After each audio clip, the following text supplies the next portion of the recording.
Good morning, everyone, and thank you. So we are here this morning regarding a hearing, a disciplinary hearing involving Lieutenant McGowan. There's a protocol that will be followed. Both attorneys likely will make statements. There will be a series of witnesses, one from the town and I believe several from the Superior Officers Union and the Police Department as well. And I will defer to Attorney Jenkins. I have Attorney Jenkins to my left and Attorney Penetary representing Lieutenant McGowan to my right. So I will turn it over for a brief opening from Mr. Jenkins. My name is David Jenkins. I'm affiliated with KP Law, and we serve as town council for the town of Stoughton. Good morning. It's nice to meet those of you that I haven't met before. This is a hearing being conducted pursuant to Chapter 31, Section 41, pursuant to a notice that was given to Lieutenant McGowan on February 4, 2021. And Madam Manager, just for the sake of the record, it should reflect that Mr. McGowan is present and that he's represented by Attorney Lee Panettiere of Sanduli and Grace. Do I have that right, Ms. Panettiere? The record should also reflect that I consulted with Union Counsel, Mr. McGowan's counsel prior to the start of the hearing, and she has confirmed that she has received all of the documents that she has requested in connection with the preparation of this case. And do I have that correct, Attorney Penettiere? That's right. With regard to this. Thank you. Before we begin, Madam Hearings Officer, Madam Manager, there are a series of documents that we would enter into evidence in the case.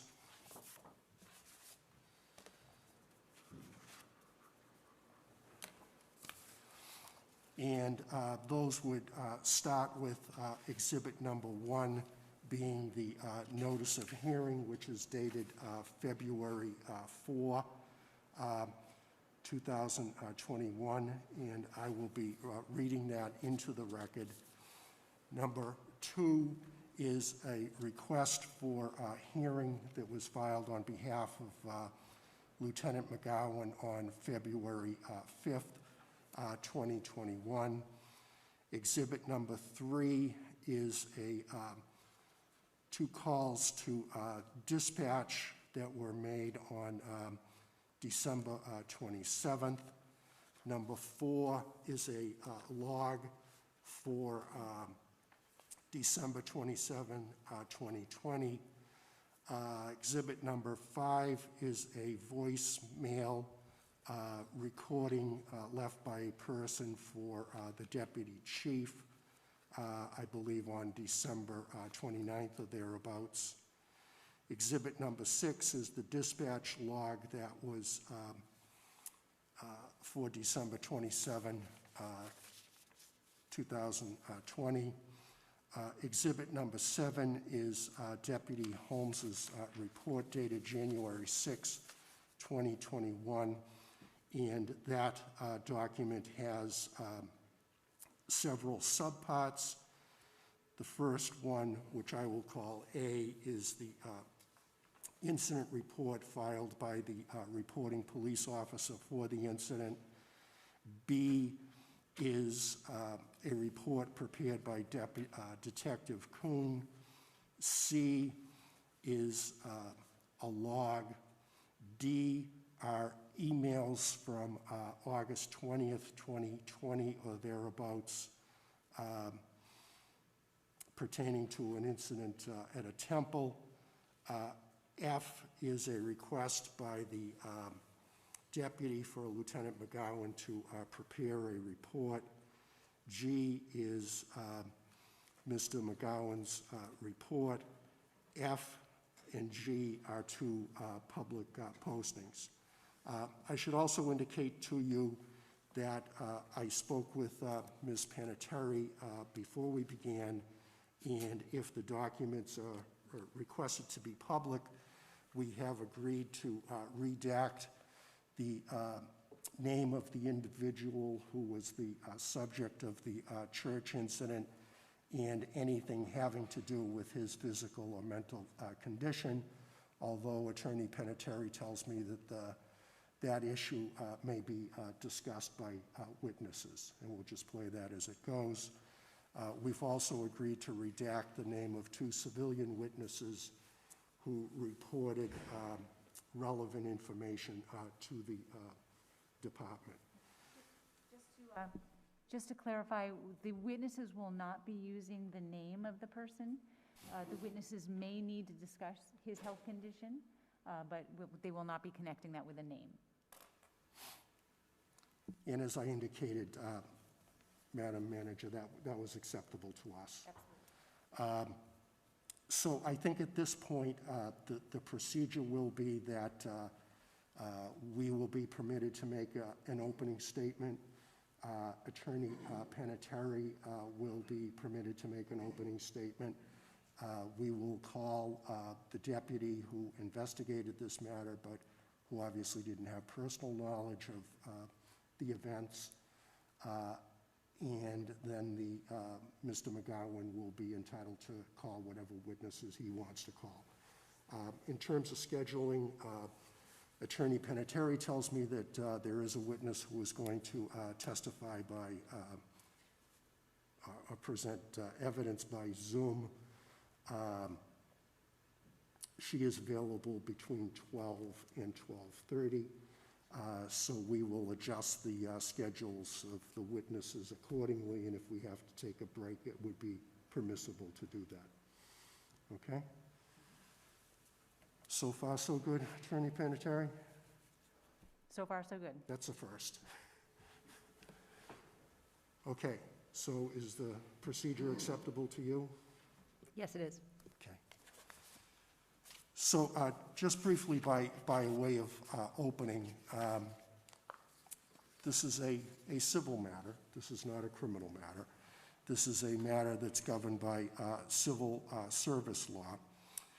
And the hearing that we're here on today comes out of a notice of hearing that was delivered to Lieutenant McGowan on February 4th, 2021. And this arises out of an incident that took place on December 27, 2020, at the Christophalian Church, where a person entered there.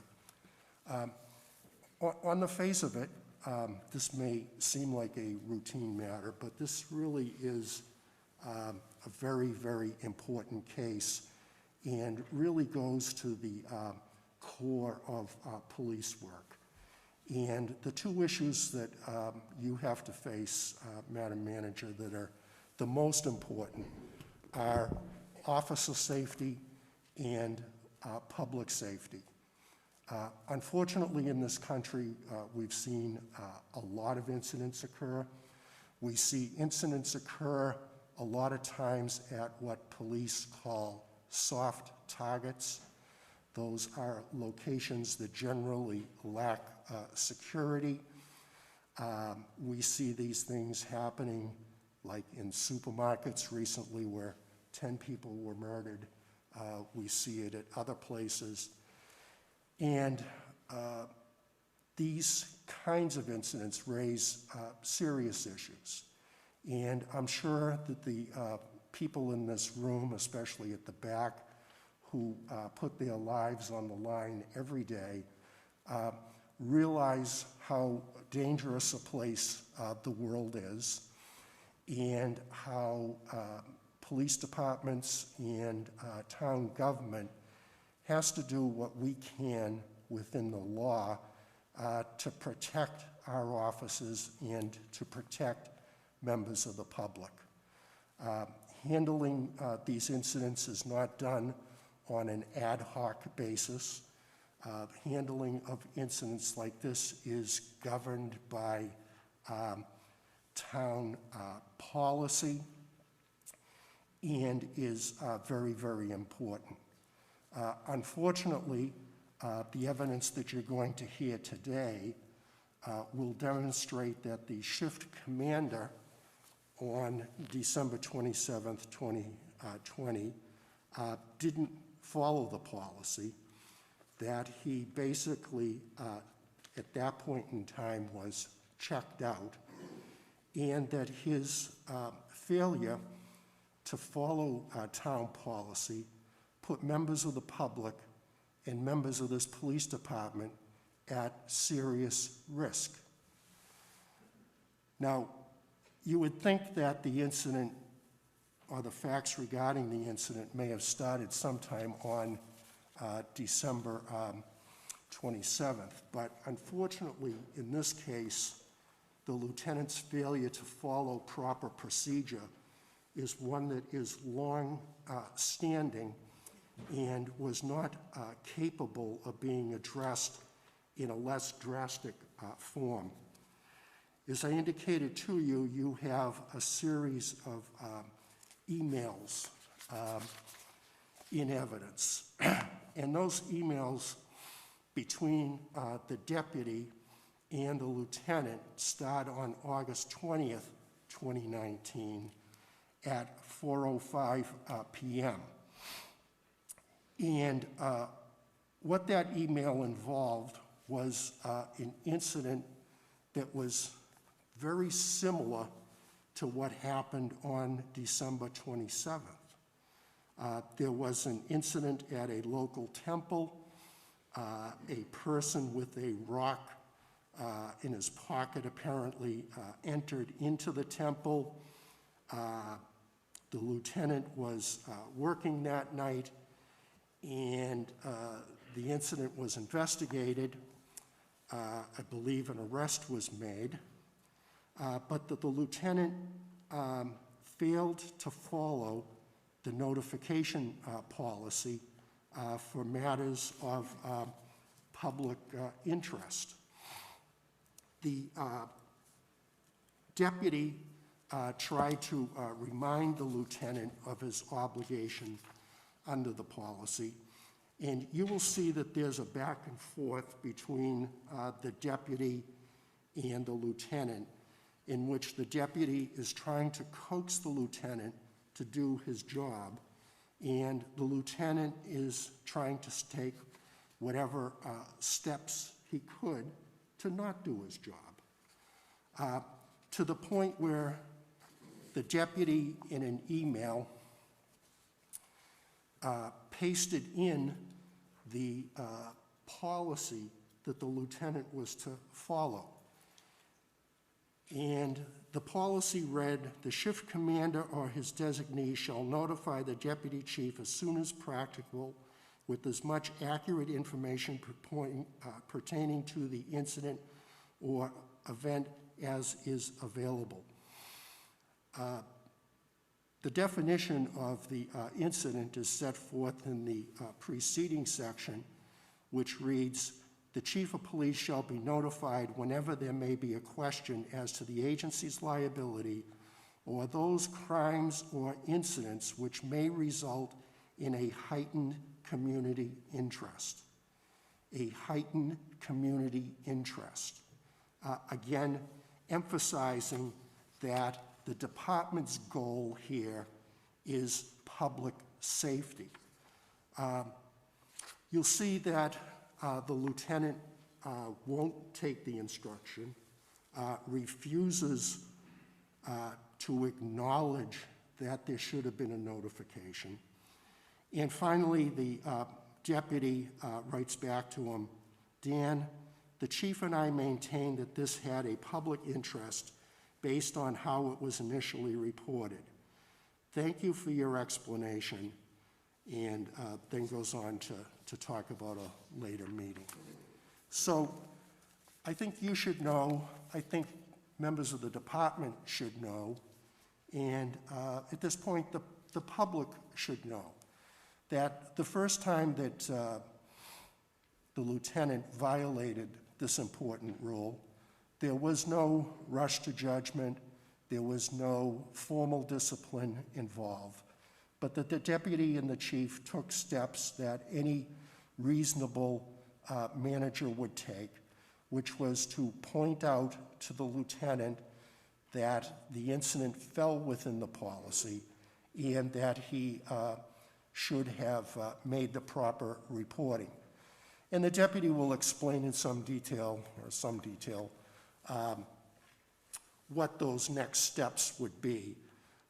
But those would include where you have a situation with an individual walking around a church in a manner that suggested that he had a hidden weapon, and asking whether or not this was a cop congregation, that policy would have required that there be a notification to the chief so that an alert could be sent out to the community so that the community could protect itself and the police officers who accept such grave responsibility and danger.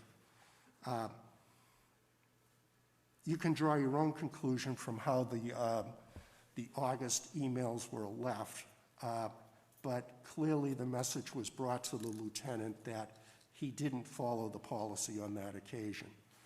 Now, on December 27, 2020, there was an incident that occurred at the Christophalian Church. We now know that there was an earlier incident at the Immaculate Conception Church. It's 7:25 or thereabouts. At 7:25 or thereabouts that morning, an individual was in the church. The individual accepted communion from the priest. I understand that this was a Catholic church. I think we all know that accepting communion during a Catholic Mass is a very grave matter.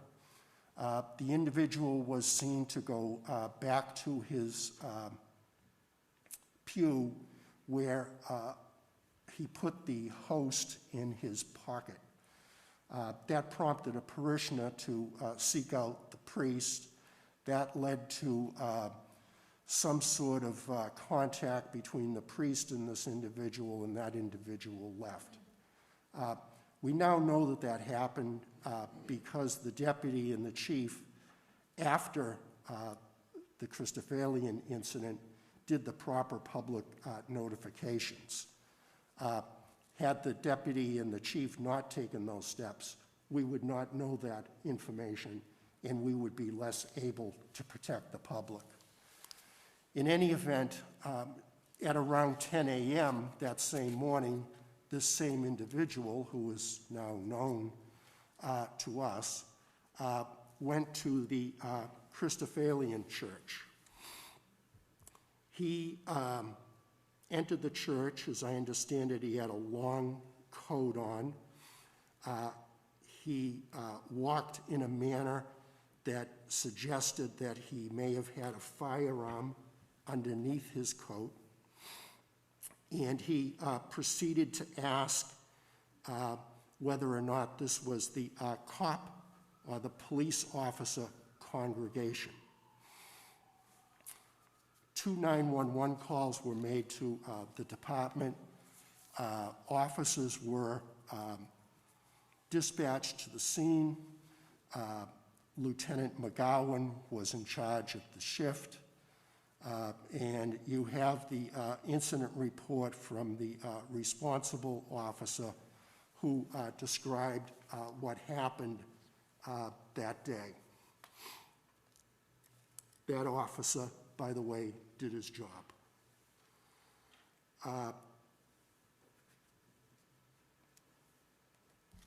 Department members searched for this individual for about 45 minutes and then left. No notification was made to the next shift, and no notification was made to the deputy or to the chief. The deputy will explain what acts should have been taken at that point and why those acts are in violation of the town policy or the department policy. 2 days later, the pastor, if that's the correct word, or one of the leaders of the church, left a voicemail message for the deputy asking what had been done about this serious incident. Of course, the deputy couldn't answer that question immediately because he didn't know about the incident, and apparently nothing was done. So the deputy made contact with this individual. They discussed the incident.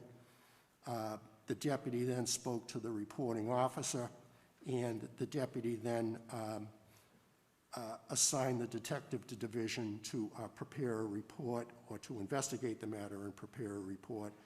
And that was eventually done by Detective Kuhn. Thereafter, over the next couple of days, the matter was properly investigated. And it was properly investigated only because Mr. Soucy called in his concern. The deputy and the chief consulted with Lieutenant Bonney, who was the public affairs officer for the department. An appropriate response was prepared, and the matter was handled properly. The deputy investigated this matter and recommended this disciplinary hearing take place. And again, I can't emphasize enough that the issue here is not personalities. The issue here is not who's filing grievances or who's doing union work. The issue here is public safety and officer safety. There's no question but that the lieutenant did not follow the procedure. There's also no question that this was the second time that the lieutenant did not follow the procedure, and we're suggesting to you that the punishment of a 5-day suspension, which has been proposed, is supported by the facts and the law. Thank you. Thank you, Mr. Jenkins. Attorney Penitentiary may make a statement if she wants. Thank you, I do. Madam Hearing Officer, and to all of you who were kind enough to come here today, thank you for listening to me. I'm representing Lieutenant McGowan. Lieutenant McGowan is a member of the Stoughton Police Superior Officers Association, which is a member of the Massachusetts Coalition of Police. And I want to start right out by saying, in response to the town's opening statement, that the safety of police officers is always on the minds of Lieutenant McGowan and every member of this union. We know that our safety is in jeopardy now more than ever. The police officers who've been killed recently and over the past few years break our hearts. As I was talking to a member of the crowd here today. A couple of years ago, I had the dubious honor of standing by the bedside of a police officer who had just been shot in the face, watching as shrapnel and glass was picked out of him. The safety of police officers could not be more important to Lieutenant McGowan and to every member of this union. Despite the pressure that all of you are under every day, you still have to do your jobs, and the safety and the rights of the public have to be foremost in your mind all the time. It's difficult. It's extremely difficult when you know that you're in danger all the time. But Lieutenant McGowan very professionally does his job and kept in mind the rights and the safety of the public while he was engaged in this call. So on Sunday morning, this was December 20th, 2020, a young man, as Attorney Jenkins stated, a young man walked into a Christian meeting house and made an innocuous statement. He asked if this is the church where police officers congregated. He was told no, and he left. He didn't engage in any violence. He didn't do anything threatening. He caused no harm whatsoever. Later, days later, it was discovered that he had also gone into a church where he took communion. For those of you who have taken communion, normally you take it and you put it in your mouth. He put it in his pocket. That is all he did. There's nothing dangerous about that. There's nothing threatening about that. It may seem strange to a person who knows to put the wafer in their mouth when they go to church, but there was nothing threatening or dangerous about that. So a member of the parish, this church where he asked if this was the police congregation, called the police. She didn't ask for any police to come to the scene. She just called the police. and she reported that he had asked if this was a congregation of police officers. Lieutenant McGowan was working that day, he was in charge, and he immediately initiated a search to find the man. Not because he had done anything wrong, but to check and make sure that everything was okay, which is what he was supposed to do. A lengthy search was conducted by Lieutenant McGowan and all of the other police officers who were working that day, some of whom will be testifying today. They couldn't find the young man. Lieutenant McGowan tried to find video. There was no video that was available at that time. Another parishioner had told the dispatcher that the young man was holding one hand close to his body and swinging the other, and these people in the church got nervous. They thought he had a gun. But we're talking about police officers here, police officers who know how to do their job. They know when the evidence demonstrates that a person has a firearm or not. This department has trained its officers on determining whether a suspect has a gun. Now, this man was not a suspect in anything, and having a gun is not a crime. So a determination was made that this gesture, this motion that the man made, did not change the situation, that he most likely was not dangerous. The search continued. They were not able to locate the man that day. Reports were filed, log entries were made. At roll call, the next shift was notified of the incident. All of this information was on file, and every superior officer who took charge in the days that came had the obligation to look at the logs and to look at the records, including the deputy chief. That the deputy chief was not aware of it the next day is surprising, since there were records of it that it was his obligation to review. So 2 days later, on a Tuesday, one of the parishioners from the church called the station looking for an update. He spoke to the deputy chief, who apparently only found out about it then. This resulted in the department giving Lieutenant McGowan a 5-day suspension not for not investigating. Obviously, he investigated and took appropriate action, but for not calling the chief of police at home on a Sunday to tell her about the call. Also, another criticism leveled at him was that he did not call in a canine officer and initiate a search using a canine. Now, those of you who are familiar with the police reform legislation and all of the discussion of the events in the United States that have given rise to the police reform legislation know that calling in a canine is an escalation in the level of force and the level of seriousness when you're talking about looking for someone or taking any kind of action. So apparently, in an effort to justify this disproportionate response to Lieutenant McGowan's actions, the deputy chief and the chief embarked on a whole new investigation of the incident that happened on Sunday. A massive public information campaign was started. Now, one of the standards to take into account when you decide whether you're going to call the chief at home and inform her of something is whether this is a newsworthy incident. This was not a newsworthy incident. This is not something that the public was going to be complaining about, that the public was going to be worried about. But once the public information campaign started by the deputy chief, that changed. It became very public. And let me note that the deputy chief got this call on a Tuesday, but the public information campaign didn't start until the next day. So if this was such an emergency that the chief should have been notified and the public search should have been started on Sunday, well, it wasn't started the day the deputy found out about it. The deputy ordered that the public information lieutenant put out a Facebook appeal for the citizens of Stoughton to be on the lookout for this man, including a picture of the man who apparently had been so suspicious.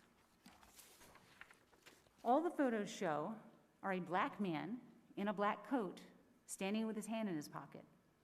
At one point, he has one hand in his pocket, and at one point, he has both hands in his pocket. It was the end of December. It does make sense that a person outside would have his hands in his pocket.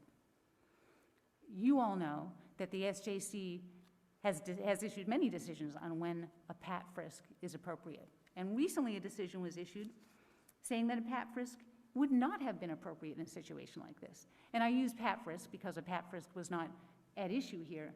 However, just looking at someone whose coat is sagging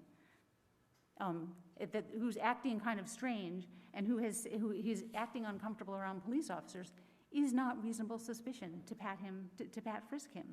So anyone who's familiar with that case law would never think that this man, who was not involved in any criminal activity, should have justified the escalation of this search to the use of a canine.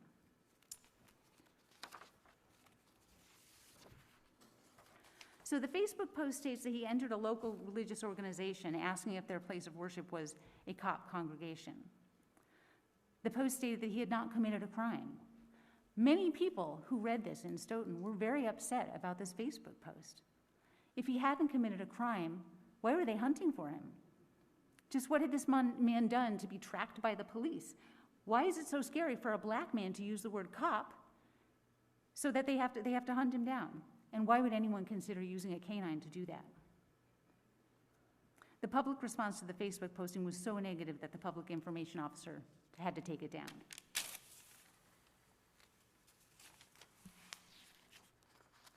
And I mention a canine because, as I mentioned, the police reform legislation, in order to use a canine under the police reform legislation in any sort of public protest or incident, you have to be able to show that you used all appropriate de-escalation tactics and that there was really no other way to establish or to accomplish what you wanted to accomplish.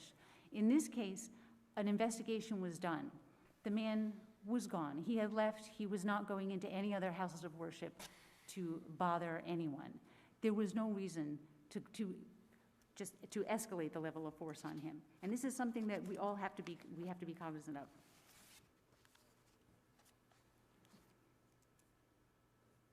So this is not about whether Lieutenant McGowan took the appropriate steps to investigate this matter, although Attorney Jenkins' opening statement makes it appear that it is. It's really about whether he notified the chief or the deputy chief. Presumably, if he had done that, if he had called them in from home, this would not be an issue. This sort of thing happens all the time. When someone goes out in public and does something concerning, something unusual, people worry and they call the police. Because it's the police's job to decide what's dangerous and what's not, and to decide what actions have to be taken to keep the public safe. People call the police out of an abundance of caution. Lieutenant McGowan deals with this all the time. He actually dealt with it again that day. If he called the police and the chief and the deputy chief in every time that happened, they would get no rest. They would never be home on a weekend. It's a judgment call that a lieutenant in the police department has to make every day, multiple times per day, and that is the judgment call he made. This is exactly the kind of situation that should have been and was, by Lieutenant McGowan, handled deliberately and calmly, not with a public town-wide manhunt as the deputy chief opted for. He exercised the kind of leadership that was called for in a situation and that the community needs. To discipline him is a continuation, and most of you don't know about this, but a continuation of the anti-union retaliation that he has been dealing with for months and for years. And the department has shown, in their effort to retaliate against Lieutenant McGowan, they have shown a complete disregard for the concerns of this community and for the community, the greater community in this state, about the police potential overreactions to black people. This is something that the black community is very concerned about, justifiably, and Lieutenant McGowan exercised excellent judgment to make sure that this was not something that would cause problems and pain in the community. I also want to mention the progressive discipline issue. Obviously, you can't jump straight to a 5-day suspension to someone who has only had a warning. The department says that he was warned about the incident in 2019 at the temple, and he was engaged in a discussion with the deputy, appropriately, about whether this required notification. This was a very different situation, as he will describe to you. It was a temple headed up by a person who was very concerned with anti-Semitism in the town, which you've all heard of. This has been going on for a long time. Very different situation. And again, one of many, many situations where people get nervous and call the police. That is really the only similarity between the two incidents. Also, Lieutenant McGowan did not know that it was the same person. He would have no way of knowing at that point unless they actually were able to find him, which they weren't.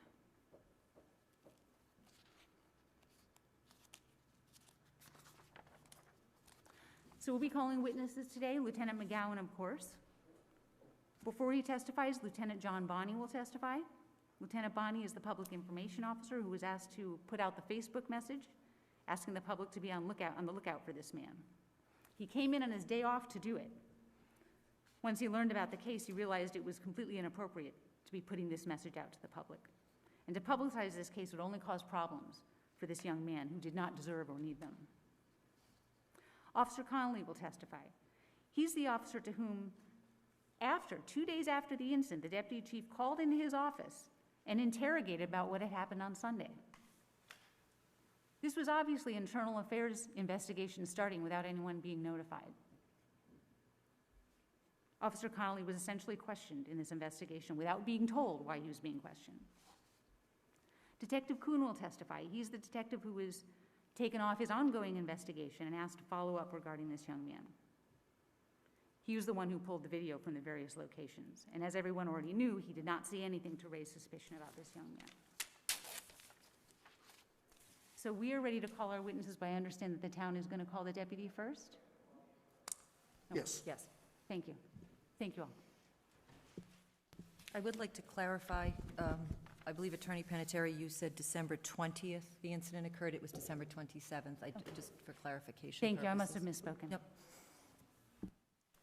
I also, if I might, before the deputy speaks, I would like to point out one clarification. You referenced the K-9 specifically.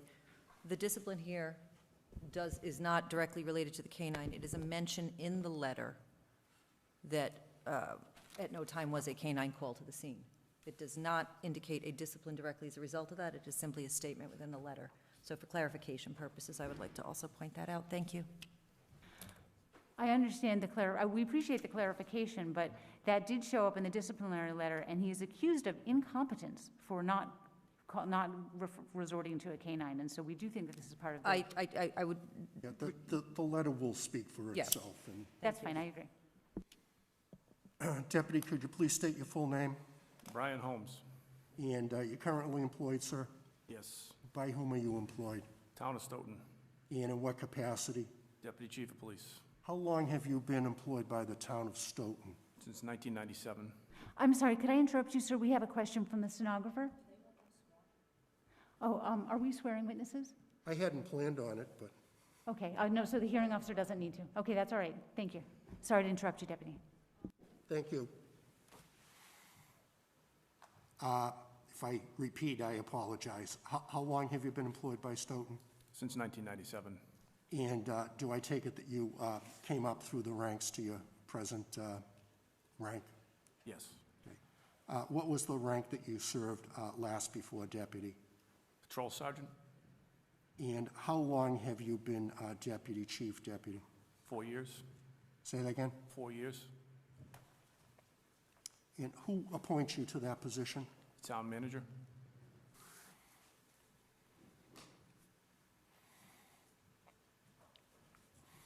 Could you tell us in just a couple of sentences, and I'm sure it's a big job, but could you just tell us what the general duties of the deputy chief are?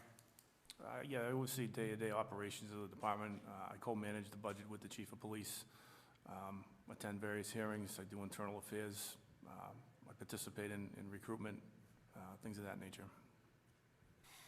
And would it be fair to say that you're second in command of the department? Yes.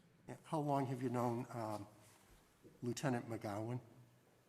Since he started, I think in 1998. During the time that you were a patrolman, were you a union member? I was. During the time that you were a sergeant, were you a union member? I was. I take it as deputy chief, you're no longer part of the superior officers union? That is correct. Do you participate in collective bargaining, deputy? Indirectly, yes. Indirectly, Yes. by consulting with the town manager? Yes, if the town manager needed to reach out to the chief or I for anything that's happening at the table, then that's how I would participate. Well, this is obvious. Lieutenant McGowan is a lieutenant. Yes. Is he assigned to a particular shift or platoon? How does that work? He is the shift commander of the 4 PM to midnight shift. And does he, as shift commander, work a 4 and 2 work schedule? He does. And could you describe and again, in a couple of sentences, what the general job duties of a shift commander are on the 4 to 12 shift? He's responsible for overseeing 2 sergeants and the entire patrol staff on the 4 to 12 shift. He would report to the chief or I about anything personnel-related or any kind of matters that he would need to keep us informed about. Be fair to say that he's in general charge of that shift? Yes. For that kind of job, if you know, Deputy, is that typically one that's done from the station, or would the lieutenant be in a cruiser, or would it be some combination of both? It's a combination. So sometimes the lieutenant would be in the station and sometimes out on a cruiser? Yes. Does the shift lieutenant have responsibility for reporting to calls? He does, certain types of calls, yes. And what type of calls is the shift commander responsible for attending? Basically, anything that he or she would choose to go to, but there's some that are required by policy, like domestic violence incidents, threat of a bomb, things that are higher level of escalation, I guess you could say. Do you have a recollection as to how long the lieutenant has been on the 4 to 12 shift? Yes, I believe the entirety of his career, except for a short spell on the midnight shift. Did he ever serve as your shift commander? Yes. How would you describe that relationship? It was good. Would you say that it was a professional relationship? Yes.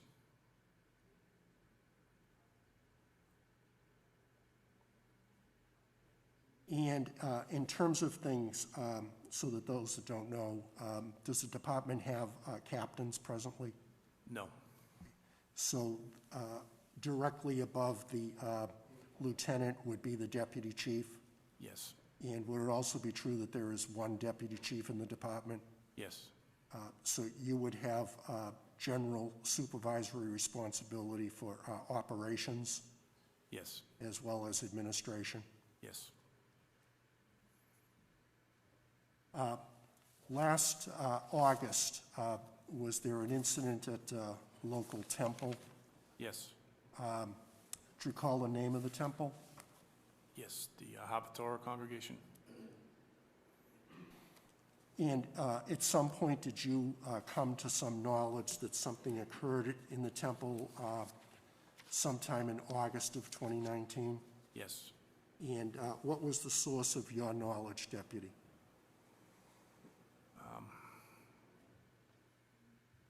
I actually can't recall how I learned about that incident. Okay. What did you learn about the incident? I learned that there was a person that approached the entrance to the temple, and the report was that he had something in his pocket, that whoever interacted with him was concerned that he may be armed. Then there was some interaction by members of the shift that responded, and they identified him, and then they encountered him, and he was the subject of hospitalization, I believe.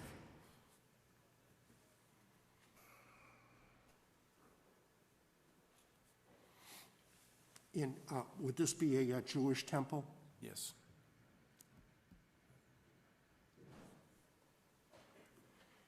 And have there been anti-Semitic incidents that have been associated with the temple or associated with the town? Yes.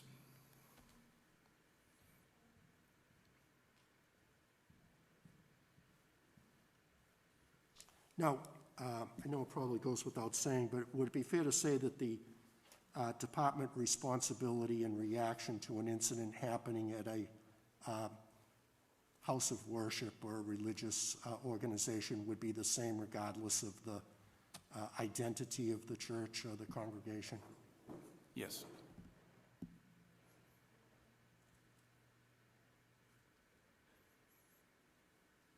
So did you come to determine whether or not this incident would have been a matter of heightened community interest?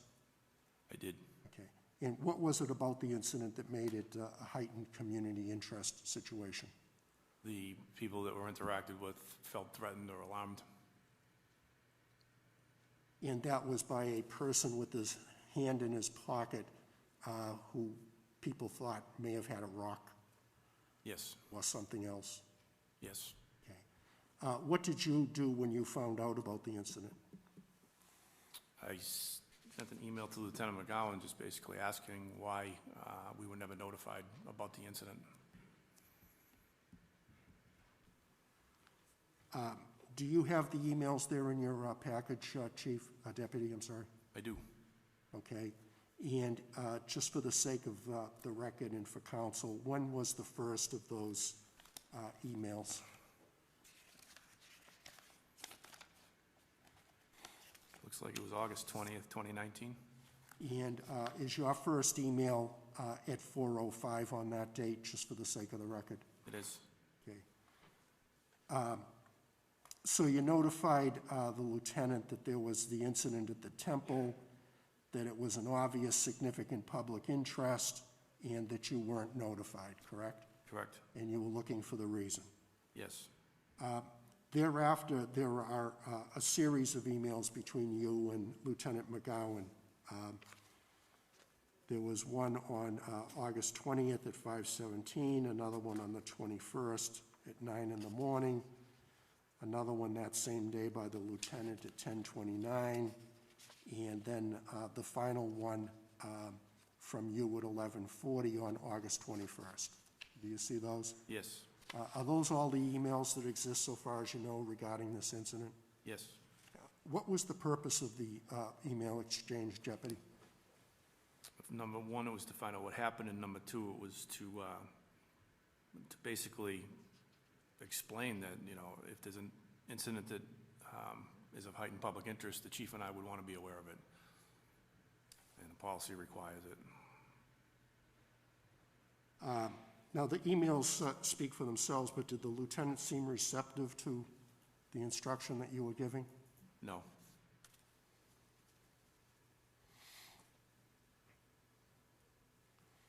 Did you ever deviate from your position that what occurred at the temple was a matter of public interest or No. heightened community interest? No. In your email of August 21, 2019 at 9:15 a.m., you quoted the applicable policy, is that right? Yes. At any point did the lieutenant say he hadn't received the policy? No. Do you ever allege that he hadn't read the policy? No. Could you tell the manager how it was that you left it with Mr. McGowan that day? It was basically, the chief and I maintained our position, and that he was made aware of where we have an expectation for notifications, and that we consider the matter resolved.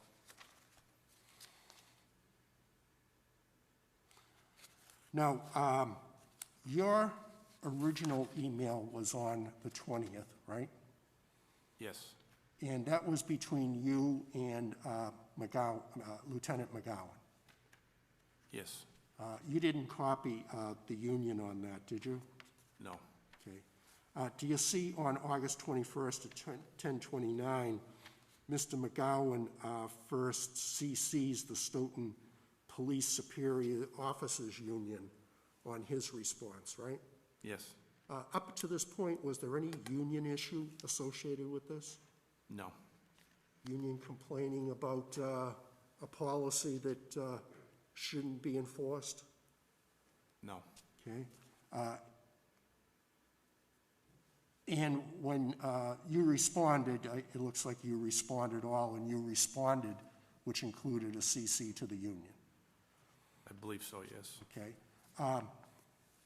Did the union or the lieutenant file any grievance with you as a result of this exchange? No. Did they file any unfair labor practice? Not that I'm aware of. So in your mind, had the issue ended? Yes, Okay. So you are still a deputy in December of 2020, correct? yes, And at some point in time, you receive information that there was an incident at the Christophalian Church. yes. How was it that you got that information, Deputy? I received a voicemail from the pastor. Okay. Do you recall his name? Yes, it was Nathaniel Susi. The recording has been provided to counsel and you. Do we want to hear the recording, Attorney Penetary? I have it, I have a transcript of it, I don't need to hear it. Okay, I'm trying to save some time. Sure. Okay. Do you need to hear it? Yeah, I think we should hear it. You should hear it. Okay. Do you have the capability of playing it there, Deputy? I'll give it a shot. I don't want to tie up everybody's time, but I'd No, like to well, hear it. Thank if you. it's important to you, it's It is important. important to me. Are you able to put the microphone down so that it will record? Sure.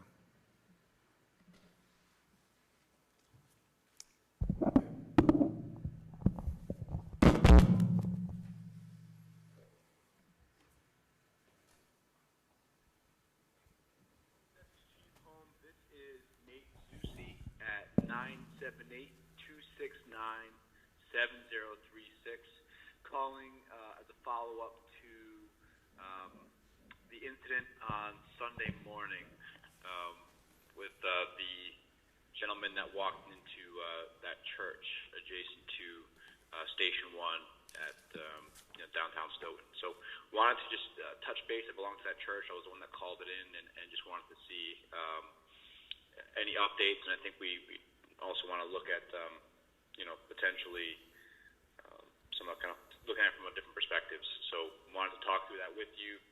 If you get a chance, please, Deputy Chief, call me back. It's again Nate Susi at 978-269-7036. Thank you. Look forward to hearing from you. Take care. Thank you.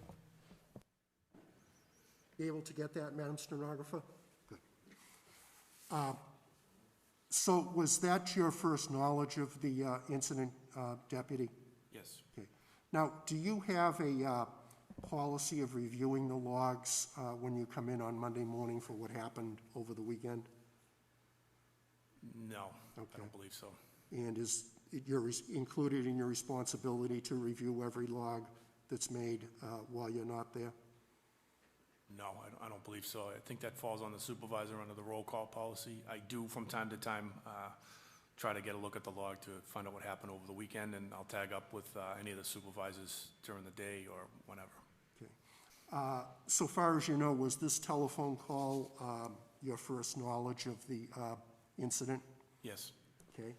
And were you concerned about receiving the call? I was. Why were you concerned? The gentleman described to me what had caused parishioners' alarm. I later learned that he was looking for some more follow-up. He specifically described the body language of the individual who was walking away, and I was concerned that the public was placed in danger. And what was it about the body language that caused you to be concerned? On my return phone call, this gentleman who, for all I know, is just a civilian, described how somebody was walking with a limp, and I believe he said that his left arm was not moving and his right arm was swaying, suggesting that he had a weapon. So I don't know if the gentleman was military or any kind of law enforcement experience or whatever, but for somebody to describe with specificity that kind of body language was concerning to me. Okay. Now, do you, we'll call him the pastor for want of a better word, or if that's the right word, whatever. Did you know this individual beforehand? No, Okay. Did you solicit the call? no, Call came to you out of the blue? yes, Okay. Did you ask anybody to make the call because you had any animus against the lieutenant? no, Did you take any steps as a result of getting the calls? I did. What's the first thing you did? I looked up the log, and then I looked up the report. And what did the log tell you? The log showed a log entry for the date in question, 12/27, I believe, a suspicious person on Freeman Street. It showed the officers that responded. It showed a response time of arrival to clearing of about a little over 35 minutes or something to that effect. Did the log show who was in charge of the shift? It did. And who was in charge of the shift? Lieutenant McGowan.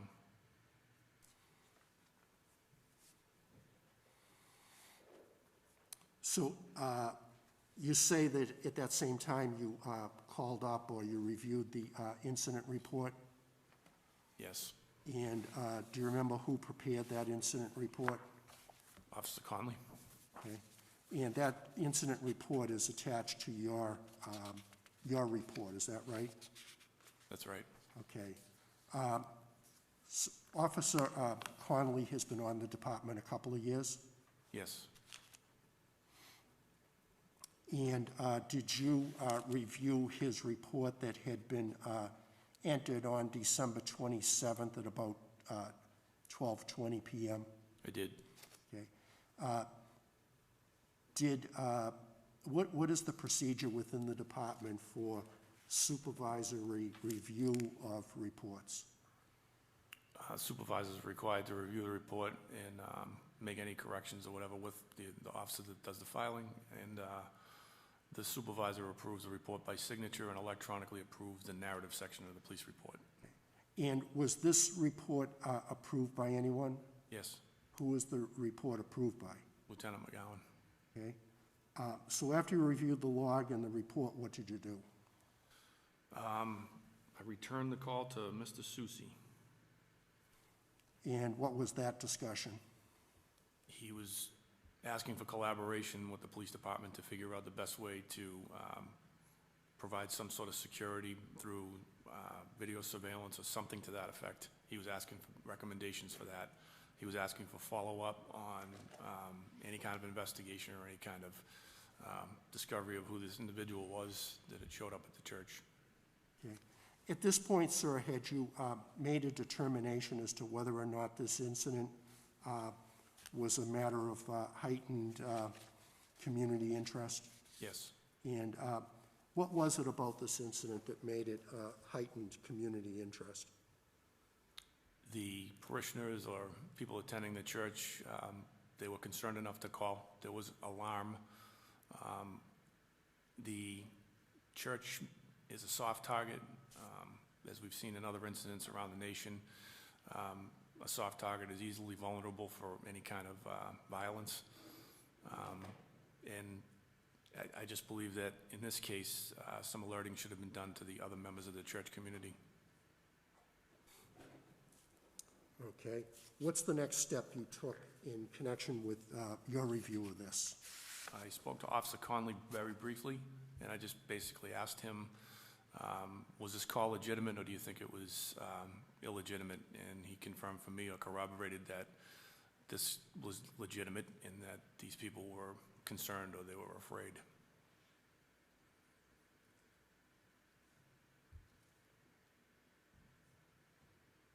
Okay. And what's the next thing you did, sir? I believe at some point I called Lieutenant Bonney and spoke to him about coming in to make a post or putting out some sort of a post when we get some more information to clean up what it is that we were going to be working on. Okay. And was he on a day off when you made that call to him? I believe he was. Okay. And did he express any hesitation on coming in to do that task? No. Okay. This may take us out of chronological order, but what did Lieutenant Bonney do in connection with this incident? So Lieutenant Bonney came in the next day, which was another day off, and he worked with the chief, myself, the detective sergeant, the investigator, to come up with a flyer, an informational flyer seeking information, and he ended up later posting it. We had a couple of different discussions, the chief, Lieutenant Bonney, and myself in the chief's office. I believe at that time he said that he felt that more should have been done, or that we had to figure this out, words to that effect. At any point in time, did the lieutenant express any misgivings about the department's proposed approach to this? Not at the time. And retrospectively, several weeks after, he did to me directly. Okay, so at the time that this was going on, he didn't express any reservations? No. So was a poster prepared? Yes. How many posters were prepared? There was one that was put up on the department's roll call board, and there was one that was prepared for the Facebook sharing and other social media. Okay, and what's the purpose of putting up a photo on the department bulletin board? Sharing information with the oncoming shift and then the rest of the department, basically officer safety and awareness about what had happened and who somebody might encounter. So was the posting of information like this usual or unusual? Was there anything different about this situation? It's very typical. So I take it that the department has posted these types of notices in the past? Yes. Okay. Did the Superior Officers Union file any grievance about the posting on the bulletin board? Not to my knowledge. You also said that there was a Facebook posting? Yes. Okay. And this is a department-operated Facebook page? It is. So the person making the posting has to be an authorized person within the department? Yes. And who is that person? Lieutenant Bonney, there may be another member of the department that has access in his absence, but I don't think that that's the person that posted this in this case. You think Lieutenant Bonney posted this? Yes. Did Lieutenant Bonney express to you at the time any hesitancy about making the posting? No? When was it that he made the statement that he felt that more should have been done here? Was that before or after the posting? Before. Did you agree with him that more should have been done? Yes. Lieutenant Bonney ever send you an email before the posting went out saying that he thought that the posting shouldn't occur or anything along those lines? No. How long was the posting up? I know there was mention that it was taken down. There was possibly some negative feedback, but I don't specifically recall when it was taken down. Do you have any specific recollection of negative feedback? No. Okay. How would you know anything about negative feedback? Just through chit-chat, talking. Okay. Was there chit-chat that there was negative feedback? I believe that Lieutenant Bonney had mentioned that there was some people that were a little bit upset about some of the things that were posted. Okay. And specifically, what was the upset about, if you know? It was apparently by some of the people that commented they were turning it into a race thing. Okay. Anything else? Not that I can recall. Did the posting result in any information coming to you that furthered your understanding of the situation? To the investigator, yes. Not to me. That would be Detective Kuhn? Yes. And what information was given to Detective Kuhn?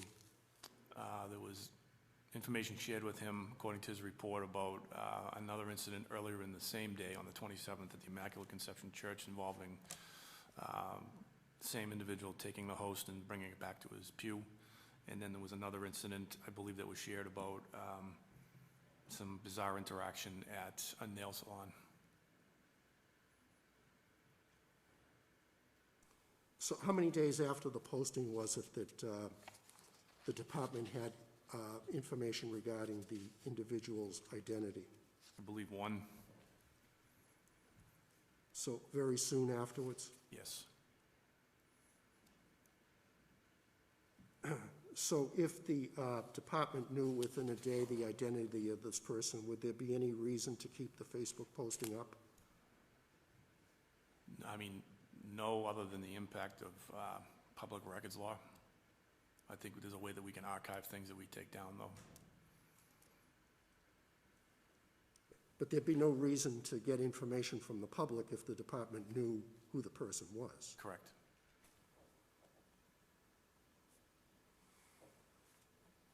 So at the end of all of this, you prepared a report to the chief on January 6, 2021, I did. and you recommended discipline. I did. Why was that, Deputy? It was, the counts were insubordination, incompetence, and failure to notify. Okay. What policy do you maintain that the lieutenant violated on this occasion? The three that were referenced or charged in the report, but the most prevalent of all of them was notification to the chief. Okay. He hasn't been charged with anything involving the canine. How are canines used in cases of this type? We would call it a friendly find. We wouldn't use the canine as recently as Monday to look for a person that was an Alzheimer's patient that was a walk away. The dogs are not automatically considered a use of force. The dogs are basically trained to follow the human scent trail. This is something that's taught in canine school in the 16-week basic academy. You can use them for an array of purposes, and it doesn't always amount to a use of force. So have you received any training that the friendly use of a canine to find a person is in violation of any of the provisions of police reform? No.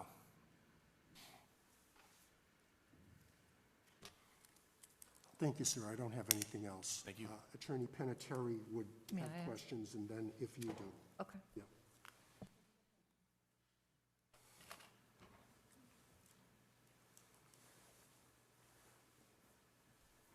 Good morning, Deputy Holmes. Good morning. Lee Panettiere.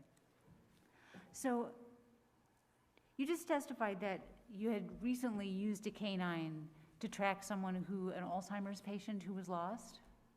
Yes, we did. But no one reported this young man lost, did they? Yes, they did. Someone reported this young man lost on December 27th? I'm talking about the young man on December 27th who walked into the church. He was not reported lost. No, And you used to be a member of the canine unit, didn't you? I was. So you're familiar with the policy about the reasons that you use a canine to track someone? Yes. Okay.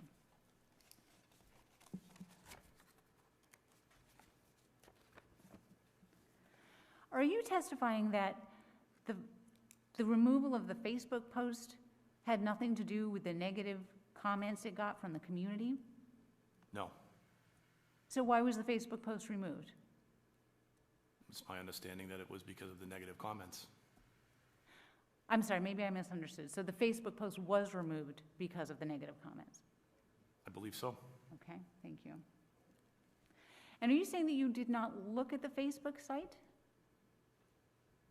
I saw what was presented to be put out there. I didn't look at the Facebook post. And did Lieutenant Bonney report to you that there were negative Facebook posts? I believe he mentioned it in passing. Did you say that Lieutenant Bonney actually said to you that he thought more should have been done to find the young man? Yes. But didn't he eventually tell you that there was no need to continue looking for this young man because he did not commit any crime? Eventually, yeah, that was about 2 or 3 weeks later. Right. Oh, and you testified Lieutenant McGowan did not express any disagreement with the escalation of the search for the young man in the few weeks following the escalation of the search, correct? I believe so. Isn't it true that he was not working during that period? I'm not sure what you're referring to. Was he out on a leave during that period? I don't know when his leave began off the top of my head. But he was on a leave at some point during that period. He could have been.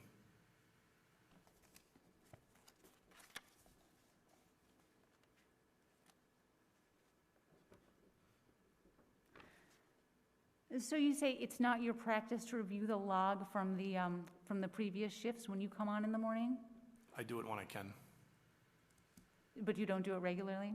Not every day, no. Do you consult with anyone, any of the members of the command staff, to find out what happened in your absence? I do. Okay, but you did not, in this case, you did not find out about this call over the weekend? Nope.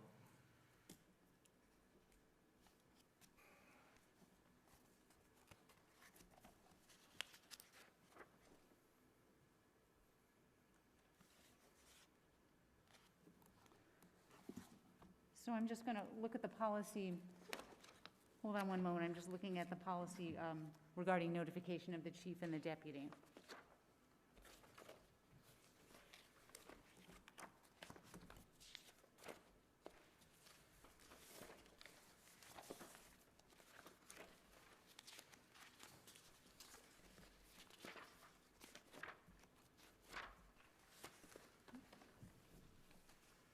So the term you use is heightened community interest. You say that the chief and the deputy need to be notified when there is a heightened community interest? Yes, And I believe you said that there's a heightened community interest if people are frightened or feel threatened or alarmed. specifically in matters like the one before us, yes. What do you mean when you say in matters like the one before us? Matters like the one before us involving a religious organization. It ties to public safety. So you don't think there's any obligation to report or to call in the chief or the deputy if someone is simply walking downtown and waving a stick or waving a baseball bat or making threatening gestures? I've gotten calls for that, too. Okay? So, Frank, there are a lot of situations that could give rise to a judgment call as to whether to call in the chief or the deputy chief on a weekend. Sure.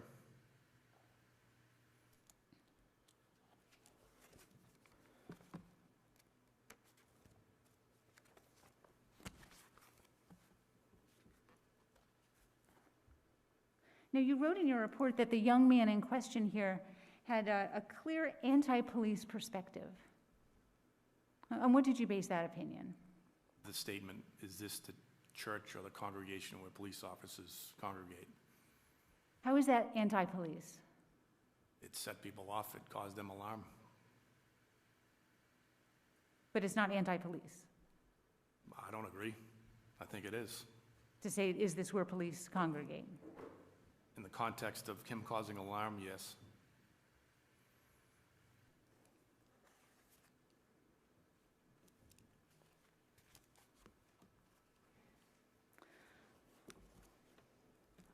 So I believe that you said you received the call from Mr. Susi on Tuesday morning, the 29th? That's correct. There is an error in my narrative specifically to that date, but yes. Okay. And do you remember what time in the morning? I received the call at about 2:30, 3 o'clock in the afternoon.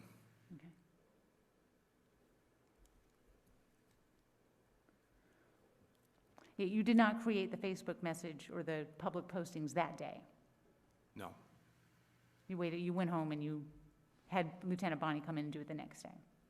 that's correct.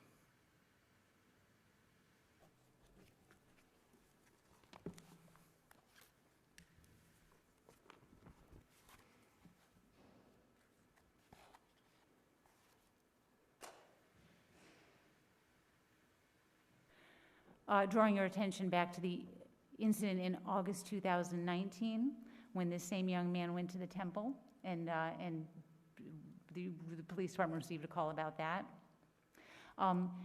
You did not create a roll call slide for roll call that day, did you, regarding this incident? I wasn't in the station. No, I didn't create anything. Did you direct that anything be created? No, the matter was disposed of with a involuntary hospitalization.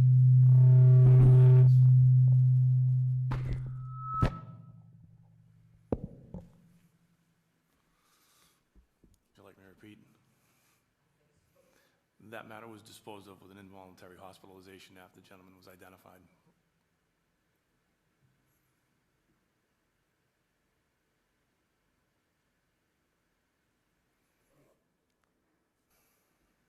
So I'm just going to ask for a brief break, maybe just 5 minutes to just consult with Lieutenant McGowan before we finish the cross? Okay, thank you. Thank you all. We're ready to begin again. Attorney Panettiere, do you have more questions? Thank you very much. Just a couple more questions, Deputy. At what point did you decide to begin an internal affairs investigation regarding this matter? There wasn't one. There was no internal affairs investigation? There was an investigation, there was no internal affairs investigation. There was an investigation in the sense that there was due diligence and a discovery of what actually had transpired. You issued a 5-day suspension with no internal affairs investigation. It was an investigation, there was no internal affairs investigation, and I didn't issue anything. I referred it to the town manager because of the other pending matter. I know that you requested Lieutenant McGowan to write a to-firm, which is in the record. But at no point did you ever actually question him about his actions on December 27th, did you? No, I expected the answers to be in the memo. Do you recall having a discussion with Lieutenant Carmichael, the union president, and the chief about this matter, at which Lieutenant Carmichael asked you, why didn't you even talk to him about this? I recall that discussion. And he said, you're kicking a man when he's down. He said a lot of things. And that was January 6th, correct? I will take that at face value. Okay. And January 6th would be the date that you wrote your report recommending a 5-day suspension. Well, as you now present it, the January 6th was the date that I presented the memo, so the meeting with Lieutenant Carmichael would have been subsequent to that, because he had already received it, I believe. Received what? A copy of the memo. The memo that you wrote? No, the memo that I gave to Lieutenant McGowan directing that he provide a report. Oh, okay. I understand. All right.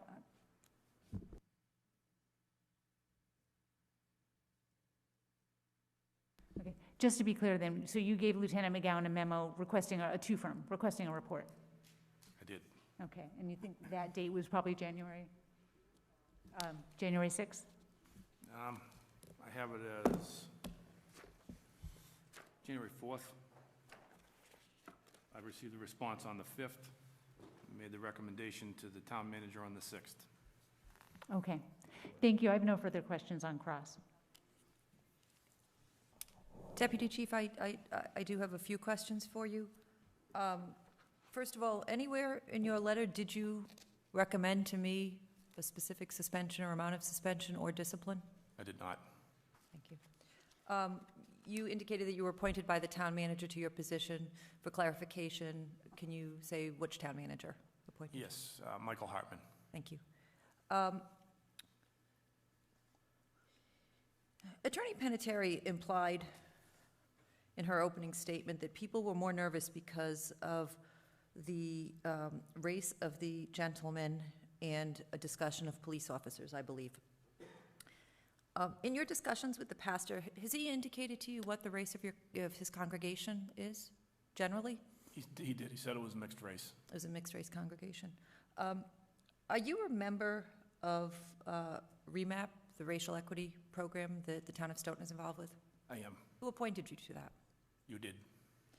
Have you sat during those meetings and listened to discussions and concerns regarding and by people of color and interaction with law enforcement concerns regarding people of color and law enforcement? Extensively. Mm-hmm. And some of the people who've presented have been of color, Yes. presumably? Mm-hmm. Did you hear anything in your discussions with the pastor or in your conversations with anybody regarding that that indicated that their fear or concern was related to the race of the gentleman at hand? No. Thank you. Did you receive a call off-duty from Lieutenant McGowan regarding a problem with the HVAC system in the did. building? Yes. At one point? Yes. Approximately when? I think it might have been the weekend that preceded the incident on the 27th. So after his notification from you regarding the Temple incident the year before? Yes. Okay. Do you consider the HVAC system in the police station public awareness or public heightened awareness? No. It's a courtesy call that I appreciated, knowing that something was happening with the building, and like I said, I've received calls for a lot less escalated incidents. Absolutely. Are you and the chief, in your estimation, expected to make judgment calls as to when to notify me of things? Yes. Is it your expectation that a lieutenant or an incoming lieutenant would review logs routinely from the prior shift? Yes. Is that typical in police departments, that mid-level management does that and then would make any determinations from there? Yes.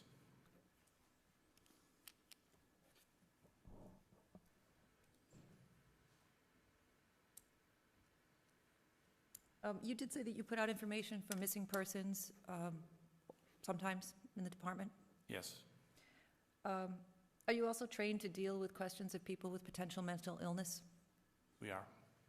Is there not a heightened awareness of mental illness with law enforcement, There is. particularly with regards to shootings? Yes, So it would not have been unusual to have the concern regarding the welfare of the gentleman as well as the public in this particular situation if there was an issue of potential mental illness? of course.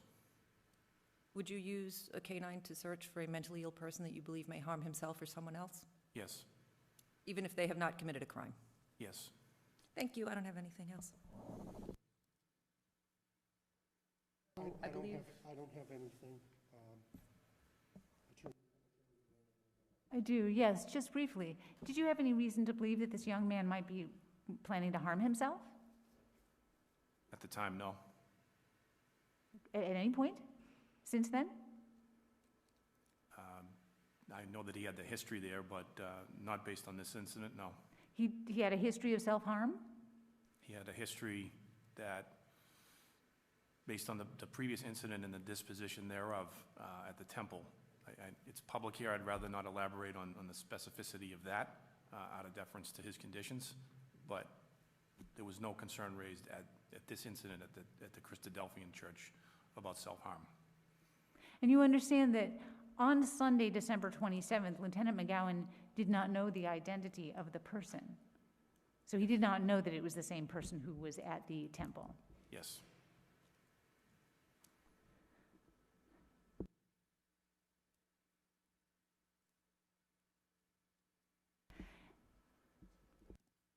You testified that you're a member of a group that the town manager appointed to you, which receives concerns from the community about race. no, it's a 6-town initiative. It's a lot larger than just the town of Stoughton. What's it called? The Racial Equality Municipal Action Plan that's it's been delegated through the Metropolitan Area Planning Council through partnership with the Government Alliance for Race Equity, a national organization. And when did you become involved in that group? Probably December. December of 2020? Yes.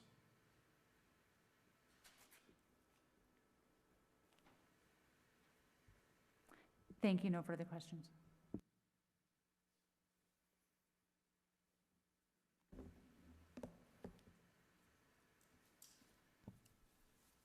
thank you, that's all I have, so, You're all set, Deputy. Thank you. thank you, Deputy. Tom Ross.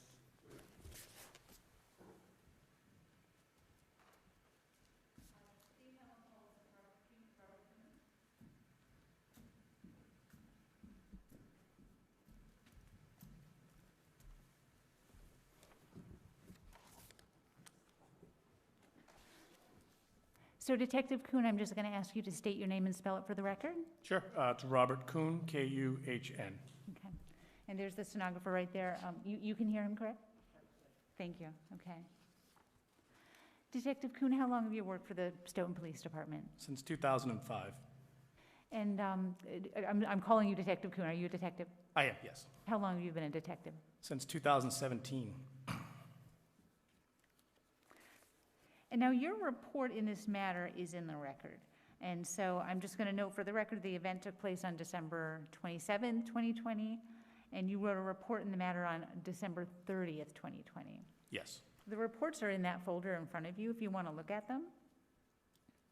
And could you just please explain, how did you end up getting involved in the matter that we're discussing here today that took place on December 27th? I was directed by Detective Sergeant O'Connor to follow up on Officer Conley's report from that Sunday. And do you know where the request came from to Sergeant O'Connor? So the chief at the time, Donna McNamara, came into the office, I believe, early that morning. She asked me if I had seen the log. I stated that I had. She asked if I saw what occurred on Freeman Street. I stated that I had. She then went to Detective Sergeant O'Connor's office, and they had a brief conversation. And subsequent to that, I was directed to be on this case. And did you say that that was Monday? That was the 30th, I believe. The 30th, so that would be Wednesday. Okay. The 27th was a Sunday, Yes, I wasn't working the 27th. I was put on this incident on the 30th of Okay. December. And what did you do, in response to that request? I had some video that officer, doing that again.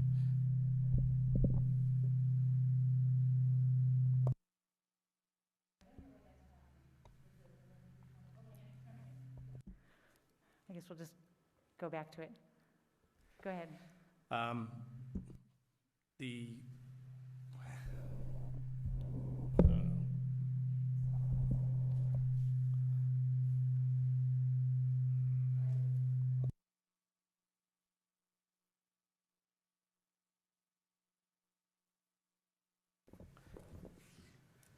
can we hear me now? Good. Could you repeat the question? Could you just explain what you did after you were requested to look into it? From there, I went to Officer Conley's report. I read Officer Conley's report. I found out that there was some video that was possible to get from the fire department. The fire department is right next to the church on Freeman Street. Detective Sergeant O'Connor then went into the Vigilon, I believe it's called, camera systems, and recovered some video of the person in question leaving Freeman Street. From there, I gathered some still shots from that, some screenshots, and produced a person of interest flyer, the flyer that's in the exhibit. From there, I was directed to gather or look for all religious organizations within the town of Stoughton. I thought the easiest way to do that was to break it into the sectors of Stoughton. So we have south, southwest, and north for the police department. I drafted a Word document that had all of these addresses on it and the name of the churches or religious organizations that I could find via Google, via open source internet. From there, I called the various 3 sectors back to detectives with Detective Sergeant O'Connor, and I gave them each a copy of the person of interest flyer that I created, as well as the addresses to go to, and then subsequently they went to each organization that I could find via the internet to drop off these flyers. I just want to jump in and ask you a question about the flyers. Was there an earlier draft or an earlier version of this flyer that was not called a person of interest flyer? Did the name get changed? No, I believe it was person of interest was the flyer itself. Is it in the exhibit here? Yes. But was there another version called a wanted flyer? Looking for identification is what it says. Looking for identification? Yeah, Okay. I worded that. I created that myself, and I use that terminology because I honestly didn't know what else to describe it as. Could you just elaborate on that? Why didn't you know what else to describe it as? There was some discussion with myself and Detective Sergeant as to a crime. What was the discussion? I typically, when I create these PDF files to send to, Joint Terrorism Task Force, the BRIC, or other locations, other detectives, I usually have a crime or a missing person or something to that effect. And at this time, I didn't know what I had as far as an investigator to go off of. So I created this flyer, and myself and Detective Sergeant O'Connor thought that this was the best terminology to use. Did it seem unusual that you were putting together a flyer like this in the absence of a crime? Yes. So you said you reviewed video? I did. I reviewed video from 3 locations. And did you post the video for roll call? Not at that time. I believe I made on the 31st, I made the post that you see at the roll call. I'm not sure if you have an exhibit ordered. Actually, I believe I made one on December 30th first. That one was posted on the department roll call with a situational awareness heading on the top. And at that time, it was the older photographs. It was not the more clearer photographs that I received subsequently on the 31st.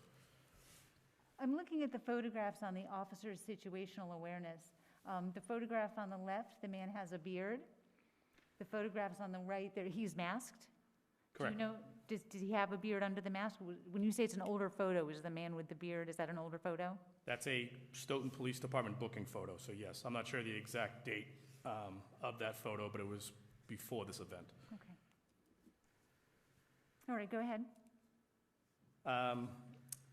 There was a officer situational awareness developed by me on the 30th, and that's not what you're seeing here. This is the newer one that was made on the 31st because we had the updated video from the nail salon. And eventually, was this individual identified? He was. And how did that happen? At roll call on the 31st at 1600 between the day shift and the 4 to 12 transfer over, Officer McCrisky saw the post on the roll call slide and stated that person by name, or identified that person by name, excuse me. Okay, and then what happened after that?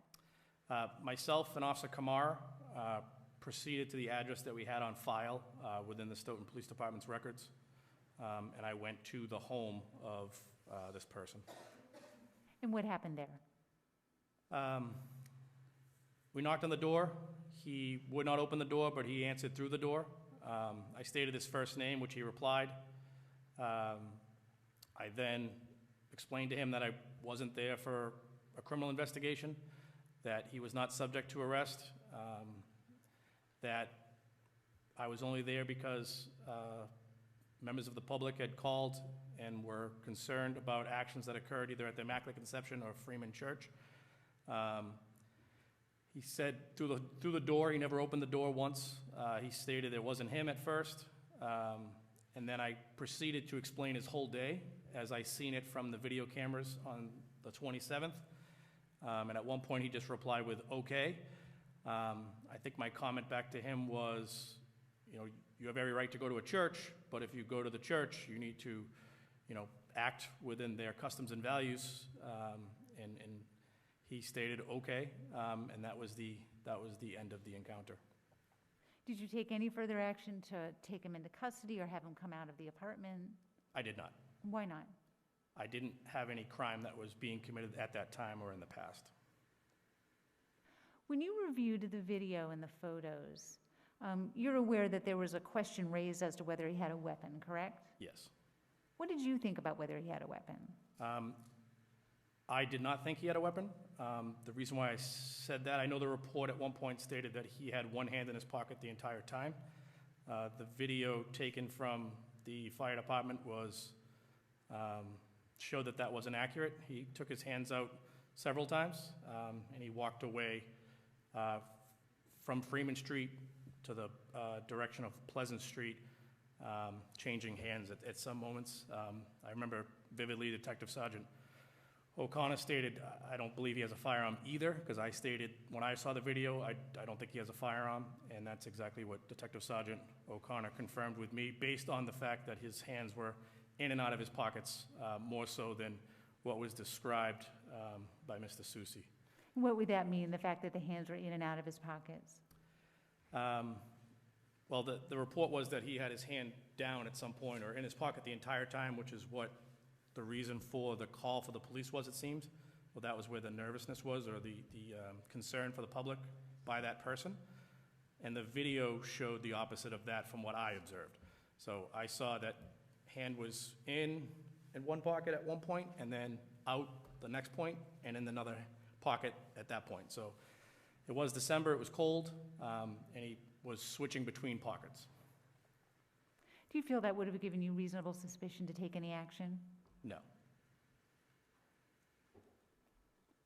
And if he did have a firearm, would that have been illegal? No. Now, are you aware of whether there was a public response to the department's public information that was sent out? Yes. And what was that response? And how were you aware of it? I'm one of the, I don't know if I'm classified as an administrator on the Facebook account, but I am an account that's connected to the Stoughton Police Department's Facebook account, so I get the alerts throughout the day. If Lieutenant Bonney is primarily the poster for the police department, but when he posts something, I get alerts to my cell phone throughout the whole day. I saw that post, and then there were several comments on that same thread. What were the comments, if you can remember? Generally, the public was asking why we cared to stop this person or talk to this person. Lots of comments of why was he wanted. A lot of comments that were surrounding race. The fact that he was African American and that he was at a church was brought up. But does that matter? How is that illegal? That sort of thing. Are you familiar with the department's rules regarding the use of a canine? I don't make those decisions, but I am familiar with them, yes. Do you feel that the use of a canine would have been warranted here? No. Why not? Canines typically are used to discover persons to take them into custody, whether it's a felony or a misdemeanor that's arrestable by statute, and or for safety concerns as far as missing persons. Recently was discussed about the person that they found using a canine for mental health issues or dementia, I believe it was, or something to that effect. I'm not sure the specific call, but I've been present for where we have used canines in the past for missing persons, reported missing persons. So thank you. That's all the questions I have for you on direct. Attorney Jenkins is representing the town and will have may have cross-examination questions for you. Thank you. Thank you. Morning. I can. Your mic might be on, though. I spoke too soon. You can hear me okay? I can. Okay, and as you know, my name is David Jenkins. I'm Labor Counsel, and I don't think we've ever met. Have you received a subpoena to be here today? I have not. You've been asked by the lieutenant to appear here today? Not specifically by the lieutenant, no. Okay, asked by the lieutenant's counsel? Yes. Okay. Have you provided any sort of written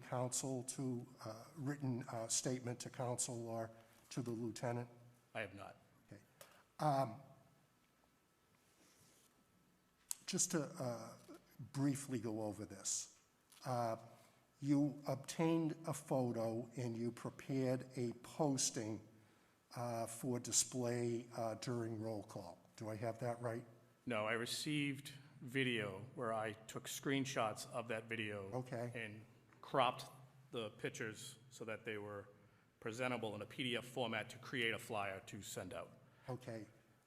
And I just want to make sure that we're talking about the same thing. Did you create the posting for roll call display? I created one of them. I'm not sure if the first one was created at some other point. The 31st one, the one that I'm looking at right here, was me. Okay. That's December 31st? Yes, and I know that because those photos here that are clearer with him wearing the blue mask was recovered by me at the nail salon that morning. Okay. And I recropped the photos because it was clearer and better, and I created a newer flyer with those updated photos. And those were for posting at roll call? That was for a posting at roll call, correct? Okay. And did you believe that when you prepared that you were doing good police work? I'm not sure what you mean. Okay. Well, you prepared something that was going to be distributed at roll call. I was directed to do it, yes, and I did it. And did you raise any objection to doing that? I did, specifically to Detective Sergeant O'Connor. That you did not want to prepare the posting for roll call? Not for the roll call, no. Okay, well, that's why I'm separating it, sir, Sure. and I'm truly not trying to confuse. Sure. So you prepared a posting for roll call, I did.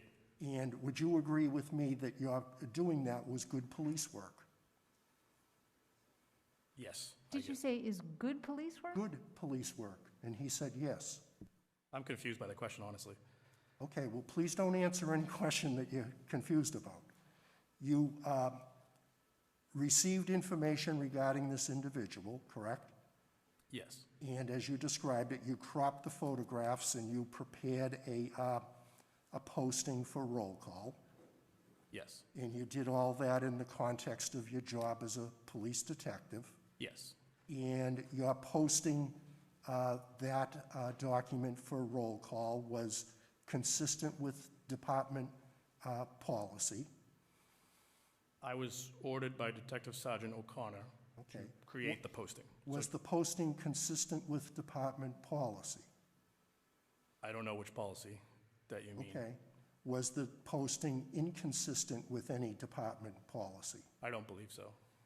Okay, so if the posting was not inconsistent with department policy, then it must have been okay with department policy, right?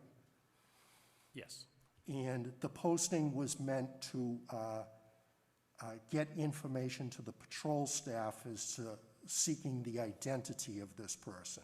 yes, And information given to the patrol staff to seek the identity of this person was also consistent with department policy and practice, correct? yes, Okay. So that posting was meant to get information out to the department so that we could try to identify this individual. yes, And ultimately, there was a Facebook posting as well, previously from that, yes, right? And ultimately, the information was received as to the identity of this person. no, not through Facebook, no, Okay. I'm going to ask the question again. Ultimately, the identity of the person was determined. yes, And it was determined by information received from a patrol officer who recognized the person. yes, And you would agree with me that it was important for the department to identify who this person was. I'm not sure why, though. That was the reason Okay, why I wrote. well, let me no try to crime. explain. When you were doing this in December of 2020, were you aware of the incident at the temple? No. When did you become aware of that? When Officer McCrisky identified him, I Okay. then reviewed his reports that were in the station on file, and that's when I discovered the person we're discussing in the previous incident at the temple. Okay.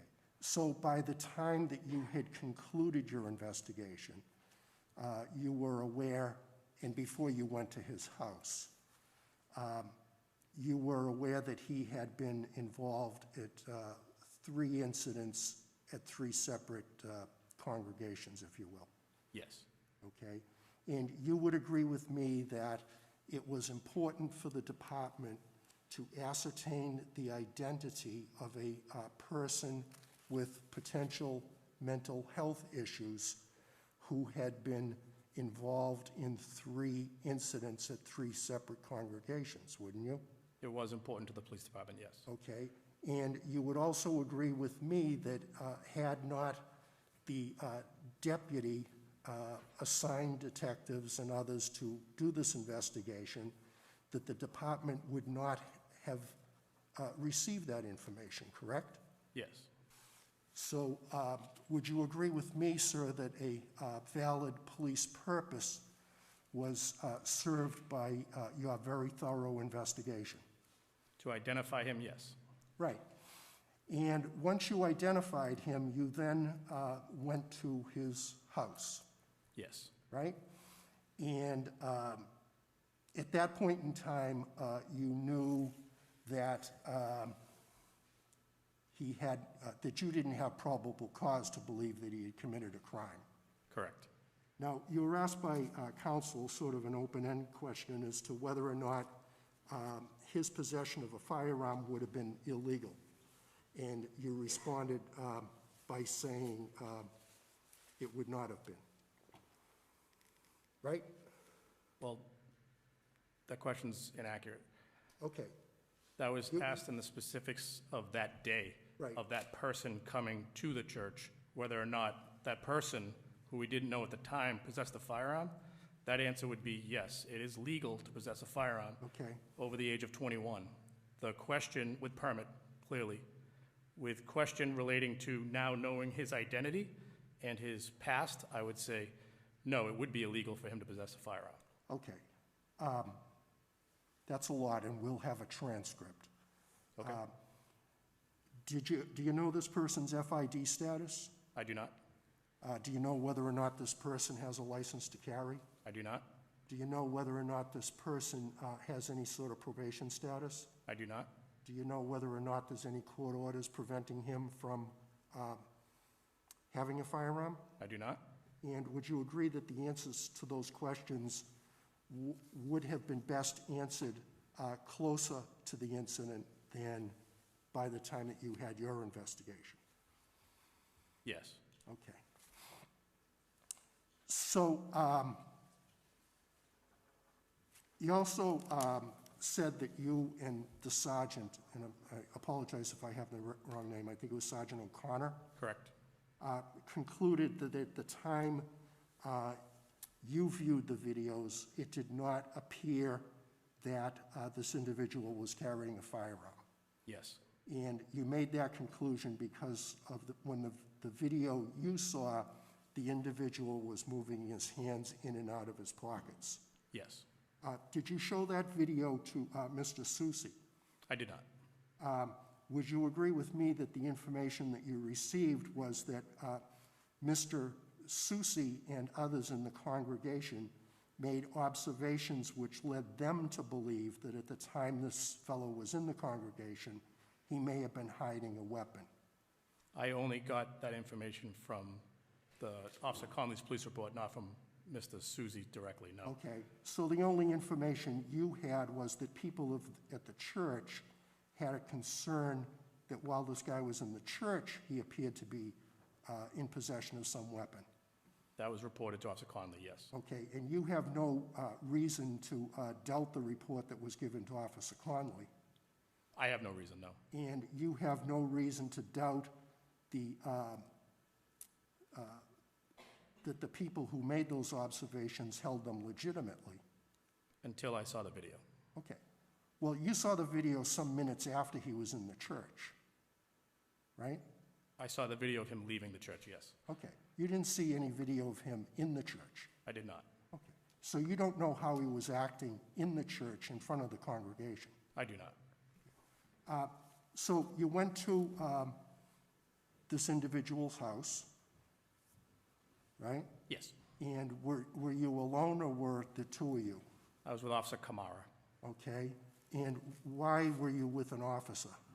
I'm a detective, so all I have is handcuffs and a firearm. I don't have other tools that would be helpful in an encounter, so I usually bring a patrolman with me if I'm going to engage and speak with someone. And In this capacity. Not always, but in this capacity. I'm sorry, I didn't mean to interrupt, you know that. It's not often that I bring a patrolman with me. On this incident, I brought a patrolman with me, yes. And what tools would the patrolman have that you didn't have? Pepper spray, taser, baton. Okay. So would it be fair to say that you brought the officer with those tools with you out of a concern for your own safety? Sure, yes. So the information that you derived as a result of your meeting with him caused you to have some personal concern, and you wanted to make sure that you and your fellow officer were safe. Yes. So I take it that your purpose in going to the house was to let this individual know that the department knew that he had been involved in these 3 incidents, Yes. okay? And you went there and did that because you believed that that was a legitimate police purpose. Yes. You went there to let him know that the department was aware of his actions out of a concern for public safety. Repeat that question? Sure. I was going to ask the court reporter to do it, but I'll do it. Would you agree with me, sir, that you went to the individual's home with an armed, assumed uniformed officer out of a concern for public safety? Yes. Okay. And going to the house as a matter of public safety was consistent with the department policy and practice? Yes. So that in a situation like this, it would be department policy and practice to try to identify the individual and then let the individual know that the department was aware of his actions. Yes. And you would agree with me that had the deputy not undertaken an investigation into this matter, that that notification would not have been made because the individual would not have been identified. Yes.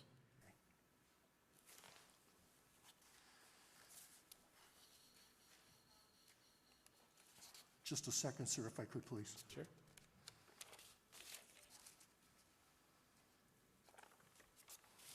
Thank you, sir. I don't have anything else.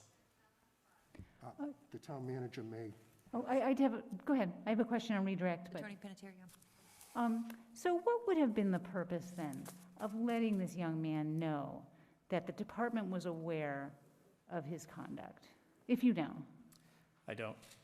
Just to tell him that we knew. Pardon me? Just to tell him that we knew that he was at these churches. Okay. And you're not aware of what the purpose of that information relaying would have been?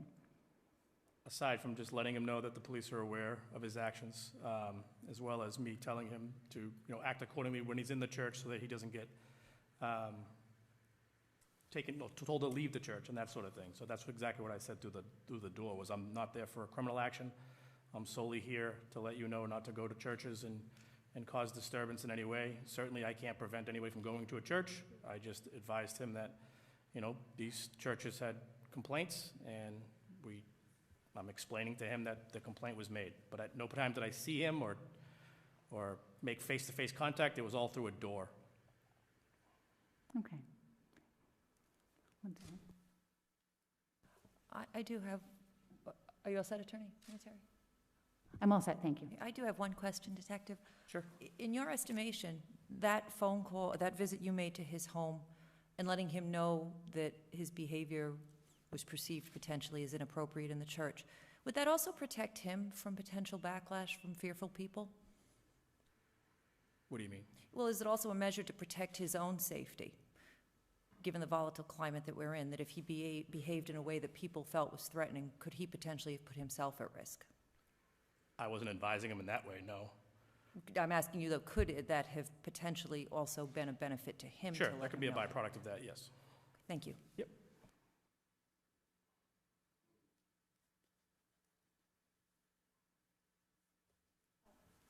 Nothing further, I'm all set. I don't have anything. Thank you for being here. Thank you. Thank you, Detective.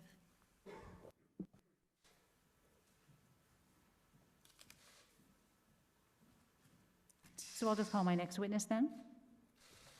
Sure. Okay. Michael?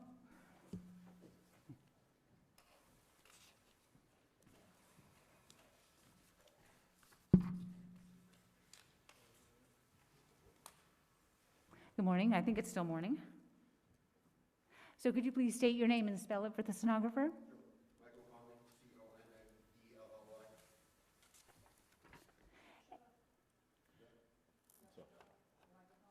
C-O-N-N-E-L-L-Y. Hear me now? Michael Conley, C-O-N-N-E-L-L-Y, And how long have you worked for the department? since 2018. And what's your rank? Patrolman. Okay. And we have your report in the record here that you wrote regarding an incident that took place on December 27th. And you are also referenced in the disciplinary report that the deputy chief wrote regarding Lieutenant McGowan. Correct. Can you just explain how you became involved in this call and what you did? So on that day, my patrol sector was north, and the area where the church is located is the north sector. And you say that day, do you mean December 27th? Correct. Thank you. That was my assigned patrol area for the day. Okay, and then what happened? The call came in to dispatch.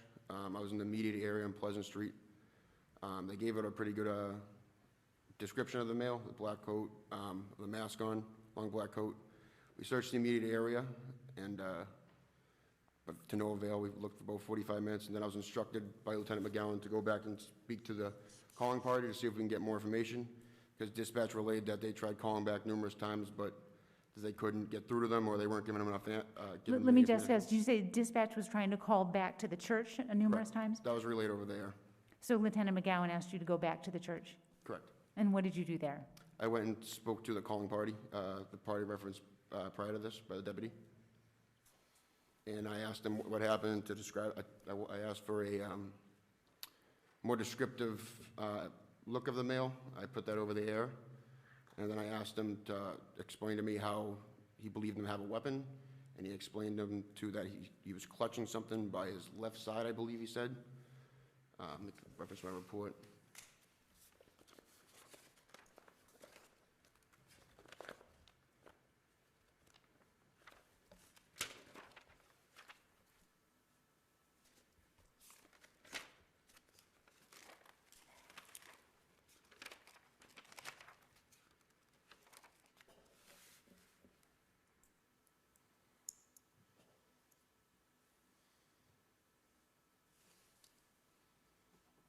Clutching his left side, yeah, and that's what the calling party reported to me.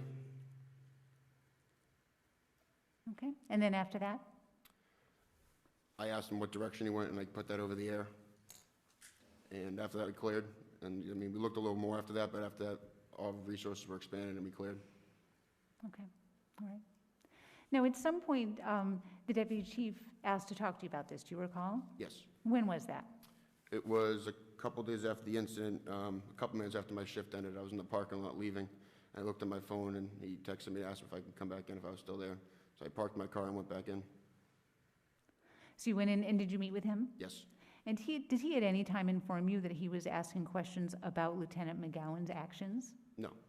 Or what did he say to you? He asked me what I thought of it and asked what the reporting party reported to me. Yeah, asked me what I thought of it. And did he tell you that he was conducting an investigation? He did not. Okay. And so in Deputy Holmes's disciplinary report, he indicates that you said to him that you thought that the members of the congregation appeared to they had looks of fear on their faces. Correct. Do you recall having that discussion with the deputy? I do. And did he ask you what they looked like, whether they looked afraid? No. So how did that part of the discussion come up? I believe I said, you know, they looked pretty scared. They thought it was a legitimate call based on the way the suspect was, or the person at the time was acting, and the manner he was acting in. And did you have that same conversation with Lieutenant McGowan? I did not. Okay. And was Lieutenant McGowan working that day? Yes. I'm sorry, the day you had your discussion with the deputy chief? Yes, he was working. I'm not sure he was working that day. There was after my shift, and I don't recall if he was on that day of the conversation with the deputy. Okay. And did you ever at any point go to Lieutenant McGowan and say, by the way, they had the look of fear and, fear on their faces? No, I did not. Okay.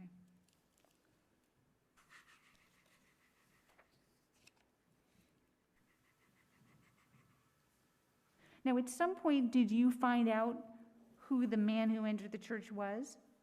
I did. Did you find out at some point that he was the same person who had also entered a temple in 2019 and a call had come into the station because of that? I do. Okay. Did you have an opinion of this man based on your knowledge of him? Yes, I knew him to be a person who suffers from mental illness. Did you believe him to be dangerous? With my interactions with him, no, I do not believe it to be dangerous. Just based on the interactions I've had with him.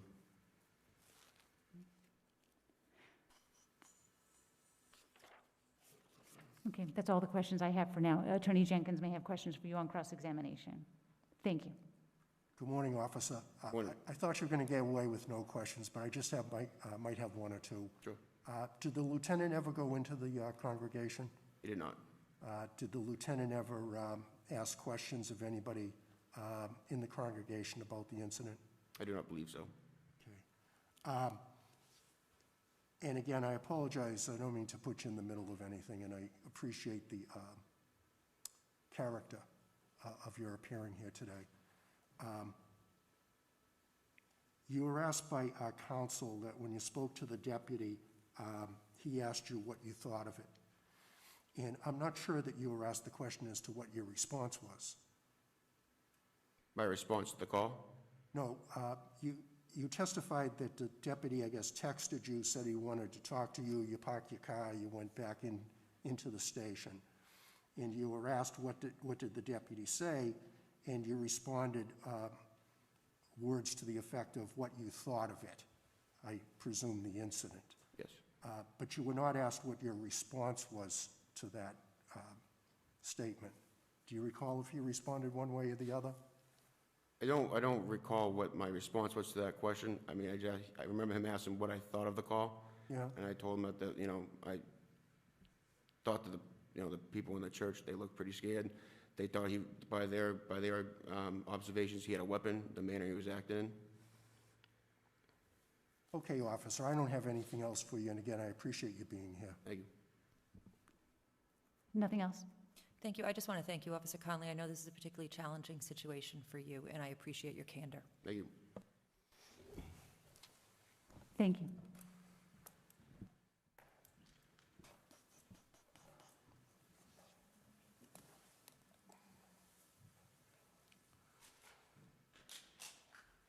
Can we take 5 minutes to stretch? That'd be okay?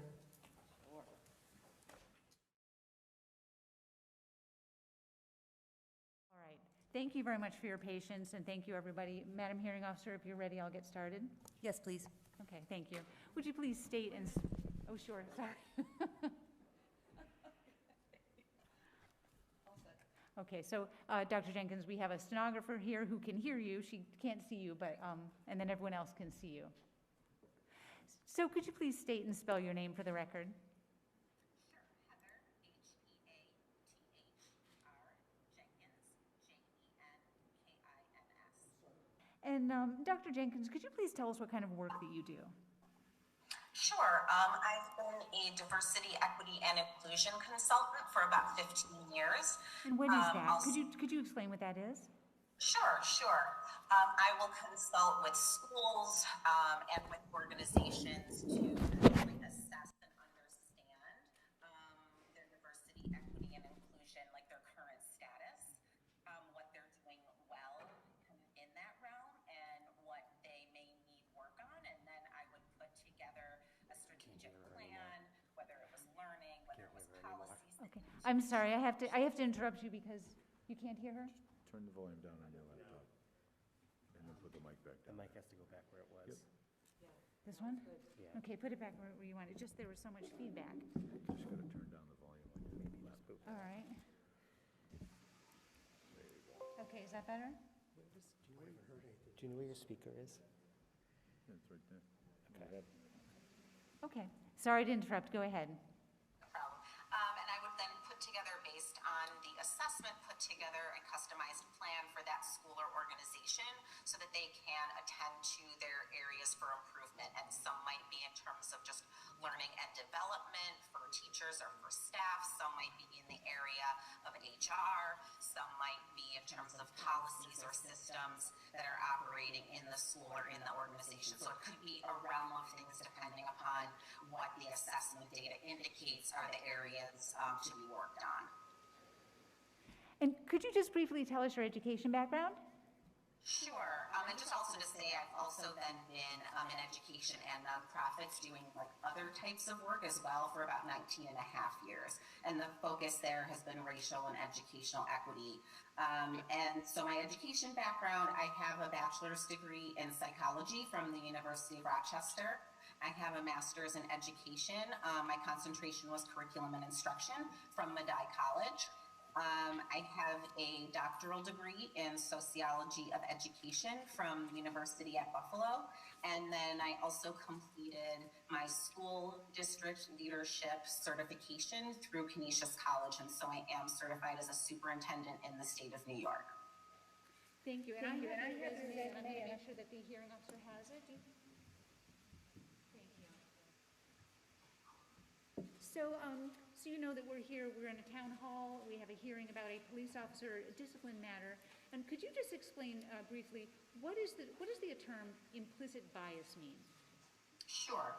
Implicit biases are ideas, thoughts, beliefs that we may hold about people, places, or things that kind of fall outside of our consciousness. So we hold these ideas and beliefs, but we are not actively, consciously activating them. They are kind of operating underneath the radar of our consciousness. And so then we use these to make decisions, make judgments, inform our actions, and sometimes, oftentimes, the implicit biases are based on inaccurate information. They're more about stereotypes and perceptions. And so there's a danger when we then use these things to make decisions, make judgments, and inform our interactions.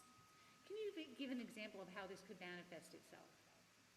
Sure. I mean, I think in the context here, I've seen it manifest itself in different ways in terms of school discipline policies and how they are disproportionately punitive for Black men in particular. In terms of in the context of a police officer, any individual, one of us, we all have implicit biases. So any individual police officer, it may color or shape the way they are thinking about or interacting with any other person or group of people. And then kind of on the more macro level, if you're talking about a person in a position of power or authority, it could certainly shape policies, systems, and procedures in the police department. It could shape hiring, firing, promotion, compensation, all of those things. And can you explain, how do you educate people about implicit bias? Yeah, I do a pretty extensive process because, again, these things are not things that we are conscious of and not things that we actively know. So getting at them can be pretty tricky. So I do extensive education on the ways in which our identities shape our exposure to other people. So for example, if I am white, chances are that I live among other people who are white. Most of the people that I know and work with are white, and my knowledge of people who are not white comes from what other white people say. It comes from the news, it comes from social media, TV, and it comes from a lot of times assumptions and stereotypes rather than actual knowledge of different people. So I spend a lot of time in my sessions that I do understanding the definition of implicit biases, how they work. I have people deconstruct cases, so they're really pinpointing where these implicit biases are in this, kind of fictitious case that I may put out there to folks. And I also help them in the session. Everyone identifies at least one of their own implicit biases. And they talk through where they believe that comes from and how that shapes their interactions with people out in the world. And then I also go through different strategies to mitigate the unintended negative consequences of those implicit biases. Thank you. So you know that we're here on a particular police case, and I want to ask, are you familiar with a call that came into the Stoughton Police Department on Sunday, December 27th, 2020? Yes. And how are you familiar with it? Lieutenant McGowan shared that with me. Okay, and how do you know Lieutenant McGowan? He is a friend of my partner. And so what do you know about this call? I know that a young Black man entered a church, asked specifically if it was some sort of police congregation, that someone there called the police, and Lieutenant McGowan is the one who was responsible for responding and assessing the situation. And do you know how he responded? Yes. What did he do, as far as you know? As far as I know, he tried to find the man, but did not kind of escalate and go through an extensive search to do so after assessing that this man, did not have a weapon, was not a danger to anyone. And I believe he also kind of had prior knowledge of this man in the community and knew from kind of prior knowledge that he was not a danger. So did not kind of escalate the situation from there. And is it your understanding? Is it your understanding that the department took additional actions regarding this case after Lieutenant McGowan? Yes. And what's your understanding of what happened after that? Well, first of all, Lieutenant McGowan was disciplined because of, thoughts about how he handled the situation. I do also know that there were some Facebook posts kind of put out to try to find the man in question. And did you have an opinion of the discipline that he received, the criticism he received? Yes. I mean, I will say that I, for one, am really pleased and thankful about the way Lieutenant McGowan handled the situation, because again, from what I have, the information that I have been given indicates that this young man was not a threat and not a danger, and rather may have some mental health concerns, and so therefore should not have been criminalized in this situation. And, you know, to my mind, I think it was really important that Lieutenant McGowan showed the foresight to be able to kind of step back from what he may have been hearing about the situation and be able to kind of assess based on the data at hand and act accordingly.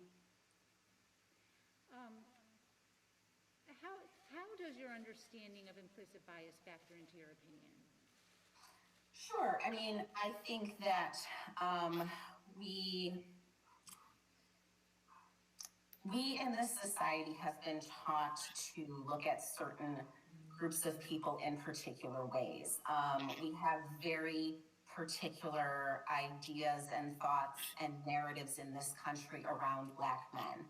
We have all, myself included, been taught that Black men are dangerous, are violent, and are people to be feared. So when a Black man enters a space, particularly dressed in certain ways, the kind of initial implicit knee-jerk reaction is that that person is a threat, whether or not they actually are. And so I believe that implicit bias triggered the whole thing, from the police being called initially to potentially how that was relayed. I believe it was relayed that this man may have had a weapon, even though there did not seem to be any evidence that this man had a weapon. And I certainly questioned if this man had been white, or if it had been a white woman, or even potentially someone who looked like me, would the same assumptions have been made? My argument is no, because we don't have those same narratives running through our society about people who are white or about people who look like me.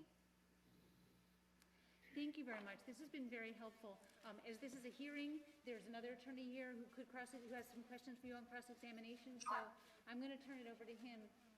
David, are you okay doing it from where you are?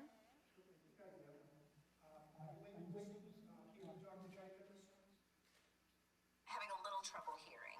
How about if I put on my microphone? Can you hear me now? A little better. Okay. Could you, I'm going to just move over yeah, here. that's what I was going to. I'm going to have him come sit in. I'm going to have him come sit in this. We have one. Okay. Hi, Doctor. This is David Jenkins. Can you hear me now?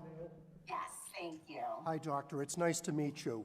Nice to meet you. As I said, my name is David Jenkins, and I'm an attorney that works for the town, which is why I'm here today.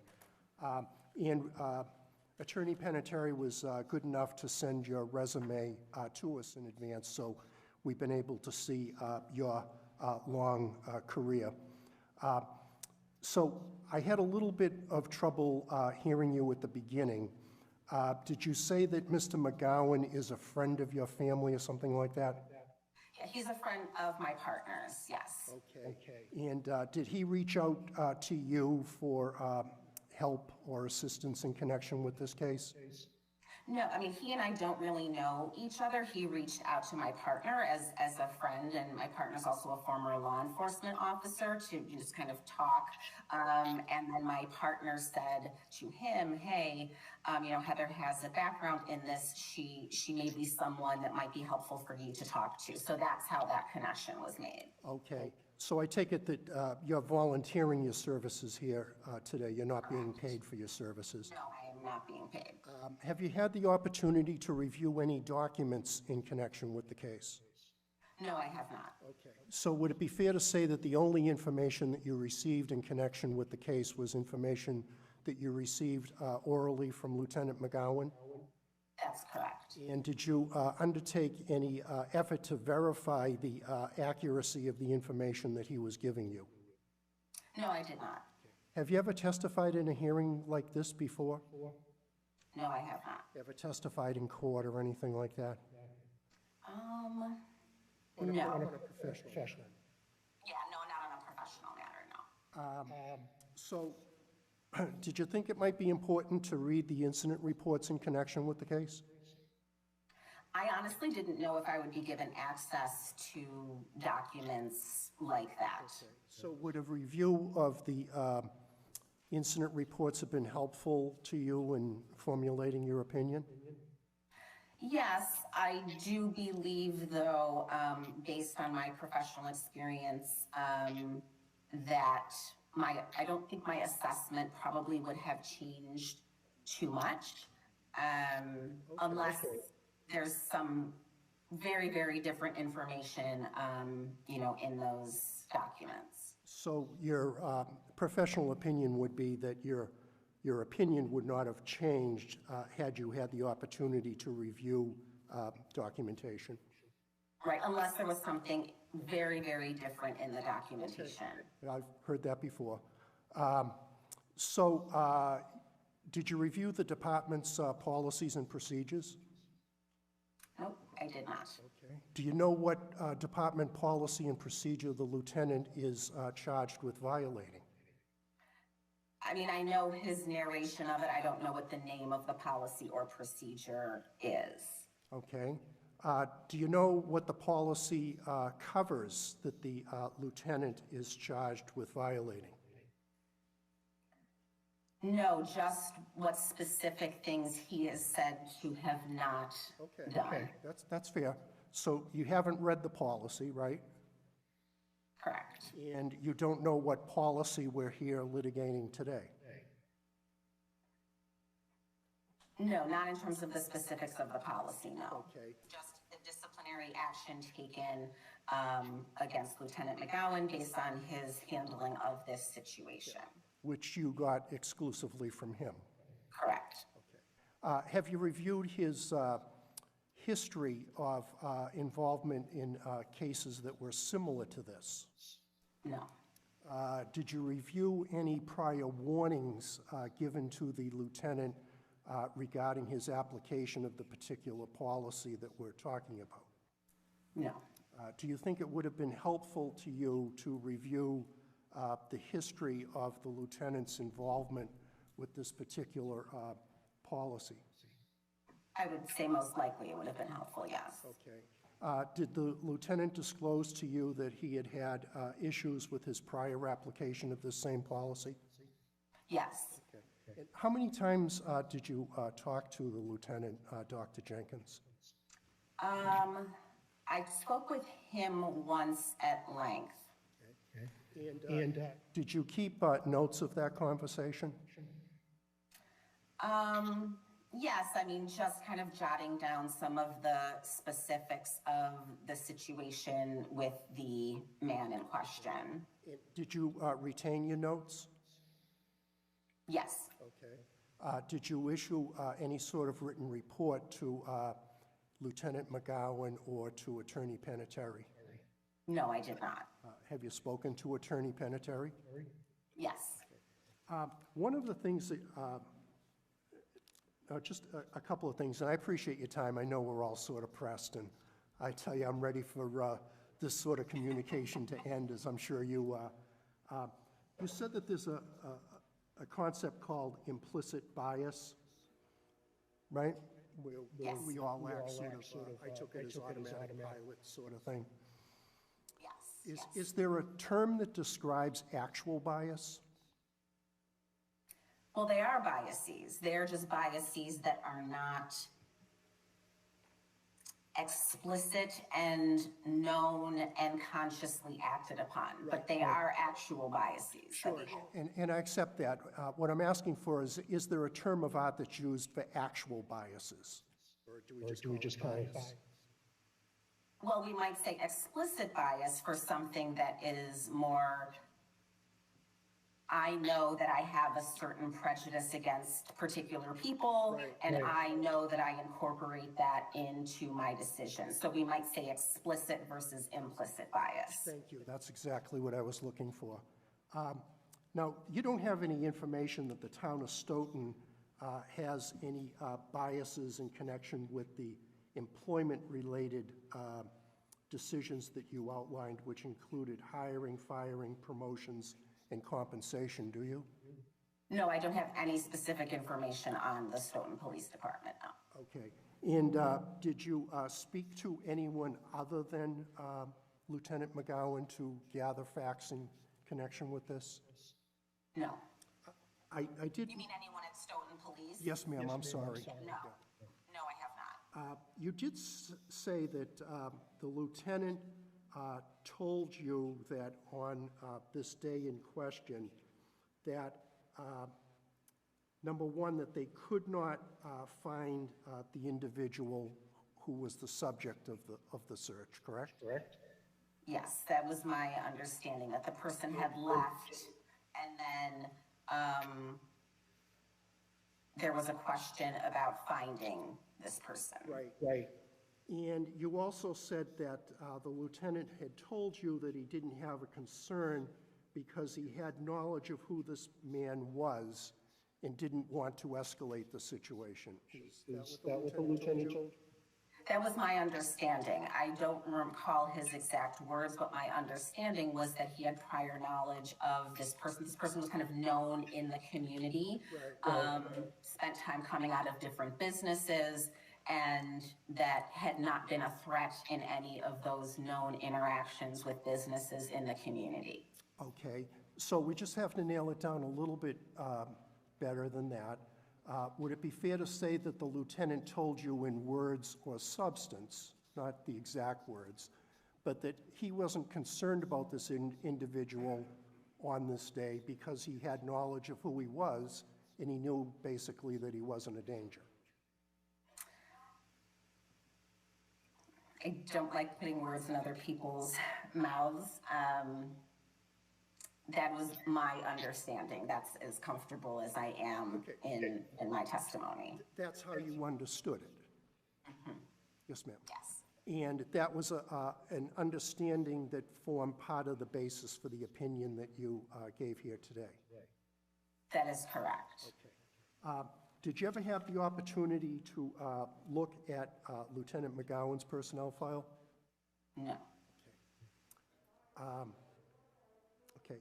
I appreciate your time. I know that this is a difficult way to communicate, and I hope I was respectful, and I do appreciate your time. Thank you. Thank you. I'll just ask one quick question on redirect. Sure. So I just have a quick question for you on redirect, Dr. Jenkins. Sure. Attorney Jenkins has, basically what he's suggesting is that you may have been retained to do an analysis of the whole disciplinary case here that we have going on. And I just wanted to ask you to be clear, to your understanding, what is the reason that we asked you to come testify here? Yeah, to be able to speak about the lieutenant's actions and to be able to speak about the role that implicit biases played in kind of the start, middle, and end of the circumstances with the man in question and action taken with the lieutenant. Okay, thank you. That was the only question I had. I don't know if you had any follow-up, Madam Hearing Officer.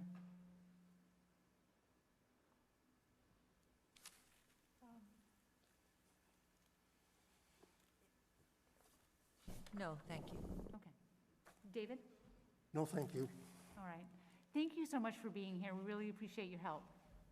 Of course. Take care. Take care. Have a good afternoon. Too. Bye-bye. All right, so it is 12:30 now.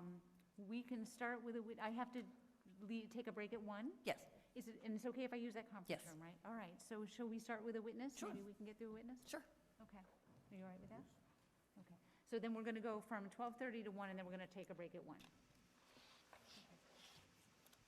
Oh, John, could I just speak to you for a moment before you go on the witness stand? Okay.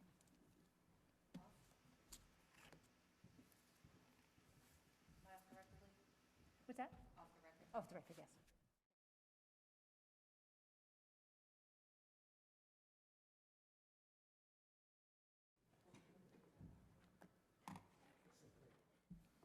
Good afternoon, Lieutenant Bonney.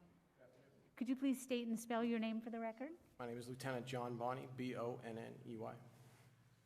And how long have you worked for the Stoughton Police Department? Over 18 years now. And what's your rank? Lieutenant. When were you promoted first to sergeant and then to lieutenant? Promoted to sergeant in 2008, promoted to lieutenant in an acting role in 2013, and permanently, I believe, in 2015. So are you familiar with a call that came into the Stoughton Police Department on December 27th, 2020 regarding ma'am. a church? Can you please just explain how you became aware of it? On the morning of the 30th of December, I received a text from Deputy Chief Holmes. It said something to the effect of, I might need some Facebook help. Give me a call when you're free. So this was the morning of the 30th? Yes, Okay, Wednesday, And, whenever Wednesday was. okay. No, so it was not Tuesday, it was Wednesday? That's correct. And what happened after that? I asked for like a, brief synopsis, and he said something to the effect of a threat at a church. And what did you do? I told him I'd be right in. Okay. And then, so what happened? What did you end up doing the next day? The next step is I left my home, and I came in, I met with the deputy and the chief in her office, in the chief's office. And what happened then? What did they tell you? So they described the call, and the fact that he went in and saw that it was asked if it was a police congregation. They did make mention of the type of vehicles that were out front. A Charger, I believe, was mentioned. And it was described to me that he appeared as if he was carrying a weapon. They mentioned the weapon a number of times. And did you express any sort of concern about what had or hadn't been done?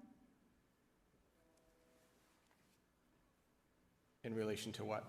In relation to the call, of what Lieutenant McGowan or what had or had not been done on the day of the call? So I did know that the shift searched for the person, which I was satisfied. That is, for the record, that is my shift. Lieutenant McGowan is working that day. I'm in charge of that day shift. I know them to do remarkable work, and they're exhaustive in their searches. So I wasn't dissatisfied with the product that was put out on Freeman Street that day. Okay, all right.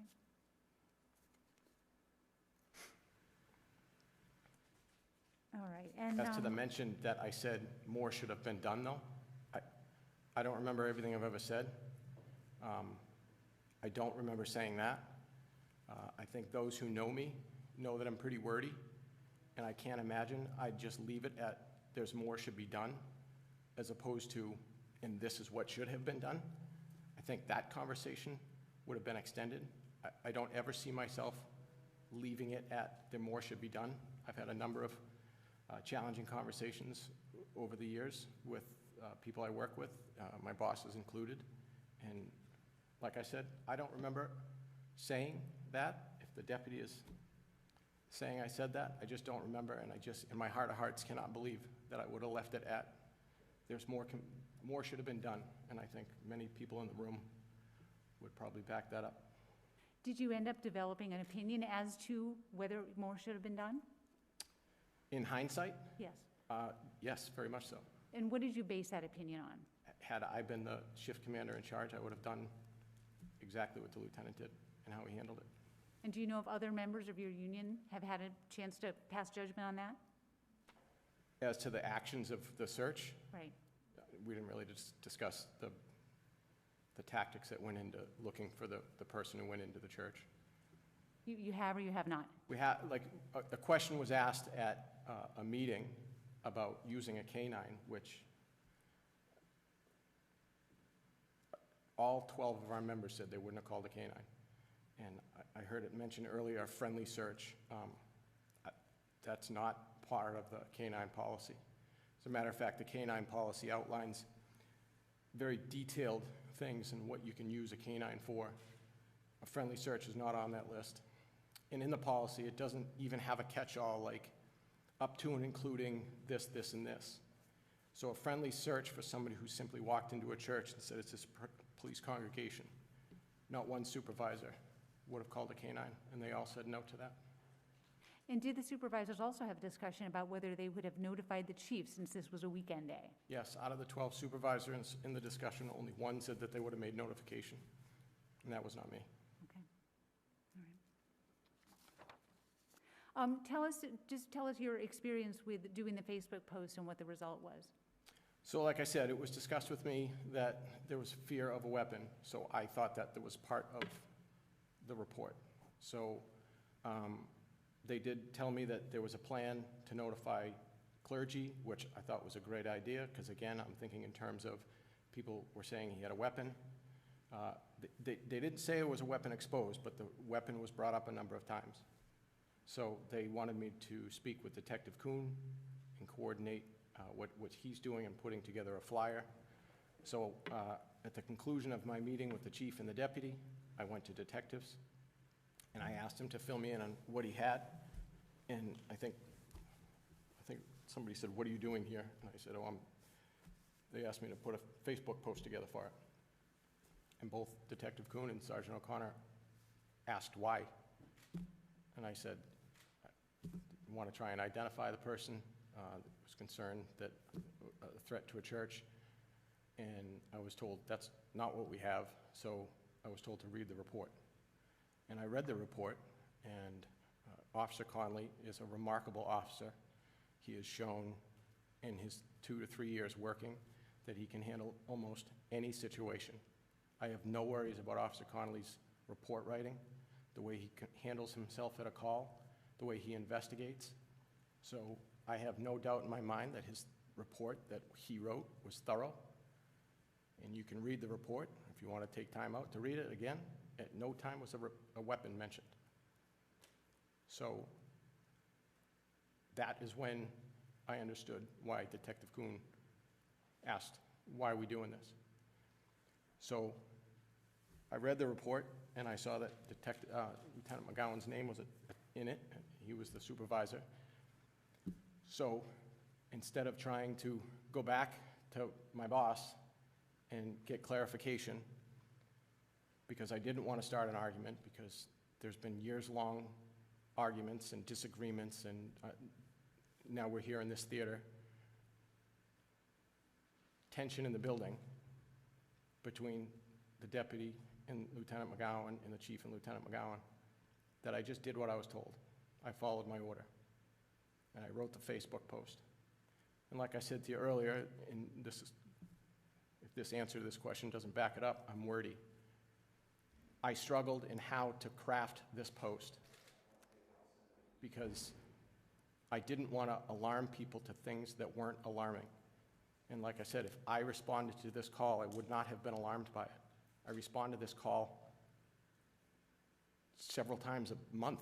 I mean, we have mental health calls constantly. So I crafted what I thought was a very sort of vanilla post to put up with a very grainy photo trying to identify the man just so we can speak to him. And what was the response to your post from Facebook? The response varied to people sharing it, I believe, and there were some angry posts that, we're looking to charge somebody with a black man walking. Typically, and I have extensive training in media relations, both traditional and social media. I am the PIO. What's the PIO? Public Information Officer. So I am the spokesperson for the department. I probably have over 100 hours of training in media relations. And in that training, they do outline that, don't argue with the public. Don't be afraid of bad comments and let the public come and defend you. If you put together a good product for your town, people are going to come and defend you. And that was done because that's what we do. At some point, did you make the decision to take the post down? I did. And what was that based on? The fact that we determined who the person was. So, currently we do have a system in place. The deputy had mentioned that we do have a system in place to archive it. At the time, I don't believe we did. I had been asking for that for years because we're actually, because of public records, not supposed to remove posts. But when we have missing people, or if we take a dog in down the pound and the owner returns, I will take that post down. And there's just no reason to keep it active. If If we're no longer searching for someone, an owner or a suspect, there's no reason to keep that active. But I was asked the following day by the detective sergeant to add a better picture to the post, and I did not do that. I intentionally did not do that. I just didn't. I saw how angry people were about the post. I didn't update the picture. I made a command decision. Basically, the detective sergeant asked me to do it. I didn't think it was appropriate. And no shame on the detective sergeant. He was ordered to do this investigation by administration, so I'm not bashing him. But I just wanted to let it fizzle out. And why is that? Because we had nothing. There was quite literally no reason to search for this man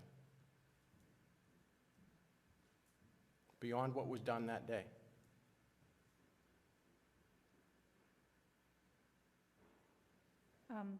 Couple of quick questions about, is there an app or some sort of technology that can be downloaded onto your phone that allows you as a member of the police department, to be alerted to suspicious person calls? Yes, it's required for everybody with a department-issued phone. It's called DataViz. So I don't know. How does it work? What happens when you... Basically, it's tied into our CAD system, so when IMC is what we use, so when our dispatchers put in the call, there are certain criteria that will go out to anybody with DataViz. So ideally, if there's like an officer-involved shooting or something like that, and people who have DataViz, I believe it's open to anybody who wants to put it on, but it's required for people who have a department phone, which I believe the deputy does.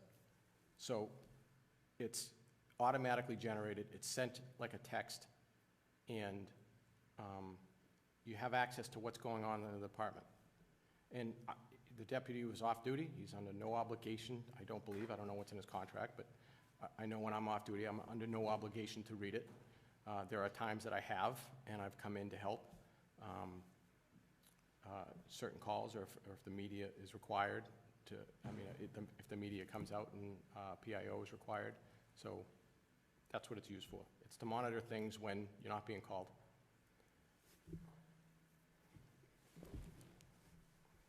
So were you aware at a certain point that, of course, that Lieutenant McGowan got a suspension? Yes. Do you know, has there been discussion within the department about how this internal affairs investigation was run? Well, today I just learned for the very first time that this wasn't an internal affairs investigation. And that's shocking to me, because this is very much about policy violations. And Mr. Jenkins asks a lot of questions regarding policies, and I don't believe there's anything in our policies that allow for an investigation that's for discipline that's not an internal affairs investigation. There's a due process that's been violated if that's not what happened.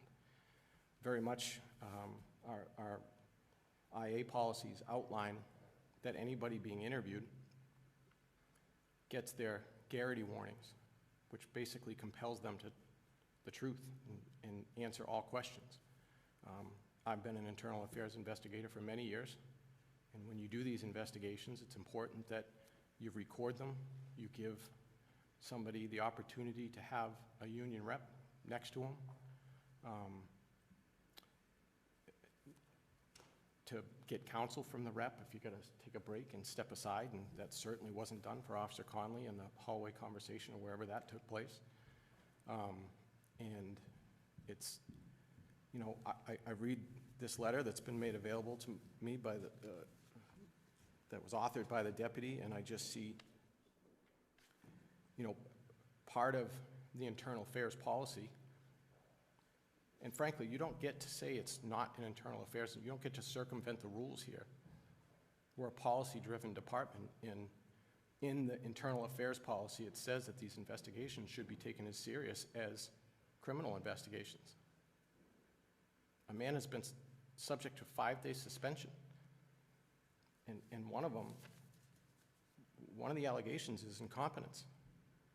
Frankly, he's the most competent person in the building.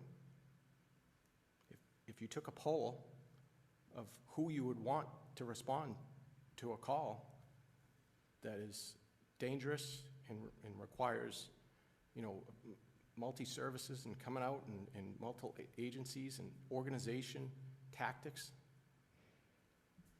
It's Dan McGowan. So incompetence, I don't know how he's incompetent here.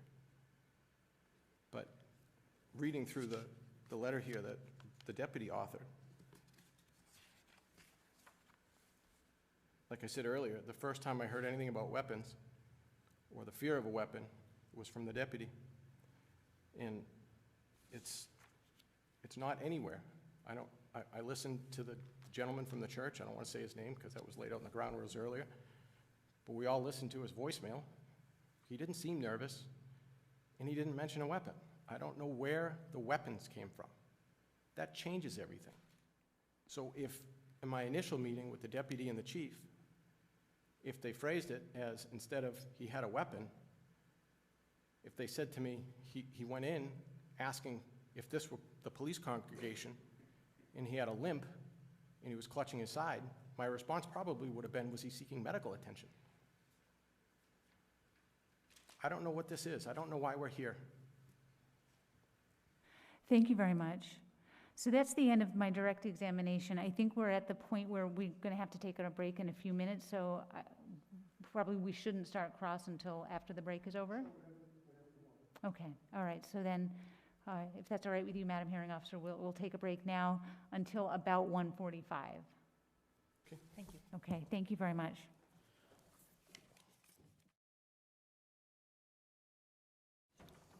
Good afternoon, Lieutenant. Good afternoon, sir. Been a long day. Sure has. That was really noisy. I'm sorry about that. I thought it was mine, to tell you the truth, so I'm it sorry was. for you. I'm just going to have a few questions I just want to get direct with you. I'm sure you appreciate that. You gave some testimony on direct examination. You referred to the Garrity decision. Yes. What's the name of that case, sir? I have no idea. Okay. I would assume Garrity is in it, but if you go to our policies and procedures, it's actually attached. Well, why don't, before you start consulting documents, sir? Yeah. Before you start consulting documents, do you know the name of the case? I just said I don't, but the Okay. Garrity warnings are in here, and our policy says that they're to be read Okay, to people who are being interviewed. okay. So have you ever read the Garrity decision? I have not. Do you know what the facts of the Garrity decision are? I believe it compels, basically it allows to compel an employee to give administrative testimony in a hearing. Okay. And absent that, if you refuse to do so, that you're subject to discipline, and that your testimony can't be used against you criminally. Okay. So do you know that the Garrity decision, or do you know what year that the Garrity decision was issued? So I'm going to be direct with you back. I don't know anything about the case. Okay. I know about the policy that says we're required to read that, have it signed, and interview people via recording. Do you know whether or not the Garrity case was a criminal case or a civil case? I don't. Do you know whether or not the Garrity case involved the Fifth Amendment or the Declaration of Rights of the Massachusetts Constitution? Sir, how long are we going to do this? We're going to do this as long as I need to do it. You're the one that brought it up, and I'm going to ask you some questions. Okay, I brought it up because it's in our policy. Okay. And I've said what I know about the Garrity hearing. Okay. The Garrity warnings is that they are to be read during, I don't know Right. every criminal law in Well- the statute and the dates they were done either. Sir, you led the hearings officer and the public to believe that the Garrity decision had some application to this case. How did I do that? You mentioned the Garrity case. So I misled the public? You implied that the Garrity case had some relevancy to this hearing. I'm just going to object at this time. I mean, he's already said that his understanding of Garrity is based on the fact that it's in their policies and Well, procedures. if he says he doesn't know what the case stands for, Attorney Penetary, I'm happy and I'll move on. I don't think he said he doesn't know what it stands for. He knows its relevance to their policies. Do you know if the Garrity case is relevant to what happened in this case? I know Garrity's were not read. I know the warnings weren't read. I know officers, including myself, didn't sign them. I know that we weren't told that this was an internal affairs investigation. Okay. I now know that apparently this wasn't an internal affairs investigation. It was some other investigation that's not guided by policy and sent up to the town manager. I know it has a lot of alarming issues in it that Yeah. I'd love to discuss with you. Sure. But as far as Garrity goes, the internal affairs policy has them right in them. Do you have the policy? Yes, sir. Do you want to flip to the back and see? And I know what Garrity stands for, and you don't.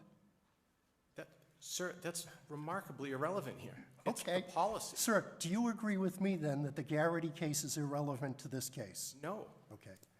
Do you maintain that Officer O'Connor, if I have the right name, Detective Sergeant.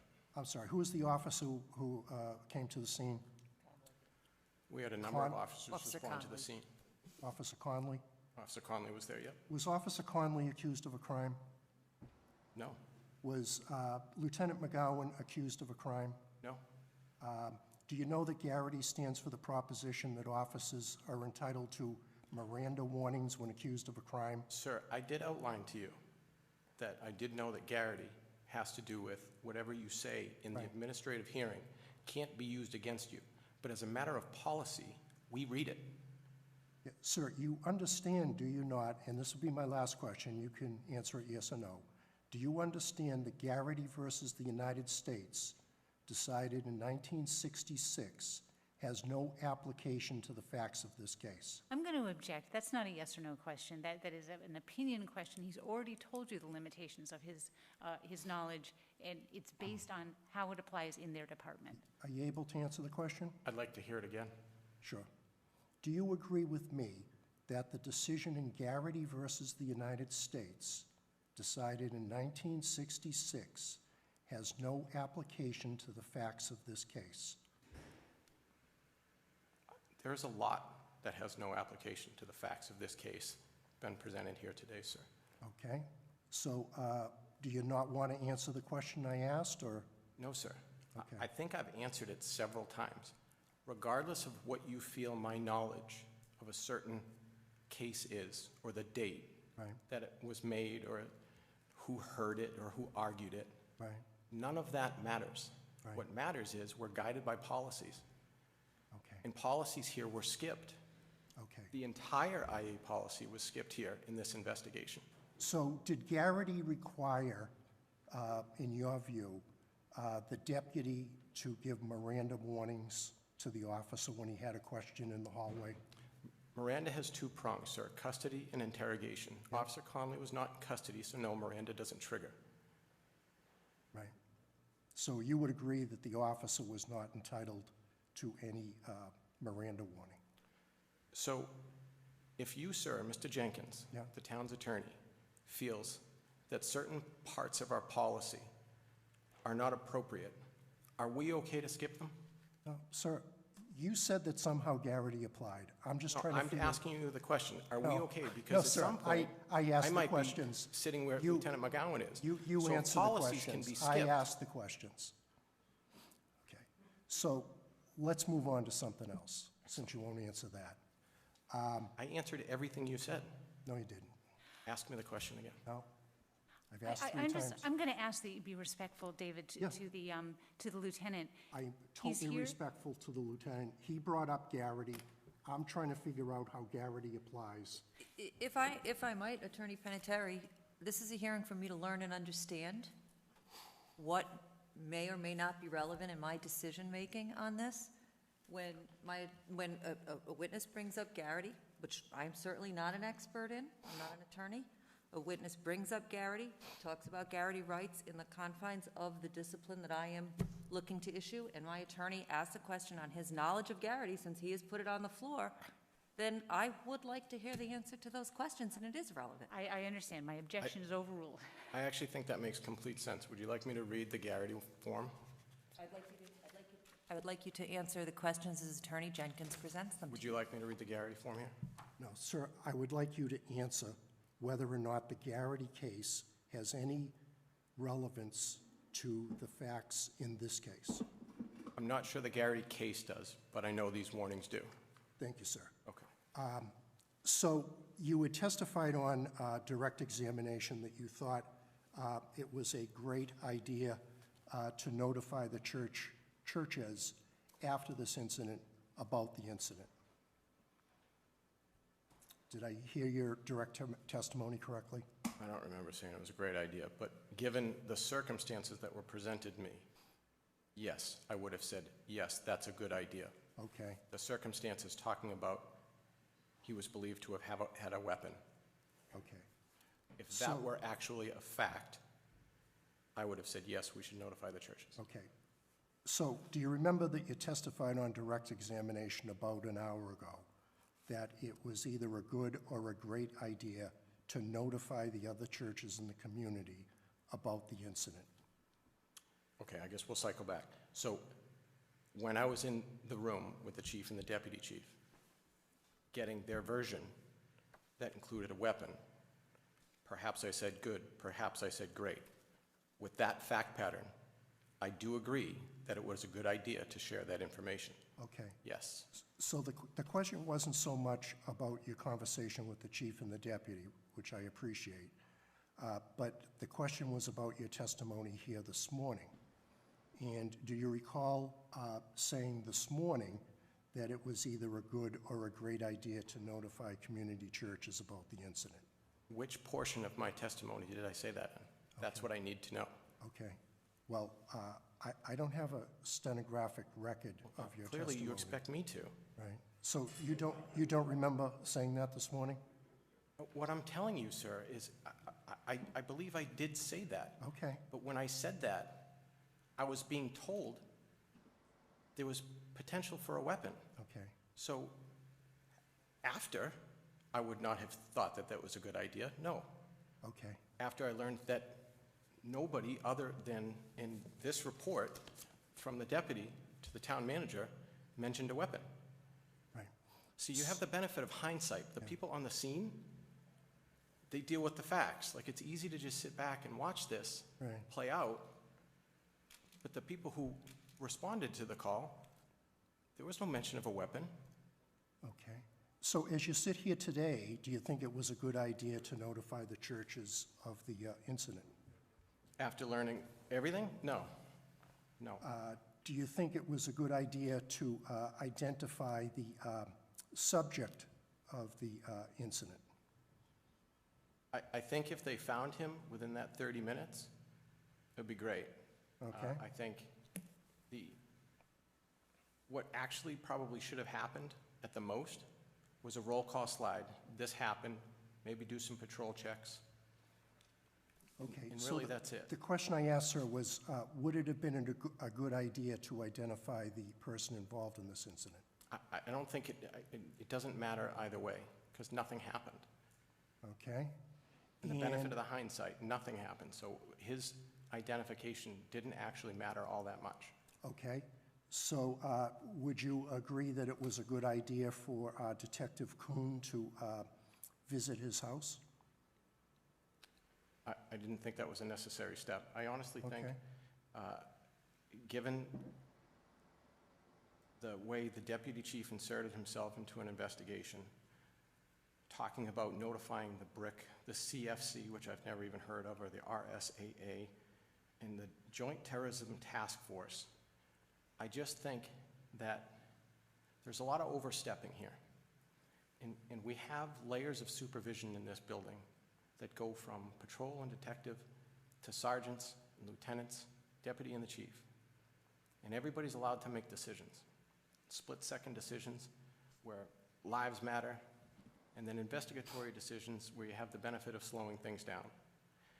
In taking the steps that were taken after the fact, after we learned that nobody said anything about a weapon, the steps taken to continue to investigate this, the time it took to do so, no, I don't agree with any of it. Okay.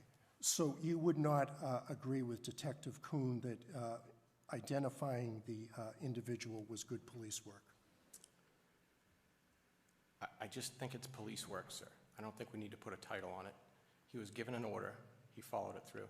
So do you agree or disagree with his assessment that it was a good idea to identify the individual? I'm happy to know who it is, because now I know that it's not a threat. I'm happy to know that, and what I do know is in here that I also read that he has a clear anti-police perspective that was authored by the deputy in this investigation that was forwarded to the town manager. My preparation for my testimony today, I read all of the reports involving this man.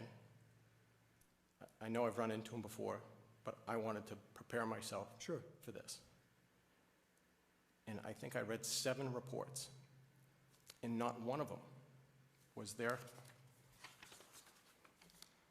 a clear anti-police perspective. Not one. In 7 reports. Okay. And I would submit that walking into a church with a limp and holding his side is certainly not an anti-police perspective, as we talked about here. So I think this went way too far. What witness identified his body action as a limp? That was mentioned today. Well, sir, what witness? I didn't mentioned investigate them, a sir. limp? Oh, I believe Officer Conley said that the parishioners of the church said he was limping. That's what your recollection is? It is. Yeah. Well, fortunately, we do have a transcript, and we'll be able to see that. But I think the question I asked you was whether or not you thought it was good police work to have identified this individual. I just identify it as police work, sir. We do things every day. Okay. You went to the man's house and talked to him. He did a good job. He's an excellent detective. He's phenomenal.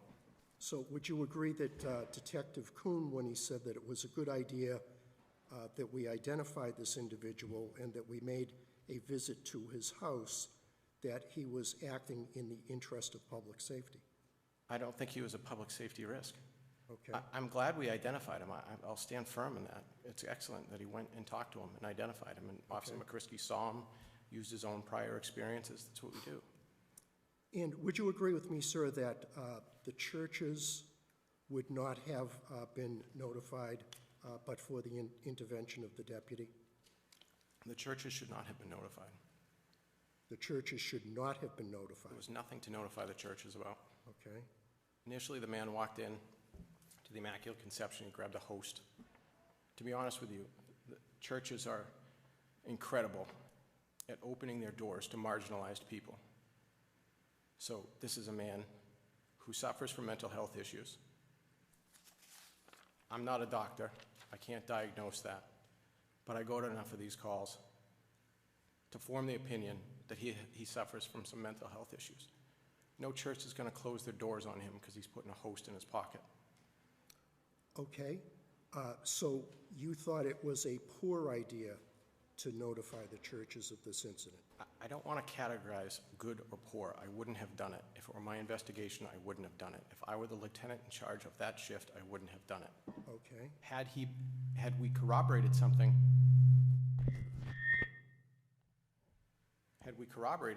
about the weapon, then yes, I would have. But we never did. There's no reason to cause alarm in town. There just isn't. We're creating a story that isn't there. Okay.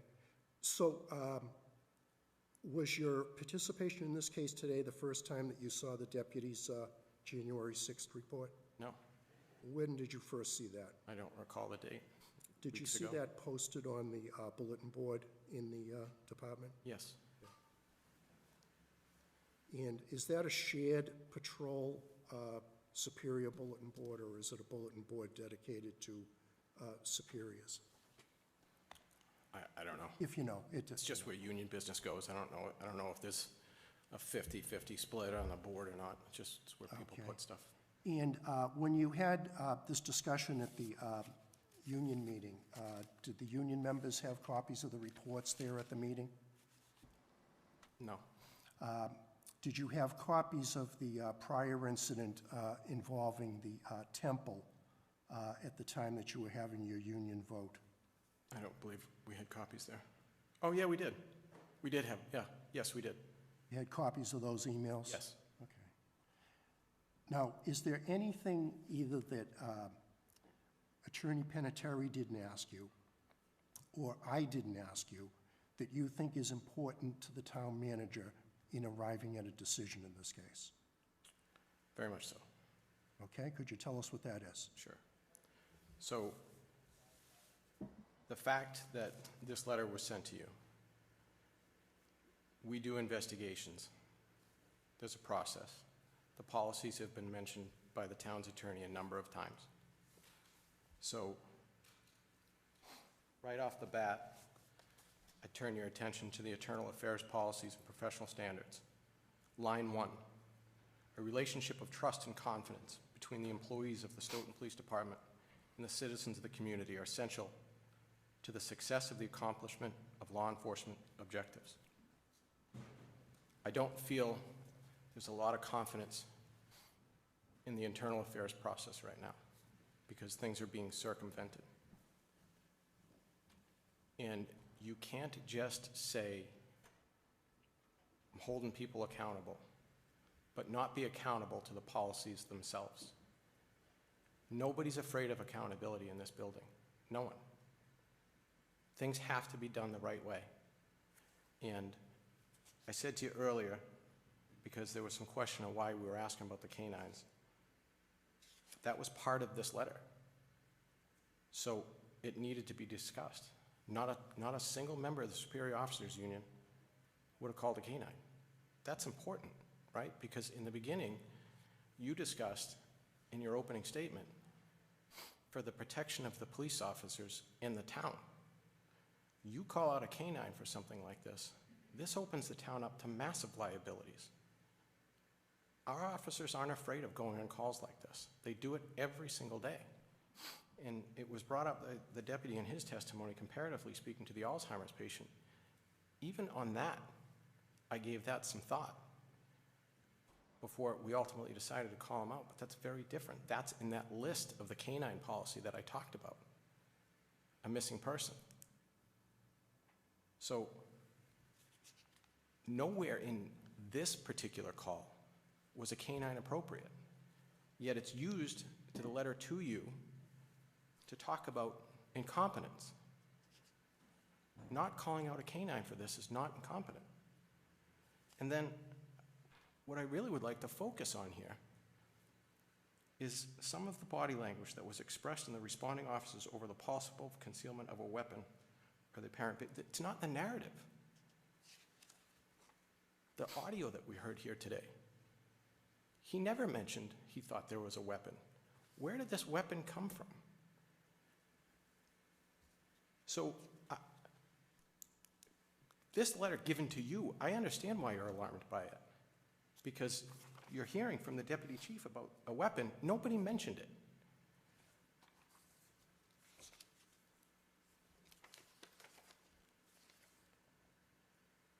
Where's this?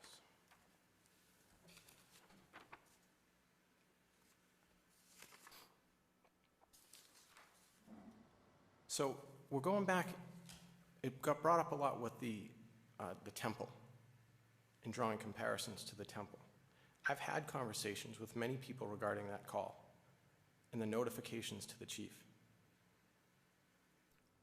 I understand a little bit on that one that perhaps they wanted a call. If I were the lieutenant, I still probably wouldn't have made that call. But the temple is different. I forget who asked the questions. Is it different than other churches?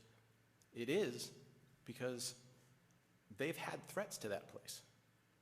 We have had a metro call out for speakers going to the temple. It's very much different. It's apples and oranges. This particular church, and I mean no disrespect to the congregants of the church, I've never heard of it. This one on Freeman Street. So ultimately, the shift at the temple did their job. The rabbi at the temple has known threats to his life. That's vastly different than what we have here. So there's no comparison. There was no reason for a call to the chief. And sir, you read, I believe in your opening statement, about the notification to the chief, but you conveniently left out a major part here. So I'm going to finish it. The police chief shall be notified whenever there's a question as to the agency's liability or those crimes or incidents that may result in heightened community unrest. This may include, but not limited to, homicides, officer-involved shooting. This is the portion that you didn't read. Homicides, officer-involved shooting, motor vehicle accidents involving serious injury or death, officer injury, misconduct, or illegal actions by an employee, or any other incident that's likely to result in major new, I think it's supposed to say news coverage, it says new coverage. It got no coverage. This is a non-call. This is, in the end, he was right. He's got to be given credit for that. He was right. This man didn't do anything. I posted a Facebook page at the request of administration. Not one time was I called by Channel 7, the Enterprise, Channel 5. Even us trying to create the stir, there was no stir. There's no reason to make a phone call here on this. We have a guy who teaches us every single year in firearms, in making that split-second decision. If there's anybody who has remarkable decision-making capabilities, it's him. He didn't have to call the chief and the deputy chief on this. He didn't. The turn that this took, frankly, was because there's a disagreement between the two. That's what this is about.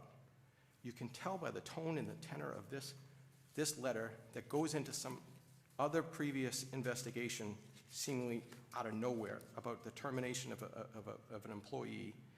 There's anger in this. This isn't an internal affairs process. Look at this. We get the media here. We have people here. We have a stenographer. For not making a phone call? There's no pattern here. There's no history here. Whatever happened at the temple is not relevant to this. It's different. And I really hope you'd listen to what I'm saying, because you and I have talked a number of times about putting this agency in the best light possible, right? I try very much to do so in our media relations, discussions with the town, discussions with the deputy and the chief on which direction to take certain calls in. And this, where it's being broadcast, this is embarrassing over a phone call that wasn't made. That's what this comes down to. The guy's got 20 years patrol supervisor experience, 20. The deputy chief outlined that he had 4. Much of that was in I'm not knocking him for it. He was a patrol supervisor for 4 years, but much of that time was in firearms licensing. How many times he's been on that call in 20 years? This was a nothing call. And we'll have more of these this week. And I can assure you, we're probably not going to be notifying the chief and the deputy chief at 2:30 in the morning when we've got a mental health call, because they don't want that call. So, I hope you learned enough here. I hope you overturn the 5-day suspension. I do believe that this letter authored by the deputy chief is remarkably misleading. And I'm sorry that we're here for all of this. Thank you for answering my question. Attorney Pinateri, before I respond? No, thank you. I have no further questions. So I would like to respond and perhaps ask a few questions of you. You read the first line of the internal affairs policy, and I believe it referenced something about public trust in a police department and Yes. the need for trust. Yes. I agree with you. You know my background is communications, and there are Certainly many do. years of training in it. Yep. And about 17 years of experience in sharing information with the public and making determinations on what is to be shared with the public, because public trust is paramount, as is police safety. Those two things, in fact, are paramount. you categorize this as a call that wasn't made from hindsight. From my perspective, I look at public trust and I question, as you make that decision now looking in retrospect, did you ever talk to the people in that church who were scared that day, Lieutenant? Did you personally ever speak to anybody in that church? No, I had nothing to do with the investigation other than creating the Facebook post. Sure, and I expect that you wouldn't have.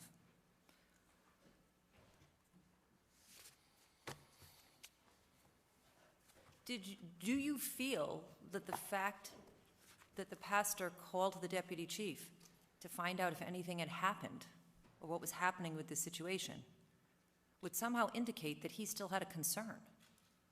I don't fault him for having a concern at all. Okay.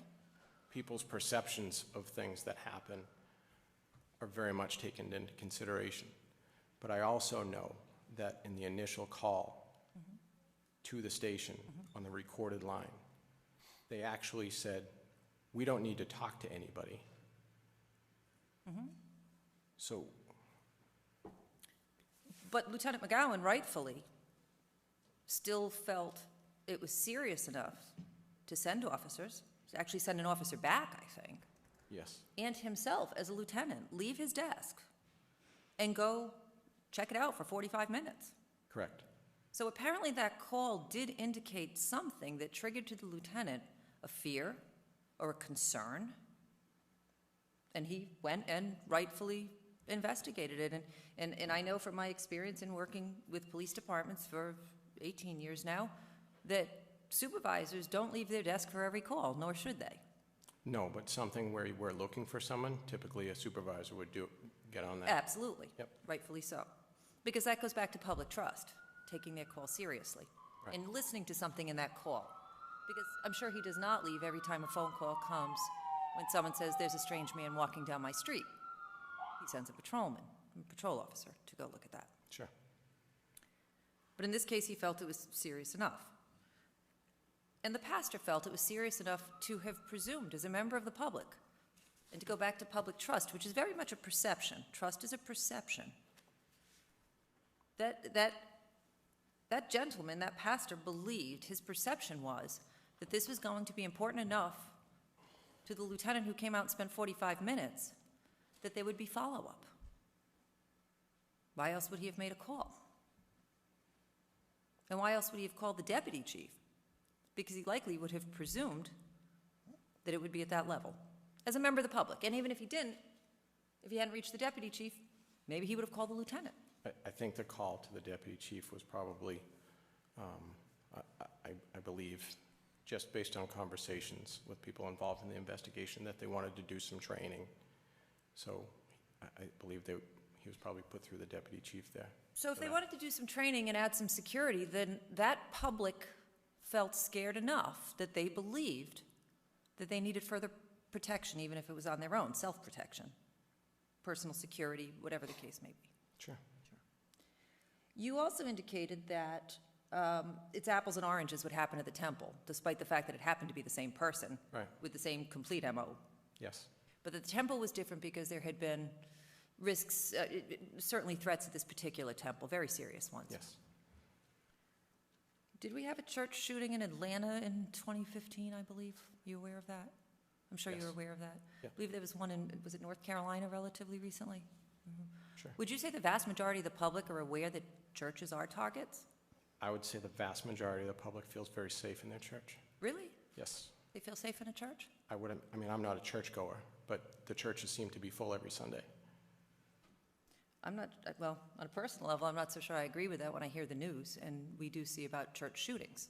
We had a very recent, in fact, it was a very news prominent one because there was a concern that it had been racially motivated, in fact, not that long ago. So we've had a few church shootings that have had very public notoriety. Sure. Would you assume that pastors are aware of that? I would think so. I As a matter would of hope fact, so, right? I did meet with Father Joe and Father Sexton of the St. James Church months ago. Neither one are there anymore, about shortly after one of those church shootings. And they wanted to come up with like a signal or something like that for their parishioners, and they actually talked about allowing their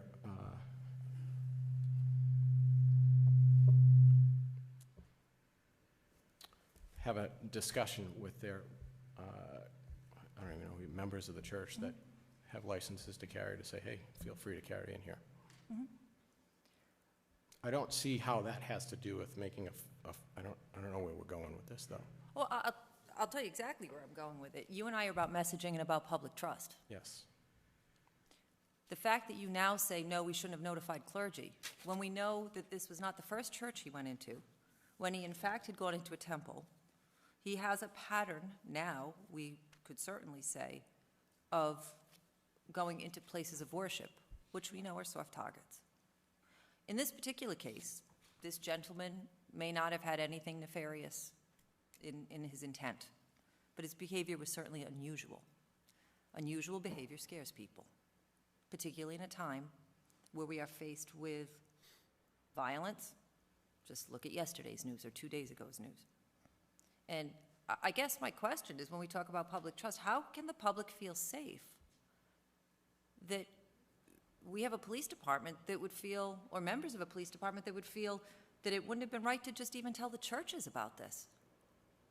As a clergyman, I would think I would like to know, even if for no other reason, to protect that man who walked into the church. Sure. Because word is going to get out from that parish. This is a small town. And word is going to get out from that parish that this happened. Right. So why wouldn't we put public information out there on this? And why wouldn't we notify the clergy, Lieutenant? So I am a member of this community, as well as an employee, and I don't think the public, I think the public trusts us not to raise alarm where alarm doesn't need to be raised. So going to a temple with a rock in your pocket and asking if you can play bingo isn't actually scary. Going to a Catholic church and getting the host and deciding you don't want to eat the host but perhaps put it in your pocket isn't scary.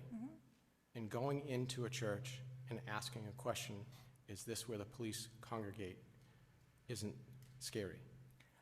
Okay, so that's where It's I'm going to, unusual. that's where we're going to take a little bit of an issue. Sure. From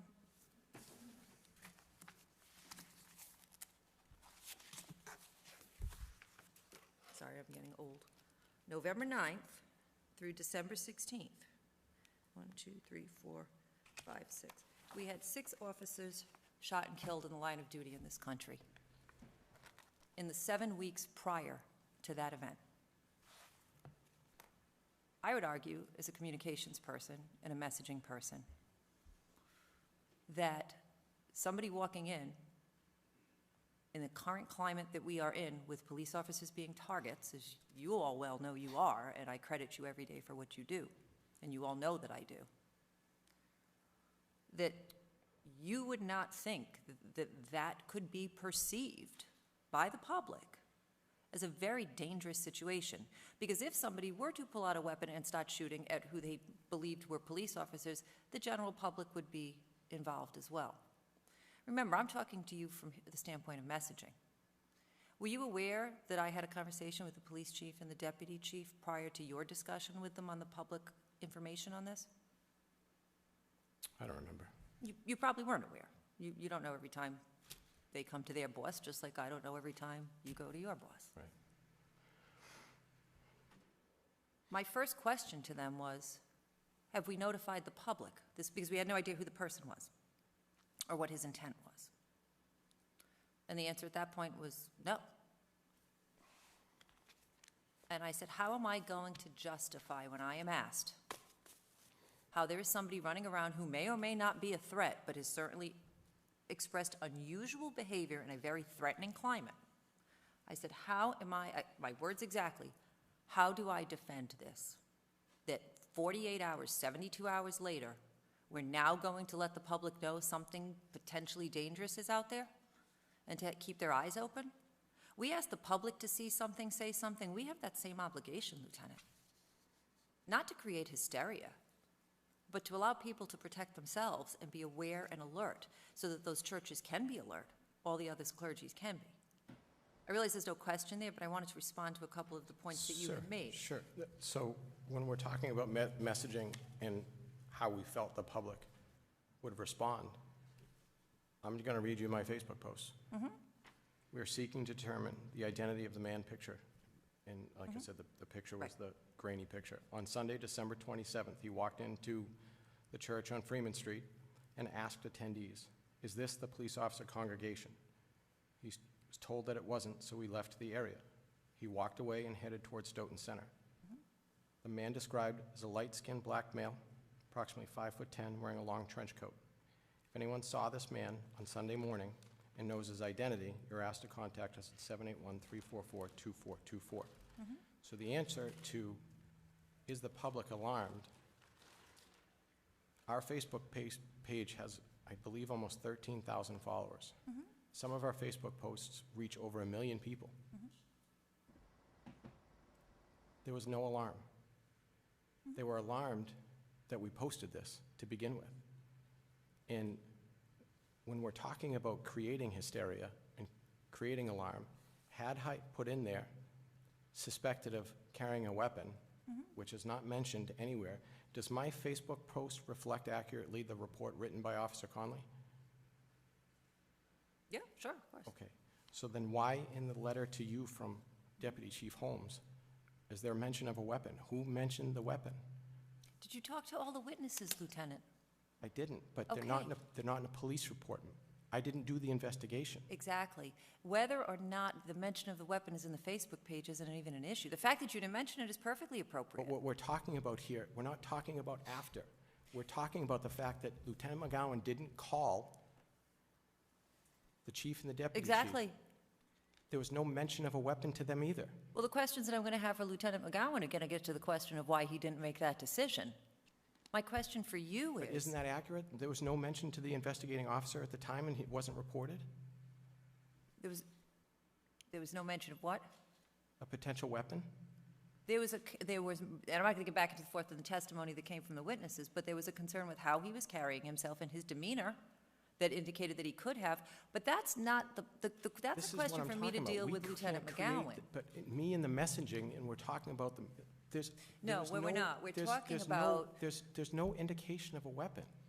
So here's the issue, Lieutenant. My perception of public safety and public trust and public awareness is that when there is a concern that a particular group, like a clergy group, could be at risk, it is important for them to know that.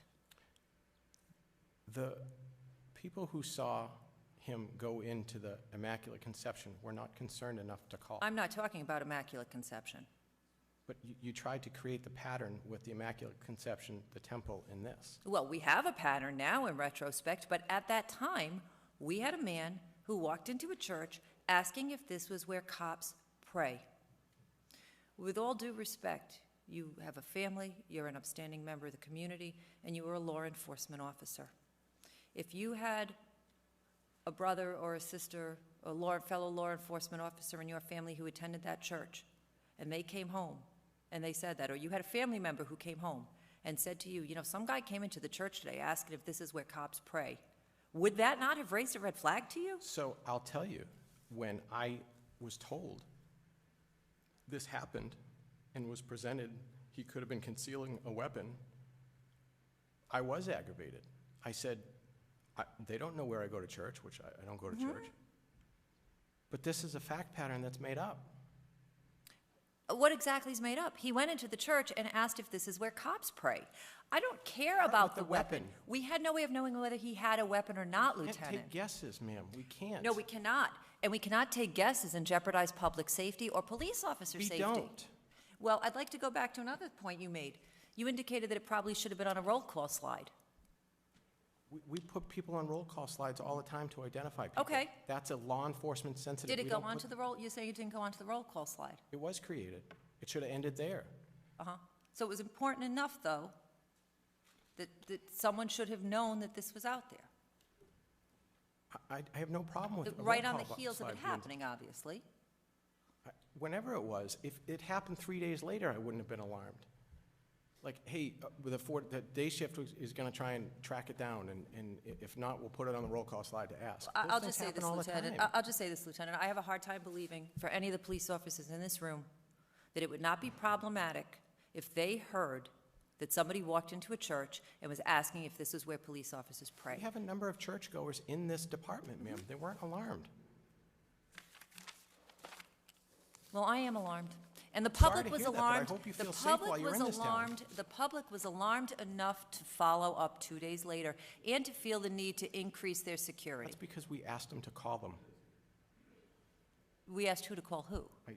We put a Facebook page No, out asking us to no, call. this is prior. The deputy chief received a phone call asking what we had done because he wanted to increase his security, when we didn't even know who the person was at that point, because we had no idea that it was something that should even be looked into as a Right, town. and in the end, we were right. It was a mental health issue. It Exactly. wasn't a danger. And it turned out to be fine, thank God. That's all I have, thank you. I'm sorry to have upset you, ma'am. Listen, this isn't the first time the expression about upsetting me has been used by your union. Let me make it clear. I said it. I didn't represent my union just then. No, I know you are not, but it is a So I'm sorry to terminology. have upset you. No, Settle down, let's get to the point. excuse me, sir. This is, Way out of line. excuse Way me, out of sir. line throwing a union there. I'm a taxpayer, I have nothing to do with This it. is my hearing, sir. Well, then you're making And you are not aware of It's a communi- shame what you're doing right now. Well, I'm glad you're You're going grandstanding, after a lieutenant who everybody in this town respects. as do I. And no, you do not. No, you do not. Well, thank you, sir. I'd like you to take a full assessment on my support of police officers and police Telling you my unions. opinion like you're stating your opinion, ma'am. Well, this would be my hearing, sir. That's fine. Thank you for your input. No problem at all. Thank you, Lieutenant. Mr. Jenkins, do you have anything? No, thank you. Thank you for your time.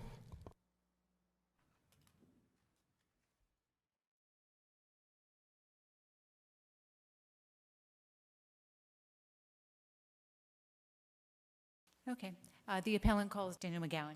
You good? Okay. Good afternoon. Good afternoon, Lieutenant. That a little close. How's that? Maybe should mine be further away? Okay, good. Okay. All right. How long have you worked for the Stoughton Police Department?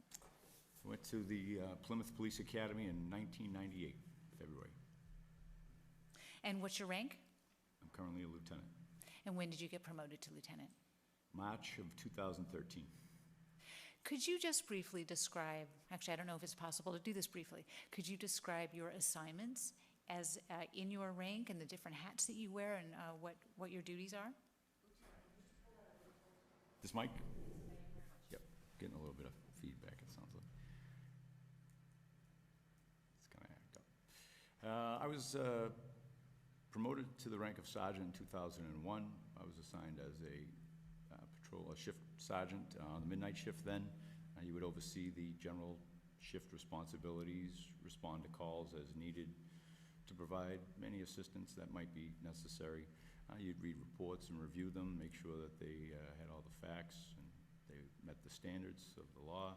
And sometime later, maybe 6 years after I was promoted as sergeant, I was made the detective sergeant, a position that I held for approximately 4 years. During that time, I conducted various investigations, drug investigations, street-level investigations, sexual assault, all types of things. Ironically, I also ran a number of security details over at the Temple during that time.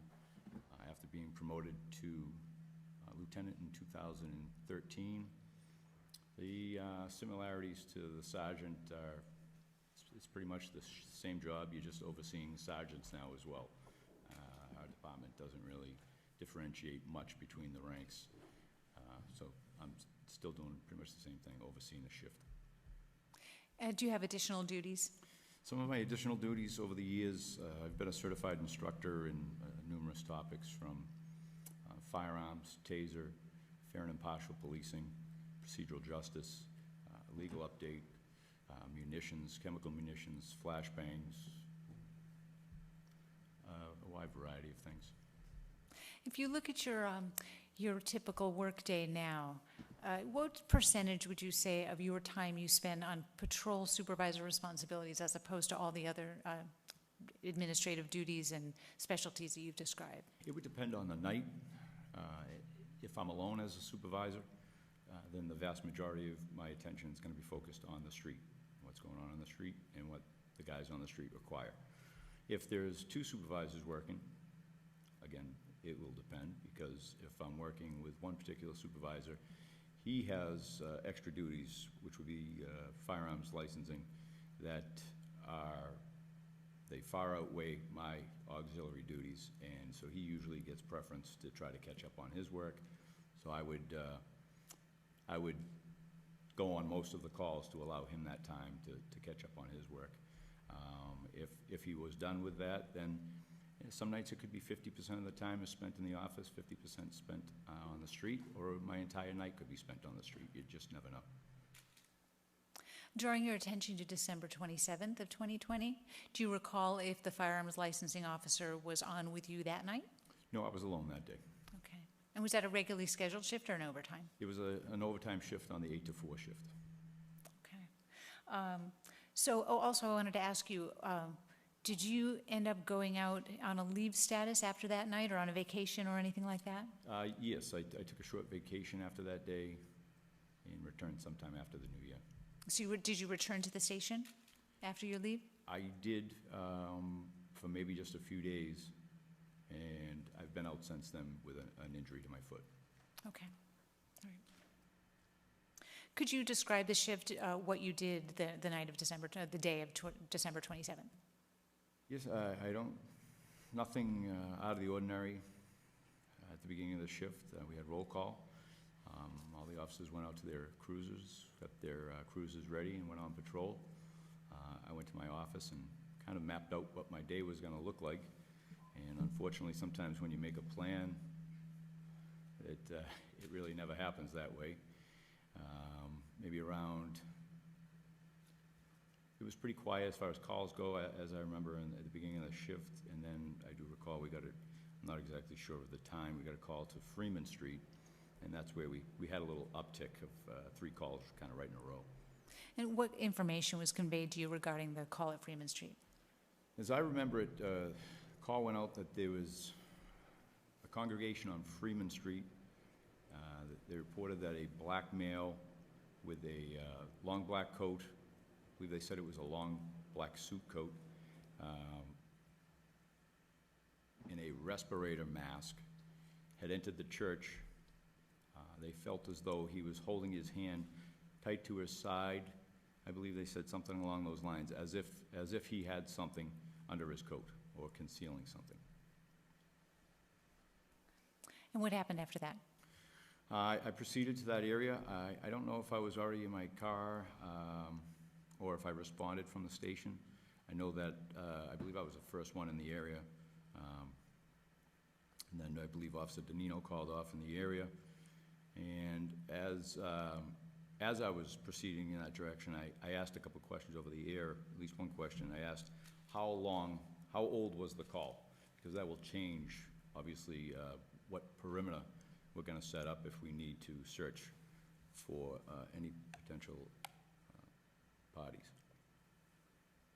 And did you get any follow-up information from dispatch? I believe they responded that it was approximately 10 minutes old. That's old. Yeah, it was a real one. And that the church no longer wanted to speak to us. No one at the church wanted to speak to us. We told them we had someone coming to them, and they don't want to even speak to us, I believe is what was put over the air. Did you send someone anyway? I did. That prompted me to slow down. I felt like if that was their response, then they weren't very concerned about it if they didn't even want to speak to an officer. But sometimes things get lost on the phone, so I thought it would be prudent to send an officer to see if he couldn't maybe get something that the dispatchers weren't able to get, or maybe something changed or someone else was willing to talk to them. But I think that it was probably the prudent thing to do to double check before we just cleared, because if we didn't speak to anybody at the church, the only other option would be to look around blindly and then clear if we didn't find them. So obviously the right thing to do would be to try to get some more information. And you said you looked around? Yes. Okay, so if you could just tell us about that.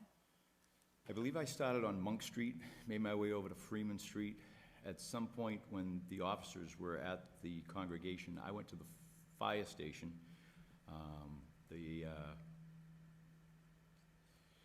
The cameras on the fire department, I had forgotten that they're now monitored at our station and not the fire station. So when I inquired at the fire department, someone came out and I said, hey, do you guys have access to the cameras?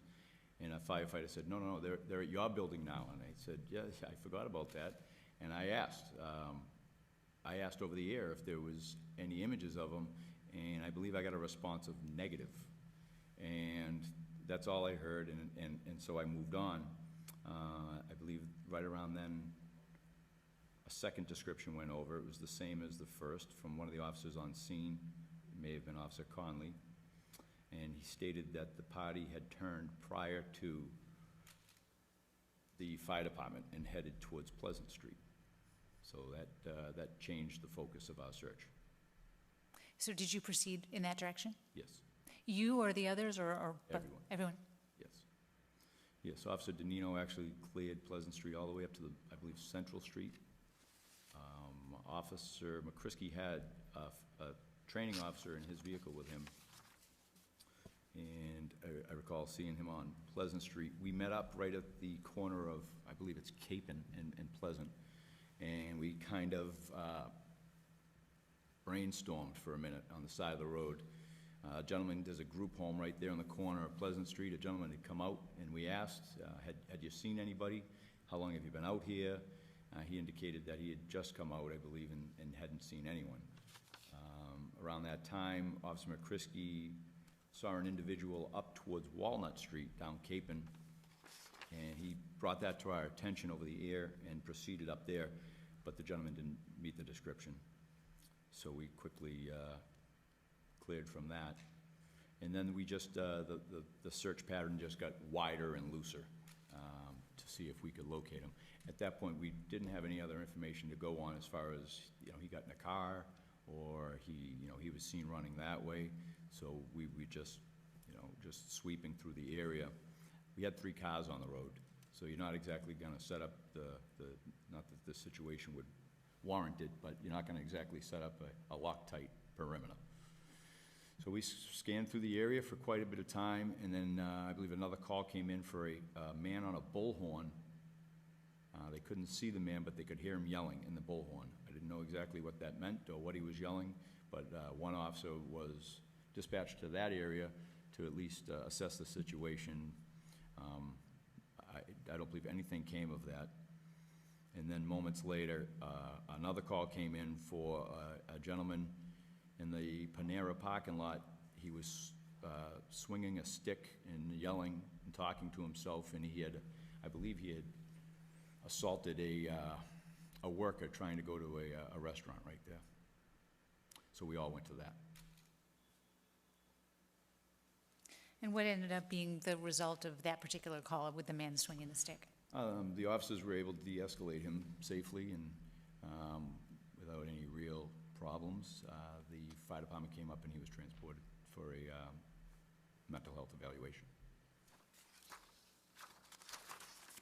And could you just briefly tell me what else happened the rest of that shift? After that, let's see, at some point I grabbed a sandwich of some sort. I had to get back to the station. That being my last day before my vacation, I'm responsible for the armory as one of my, I'm responsible for the weapons inspections as part of my auxiliary duties, and I had to complete that before I left on vacation. So after I fed myself, I went back to the station, and they take about an hour to do each gun, if it's uninterrupted, a little bit longer if you're doing that work and leave and then come back and then leave. So I had to start and complete 2 Glock inspections by the end of that day, which I did, thankfully. With regard to the call that came in from the church, were log entries completed and reports done regarding that call? Yes. Was documentation made available to the supervisor and the shift coming in after you? Yes, and there was some discussion between the 2 groups at shift change. At shift change, was it discussed at roll call? Yes. Okay. So, all right, so you ended that shift, and after that, you said you were out for about 4 days?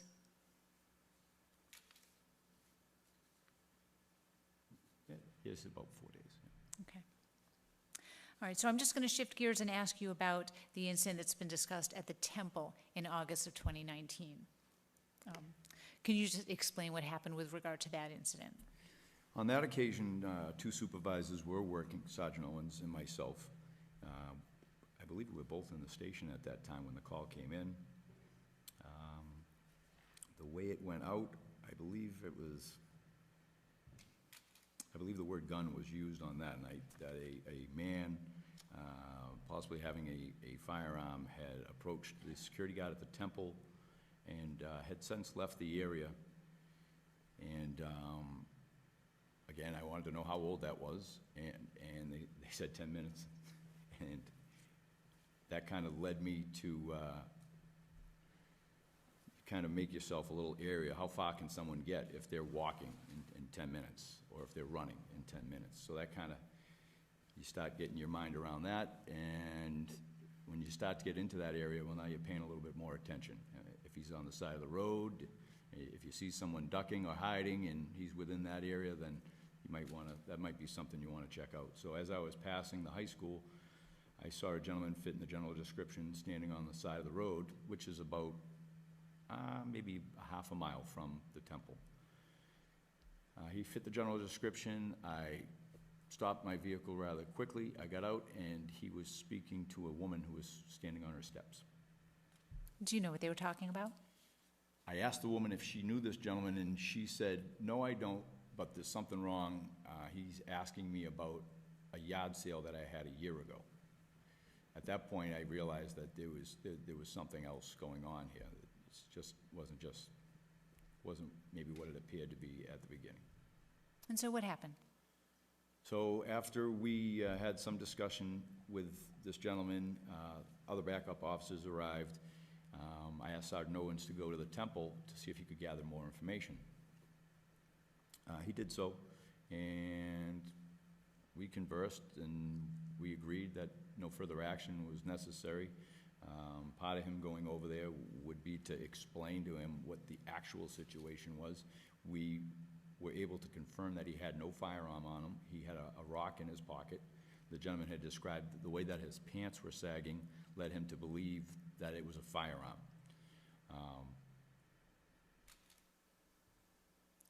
We were able to find a rock. And I don't think that he hid a gun in between the time. I think he was very surprised when we pulled up, so I don't think he had time to hide a gun. I was very satisfied with the outcome. I sent Sergeant Owens over there to put him at ease. I do understand that the temple is potentially a target for some groups. I've done operation plans for security at that place on more than one occasion, numerous occasions. I've run the plans, I ran the operations, I did the after-action reviews. I know the threats, and this wasn't a threat. This gentleman didn't say a word about the temple. He didn't say a simple, not an anti-Semitic word. He didn't make any non-anti-Semitic threats. He simply inquired about bingo, and the gentleman, for whatever reason, didn't like his appearance and said that he was not coming in. I believe there was a mention of not having any money either. And he said, well, then you can't come in, you have to leave. He left willingly, as far as I knew. And now knowing that he didn't have a firearm, I didn't consider him a threat or a risk or anything. This had no connection with the temple other than that's the first person that he saw, and he walked over and talked to him. Then he walked down the street, and he talked to the second person that he saw. I didn't see any other people out. Maybe he would have talked to them as well, but that's what I felt happened that night. Sergeant Owens and I agreed that this was nothing more than a 12312. It had nothing to do with the temple. So there was no notification made on that night. Did the man end up getting sectioned? So he was actually charged. I recall having a conversation that night. We decided the best way to approach this, because we had very little to do a pink slip of 12312 ourselves. We decided that perhaps it would be better if we charged him with assault by means of a dangerous weapon. Because had he been purposefully, as the gentleman described, putting the rock in his pocket and changing it and shifting it the way it's described in the report, had he been doing that intentionally to try to cause fear, then that would be a crime. We decided the best way to go about it would be to charge him, and we asked the court if they would consider the 123-12 option. And that's the section? The section option, because coming from the court, it holds a lot more weight. Coming from us, it's a revolving door. And I really believe that gentleman needed some help. That night, we didn't have enough to articulate why he needed that help from us. Now, was this on a weekend day? I don't recall. The temple? Yes. I don't recall. Was there a question as to whether you were going to notify the chief or the deputy chief about this? It never even came into my mind to notify them about this. Okay. And you did have some discussions with the deputy later about whether to notify him or not, correct? Through email, yes. Okay, all right. And so was there any specific decision-making process you went through with regard to deciding whether to notify them or not, or was this just kind of a foregone conclusion for you? It really didn't trigger any alarms in my head to say, hey, you should call. There's a policy, you should notify them. It just never came into my head to call them. And certainly, I mean, if Sergeant Owens felt it was necessary to call him, he certainly could have voiced a disagreement with that decision, or maybe said, hey, we better call. This is part of the policy. We should call for this one. It doesn't fit the criteria. At best, it's in a gray area. So Sergeant Owens, of course, is a lower rank than you. So, but do you have the kind of rapport with him that he would have felt comfortable making that recommendation to you? Absolutely. We bounce things off each other all the time. So now going back to December 27th, 2020, did you have any idea whether the person who went into the church on December 27th, 2020 was the same person who was involved in the temple incident? No, I did not. Okay.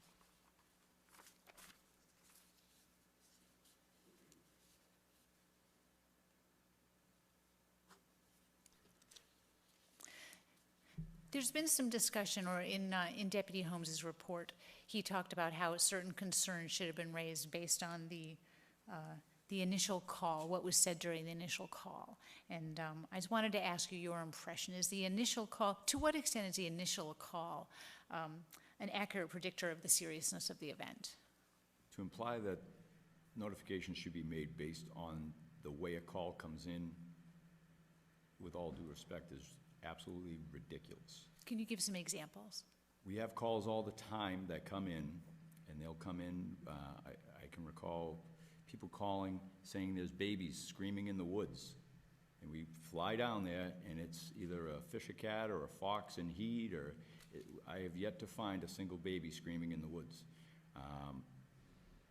Come down during July, shots fired every night, and they're fireworks. We don't notify anybody based on how the call came in. Calls, people often call us, and it's not what it seems. Even, they may have perfect intentions, but it's just not, their concerns aren't accurate. Could you give me some examples of times when you have called the chief or the deputy? The ones that come to mind, a lot of shootings. I've called them where the scene is still hot. I've called them when we don't even have a perimeter set up, where the scene is still so chaotic, and it may just be a text. Hey, we got this going on, more when I can, or something along those lines. But I try to communicate with them all the time, not just when the policy requires me to, because there's a lot that doesn't fit into the policy. There's a big gray area there. I try to bring things to their attention that they need to know about all the time, certain threats or practices that may need to be tweaked a little bit. I brought to their attention a pretty clear threat recently, and it was just balked at, and my idea was just thrown in the trash, and I don't think it was ever addressed.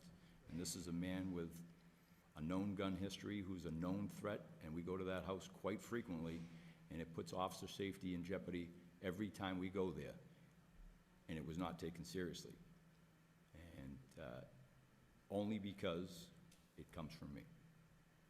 So there are times when you would report something to the chief or the deputy chief, and they would not take any action on it? Yes. Yes. Again, on December 27th, 2020, did you consider calling a canine to assist you in the search for this man? Not for a second, no. Why not? It's not appropriate. It would be absolutely reckless. Lieutenant Bonney touched on it. The minute you get that dog out of the car, there's the potential for something bad to happen. They are a tool unlike no other in policing. In times, they're irreplaceable, but we have to use them very, very responsibly, because when things go bad with a biting machine, things go very badly. And particularly with the history of the canine use in the black community, you need to be a little bit more sensitive to that than usual. And I think that falls flat in this argument. So as we've discussed today, you did not make a notification to the chief or the deputy chief that day on December 27th. I did not. Can you just explain why, under the circumstances of that day, you did not call them? Similar to the Temple incident, it just didn't seem to rise to that level. And I continued to work. We got busy for a little while there with a couple of other calls, and I went back to the station. I continued to be very busy. I read a couple of reports.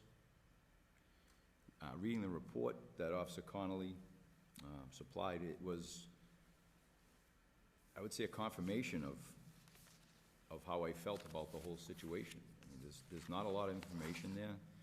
The fact that they didn't even want to speak to us at first, I was not concerned.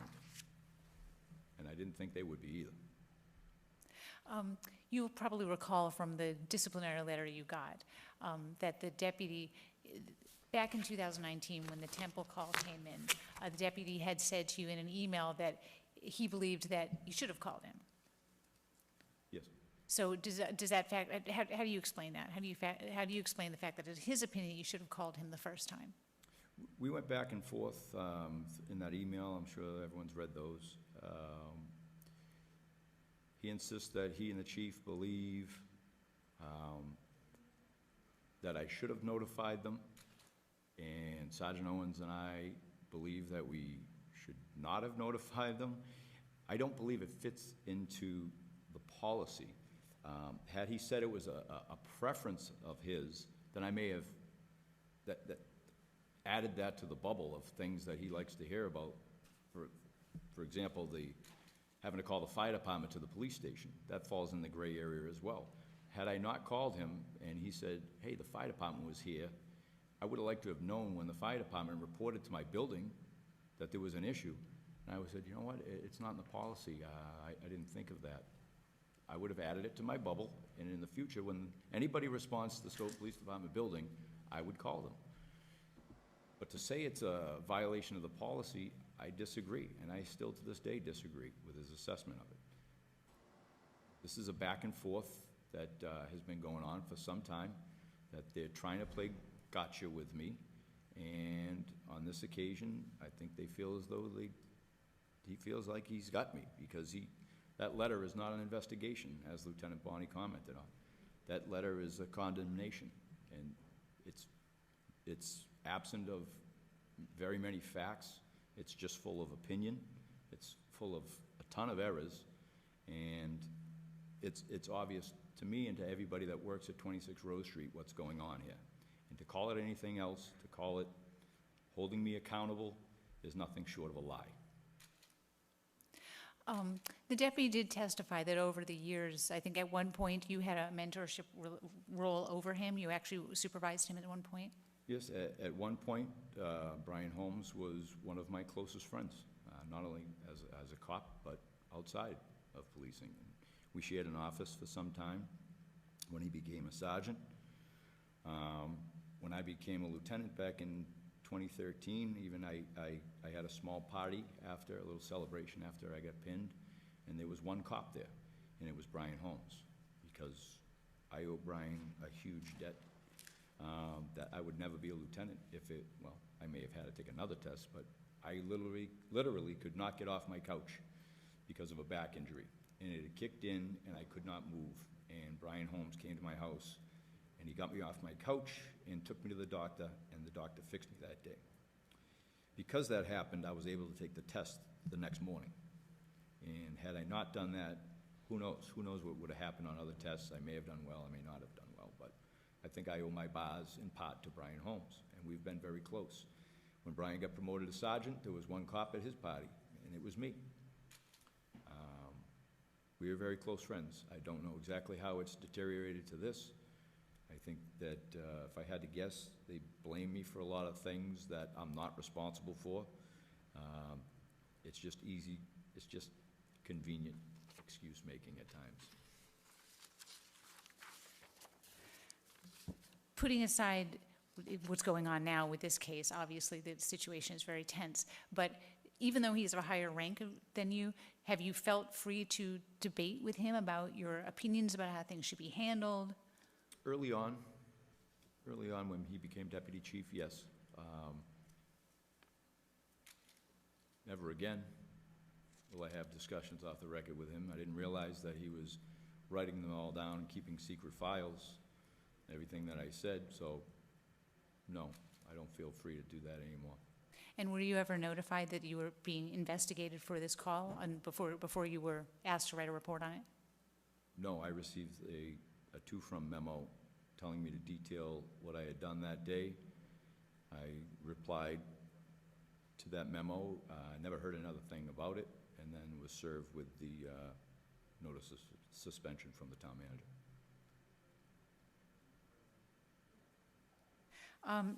Just getting back to, you've read the reports by Officer Conley, correct? Yes. And you also read in the deputy's disciplinary letter where he talked about his conversation with Officer Conley. Yes. Okay. At one point, Officer Conley talks about having gone to the church and seeing that some of the parishioners had a look of fear on their faces. In the deputy's report. In the deputy's report, correct. Going back to the day of the incident when you were working on December 27th, did Officer Conley explain that to you? No, he made no mention of that. Okay. And let's see. And you did not have the opportunity to view any video of the man on December 27th? No, I inquired if we had any from the fire department. The immediate answer I got was negative. I didn't know there was any available. I believe that became available a couple days after the event. Okay. All right. So those are all the questions I have on direct. Attorney Jenkins, may I have some questions for you on cross? Thank you. Good afternoon, Lieutenant. Good afternoon. I'm good. Your mic on? There you go. Can you hear me now? I asked, and I'll ask again just so that you hear, if you need a break at any point, please stop and tell me that. Thank you. Okay, I don't have all that many questions for you. I hope they're not about Garrity. Excuse me? I hope they're not about Garrity. Yeah. I will concede that I don't know much about the case. Not many people do. Again, I just want to do a quick overview of the Temple incident. The emails between you and the deputy are in evidence, and there was a back and forth there, right? Yes.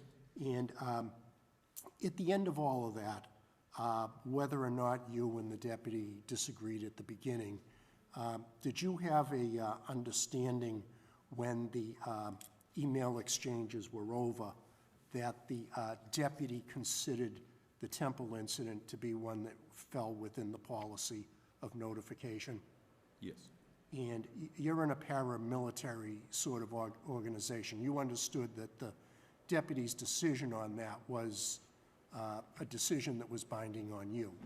Yes, and I replied that I will continue to notify them per the policy, as I always do. Your final email, you said to him, in the future, I will be sure to make notification as directed by the policy you included, right? Is that right? That's right, yes. And was there anything else that happened with regard to the Temple incident in terms of discipline? I don't believe so. Okay, well, you'd know. You weren't suspended or anything for that incident. I would hope I would know, but no, I was not suspended. No. Okay, so that was sort of what I would call, maybe you would agree, a learning experience? No, I wouldn't agree with that. You didn't see it that way? It was an experience. Okay. It was an experience in which you were aware the deputy was telling you that this kind of incident should be notified, he should be notified, and you accepted that determination? No, I don't believe I ever did, but I said that I would continue to notify. Okay. I still don't believe that fit the policy, Okay, and my reply was that I will continue to call per policy. okay, I didn't concede that the Temple incident fell into policy, simply that I will continue to call per okay. policy. Okay, that's good to know. I also don't believe the church incident fell within the policy. We'll get to that. I know we will. So, December 27th, 2020 was a Sunday, right?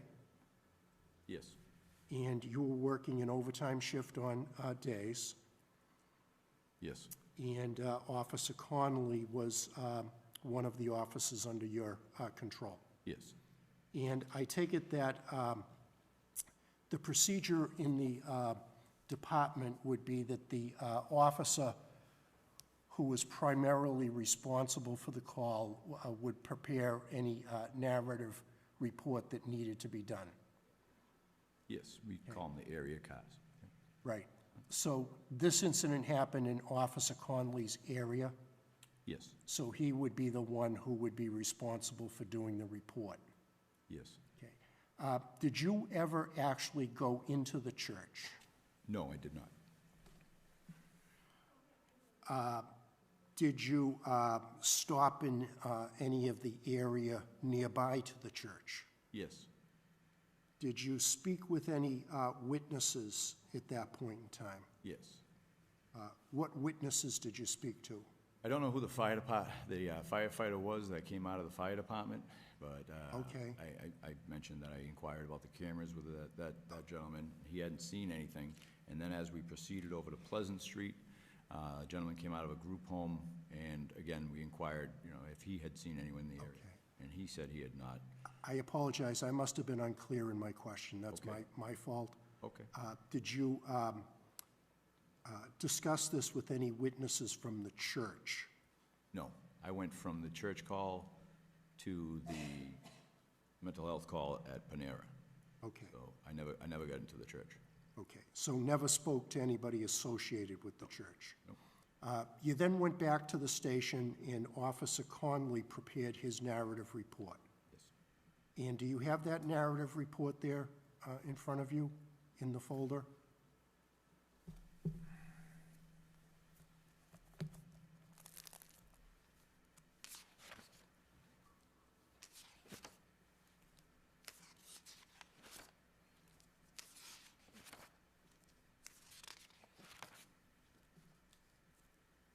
Yes. Okay? And that report has a reference number 20-1302-OF, is that right? Yes. There's a notation at 1220 that the entry was made by MPC, which I assume is Officer Conley, right? I believe so. Is there any question about that, or? I would hope not. Oh, Okay. it should be Officer It Conley. was modified by Officer Conley at 12:45, right? Yes. Right?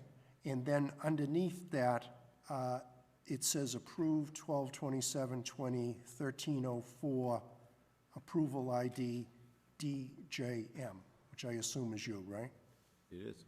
And 1304 for those of us that aren't in the know is 1:04 p.m., Yes. shortly after noon. So would you have read this report? Yes. Okay. Do you recall if you had any further conversation with Officer Conley about the report after you read it?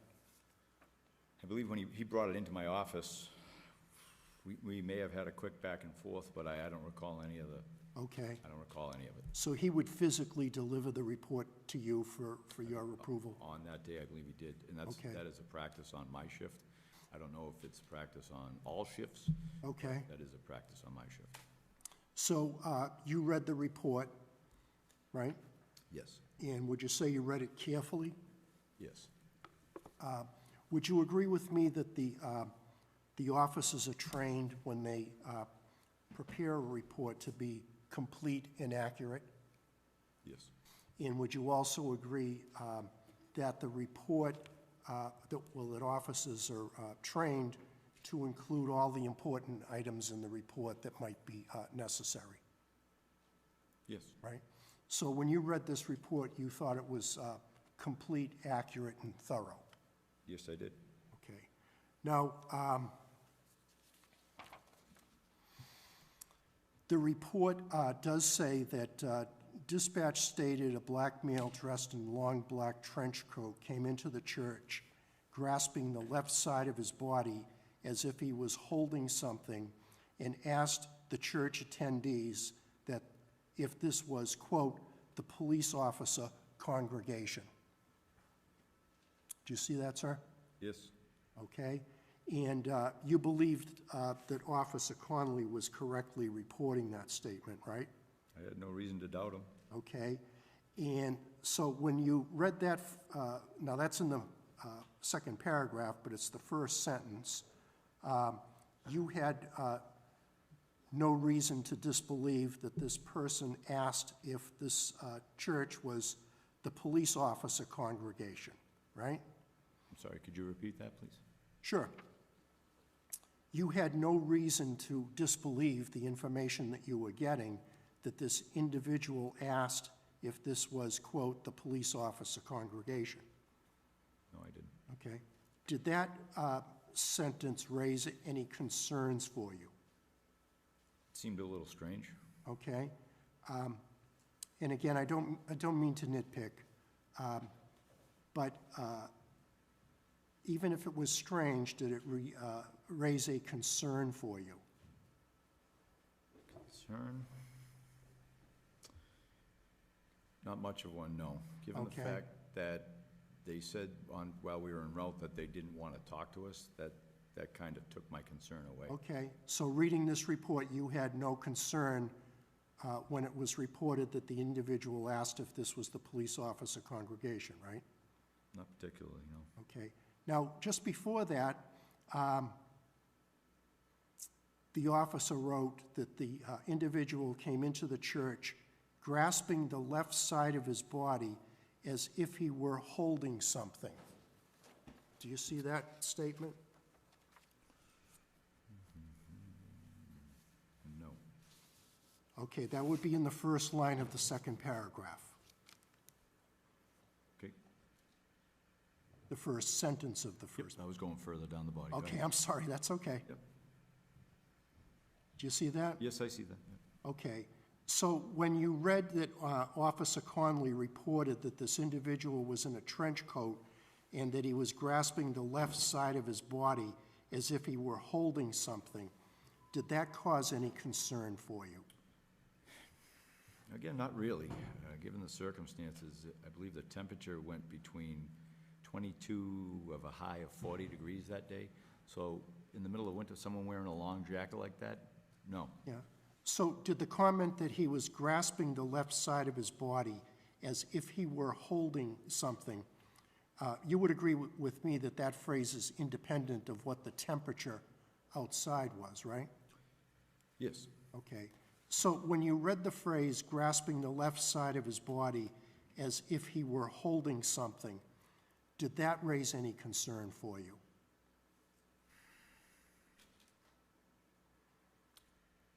I would say,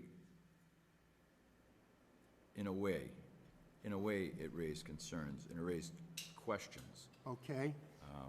Questions, can I continue? I'm sorry, I didn't mean to interrupt. Questions such as, what is leading them to believe that that is something bad under the jacket? Questions as of how are they coming to that conclusion? The description of the man being a black male in a white church, is that coming into play? I don't know. Much like the incident at the temple where the same black gentleman entered the temple, I don't know if that is factoring into it, but it's something that we must factor into our response. Okay. So the question is, sir, did the fact that the officer wrote that he was grasping the left side of his body as if he were holding something, whether or not that raised a concern, and you said somewhat? Yeah. Is that accurate? Yes. Okay. So how many people were in the church when this fella came in? I was not at the church. I already explained that. Okay.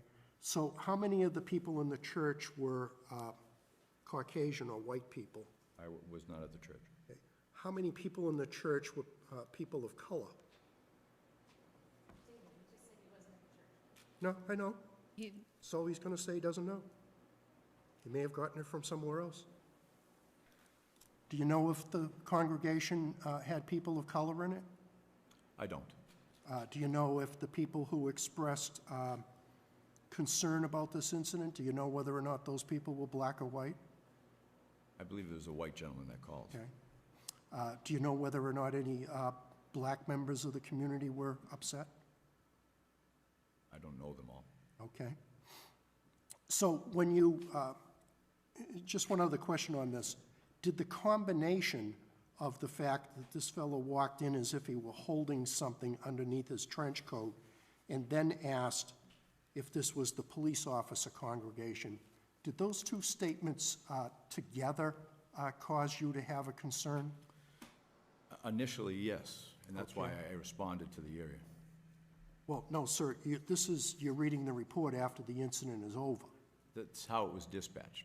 Sir. This first line is almost exactly how it was dispatched. Right. So those lines, yes, they caused me enough concern to respond. Okay. And when the church said they did not want to speak to an officer, that concern was almost completely alleviated. Okay. So when you read this report at 1:04 in the afternoon, and the report said that this individual was grasping the left side of his body as if he were holding something, and asked church attendees if this was the, quote, police officer congregation, at 1:04 p.m. that day, did you have a concern? No. Did you ask Officer Conley to prepare any supplemental report with respect to this issue of the person grasping the left side of his body as if he was holding something? No. Does the report in any way indicate that people at the church, once the police responded, expressed any desire not to speak to the police? Could you say that again, please? Sure. The report, 20-1302, does not say anything about people not wanting to speak to the police, correct? Correct. Would you also agree that Officer Conley, who I agree with the lieutenant, is an exemplary officer, did you consider it significant that he went back to the issue of the person seemingly to conceal something a second time in his report? You mean the fact that it's repeated? Yeah. No. So when Officer Conley wrote, Nate said while he was walking, his left arm was on his left side, not swinging like his right arm was, like he was clutching something. So this would be a second instance where it was being reported that it looked like the individual was concealing something. When you read that statement, Lieutenant, did that cause you any concern? If I could just draw your attention, this isn't exactly the second time this is being reported. The first one is dispatch stating that was what the church reported to them. And Right. the second time is Officer Conley hearing it for himself from someone at the church. Okay. So he's hearing the same thing Okay, that dispatch already told him. This isn't like he's getting it from multiple parties. okay. Well, you don't suggest, sir, that if there were multiple parties, they'd have different stories, do you? Yes, I do. You do? Okay. You need to So listen to the phone calls, and you'll did see it- there's multiple stories. Did it cause you any concern when you read that the officer was told by people at the church that it appears that this fellow was concealing something? I'm sorry, could you repeat that? Sure, that's okay. Did it cause you any concern when you read this report that the officer reported to you that he was told by a member of the church that it appeared like this individual was clutching something underneath his coat? No, I wasn't very concerned. Okay. So I take it that once you received this report, you took no further action with regard to this investigation?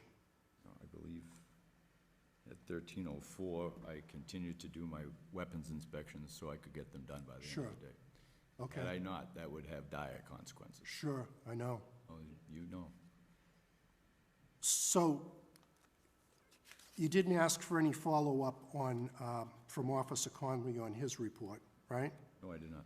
And you took no further steps to ascertain as to whether or not this individual had a weapon underneath his coat in the church where he was asking about police officers?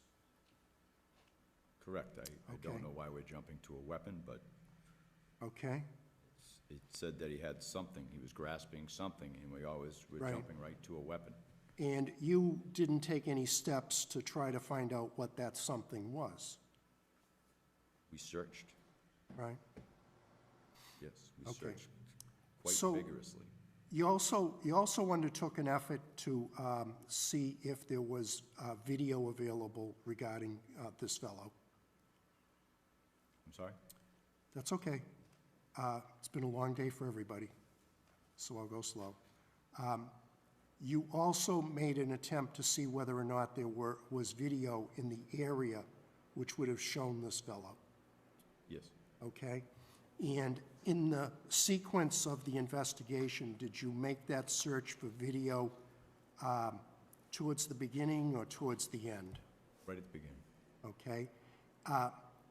And I would assume that your intent in looking for video was that you wanted to identify this person, Part of it. okay? So it would have been significant for you as a police officer when you were looking for the video that you wanted to identify this person, That's part of what we do, yes. right? And would you say that at that point, it would have been important to you to find video that you could have identified this individual? Would it have been important if I could have found, I think if I had found the video that day, my first try at the fire department, and I got these images, I don't know where these are from, the nail salon or wherever, then I would have said, now my suspicions are confirmed, this is probably the overactive imagination of someone at a church. Right. Because the pictures that I'm looking at of this gentleman, and they're just stills, but it was a cold day, and you have a gentleman with his hands in his pockets. You have a man who's changing the hands in his pockets. Sometimes he has both hands in his pockets. Sometimes it's the right, sometimes it's the left. But if I had some images that I could have seen that day, it probably would have put this to rest for me a lot sooner, but I was unable to get them that day.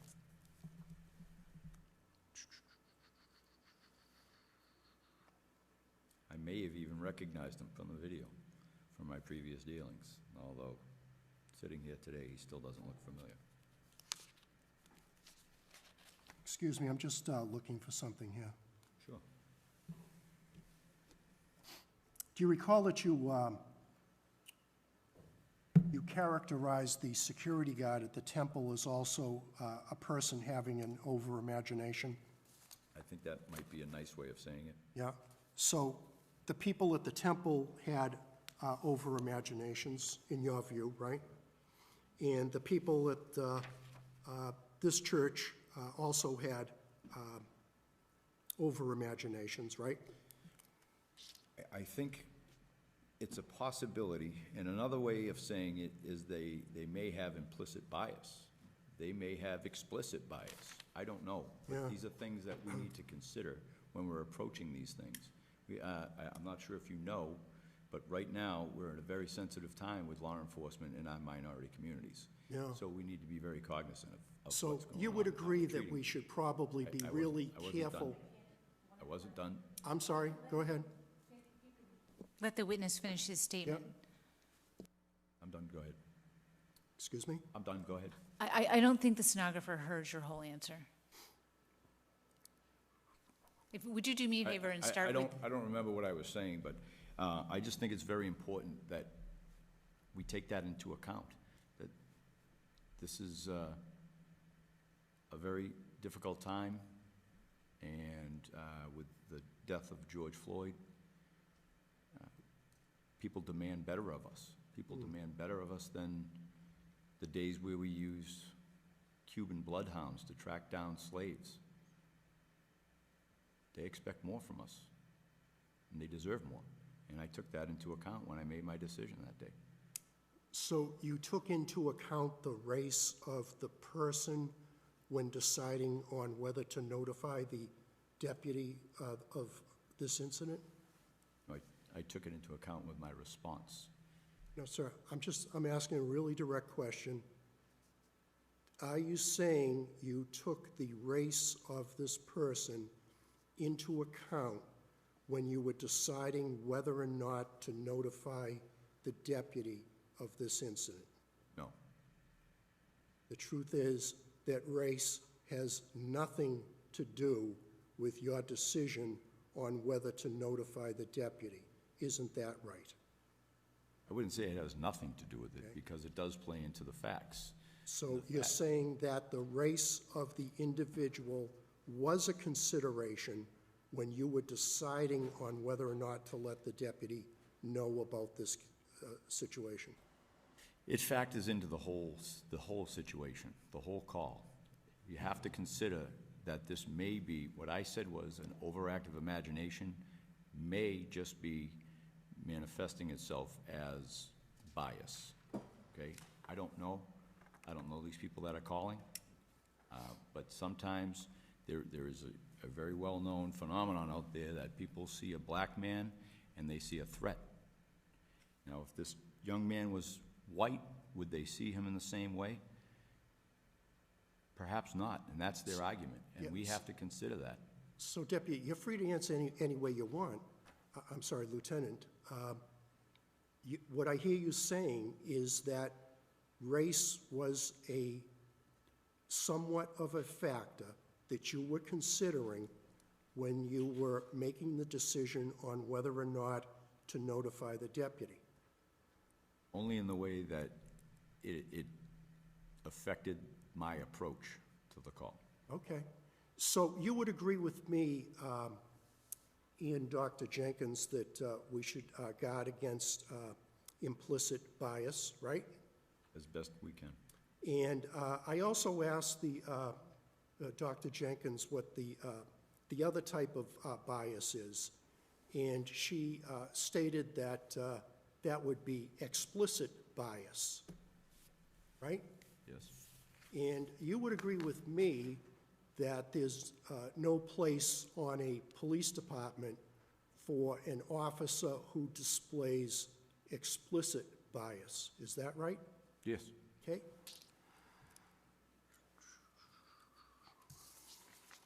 Just a couple of seconds here.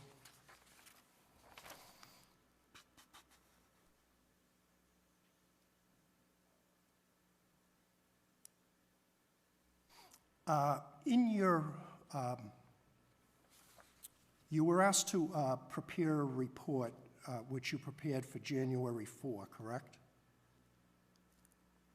in response to Deputy... I'm sorry, sir. I apologize. I'll do better on the question. Okay. You prepared a report to the deputy chief in response to his to from, which is dated January 4, 2021. Is that right? Yes.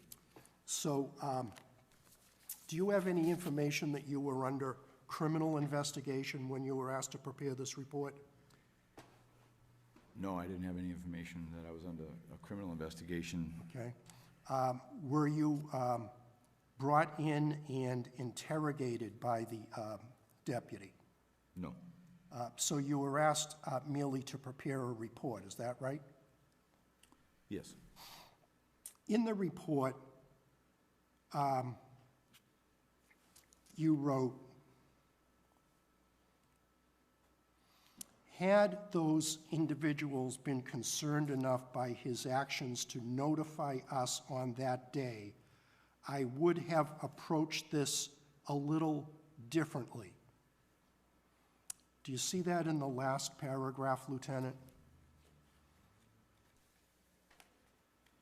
I'm reading the wrong one. Okay, I'm sorry. It's the January 4th memo from you to the deputy.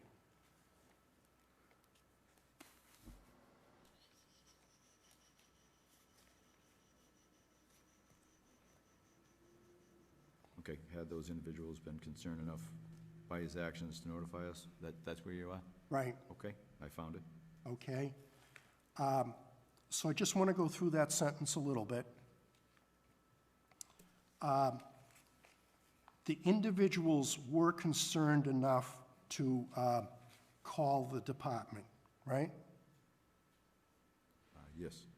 And the individuals were concerned enough to advise the department that this fellow had asked whether or not this is where police officers congregate, right?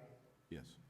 And the individuals were concerned enough about this to tell the department that this guy appeared to be clutching and concealing something underneath his coat, right? Yes.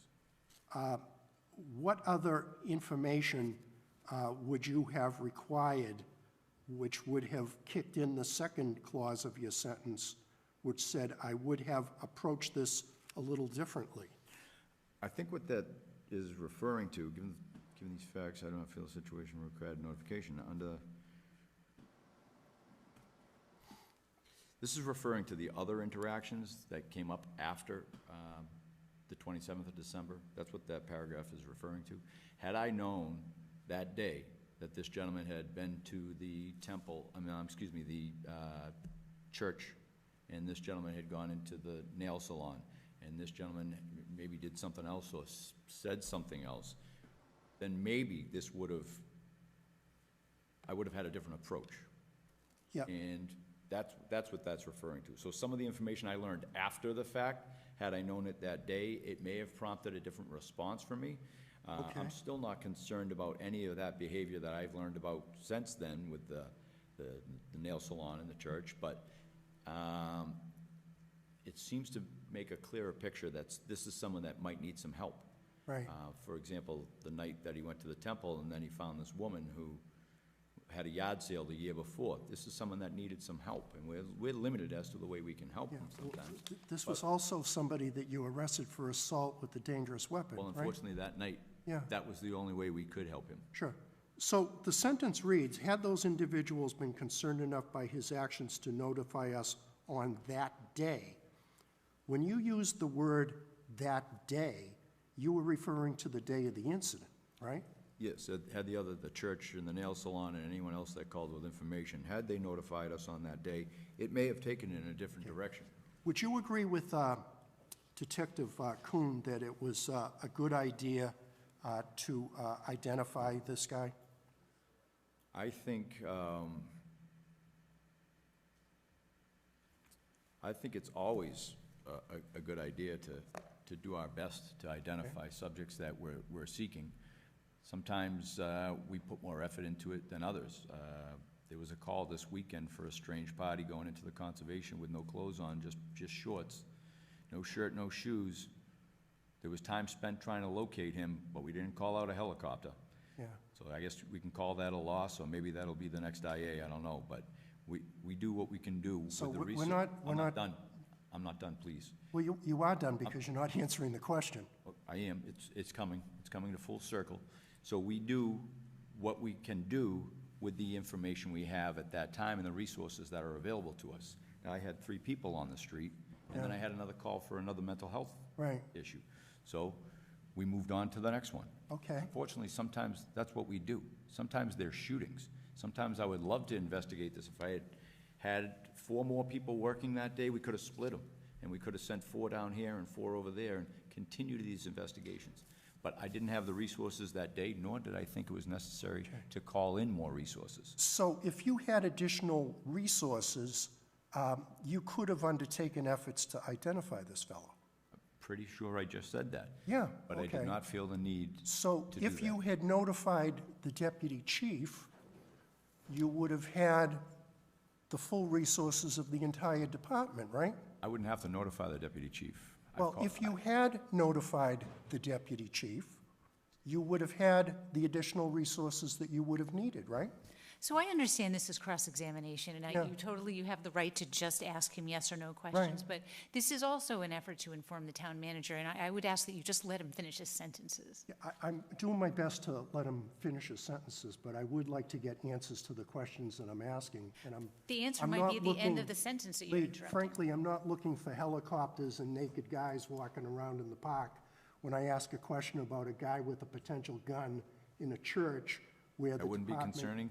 Excuse me? A naked guy in a park wouldn't be concerning? It would be if it was your kids in the park. It may be, sir, but I didn't ask a question about a naked guy in a park or I helicopters. told you about it.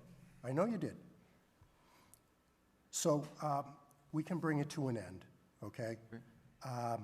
Would you agree with me, sir, that if you had notified the deputy on Sunday about this incident, that the deputy would have been able to employ the resources available to the department to identify this individual and to make contact with the individual, and that all of that would have been in the furtherance of public safety? Because all of that should have been done as quickly as possible, as close to the beginning of that situation, right? Okay. Would you agree? My answer to that question would be, in hindsight, the deputy had the benefit of, he was able to read the reports in his office, confer with the chief, I would imagine, and maybe even the town manager. Then he was able to speak to the congregant. He is not a pastor, I believe he is just a congregant. He was able to speak to him a little more, maybe. And he felt as though it was such a dire situation that he hung up his coat and he went home for the night.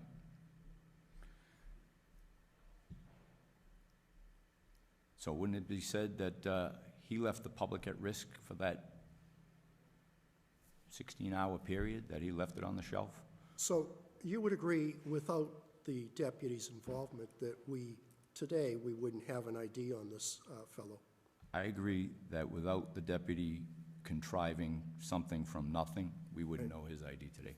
Or we may, because we will be dealing with this young man over and over and over again because he does not get the resources that he needs. Sure. Thank you, sir. I don't have anything else. Thank you. I just have a couple of questions on redirect. Lieutenant McGowan, I think what Attorney Jenkins was getting at in his last couple of questions was that if you had, I think what he's suggesting is that if you had called the deputy, you might have gotten the resources you needed to call in a whole bunch of people on overtime to continue the efforts to identify the person? Is that the way it would have played out? That happens on some occasions, but I call people in all the time. I wouldn't have to notify the deputy. So you could have, if you thought it was necessary, you could have called people in. if Quite you wanted often to. in situations, I've called in other shifts. If we're close to the end of a shift, I just call dispatch and say, get all the midnights in here. I don't have to call and get permission, and then they call, and no, if I needed extra officers, I can make that decision. And Now, so to a certain extent. I'm not gonna cover the town in cops, you know, there is obviously limits to that, but it's been done plenty of times. So the criteria for notifying the chief or the deputy chief, does that include when you need extra people? I don't believe that's covered in that section of the policy. Okay. Just a couple of other questions.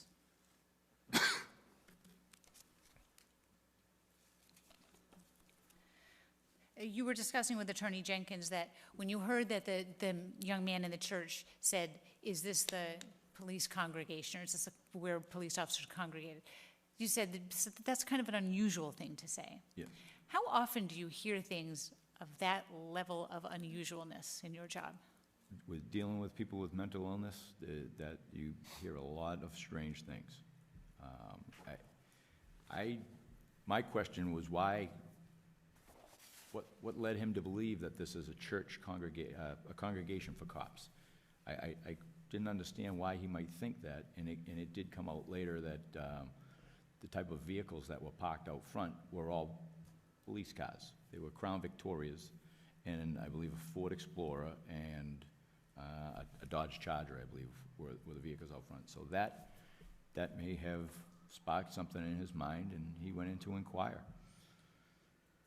And just one more question. Do police officers get specific training on how to be able to tell if someone is concealing a weapon? There are classes out there. What's involved in making that judgment call?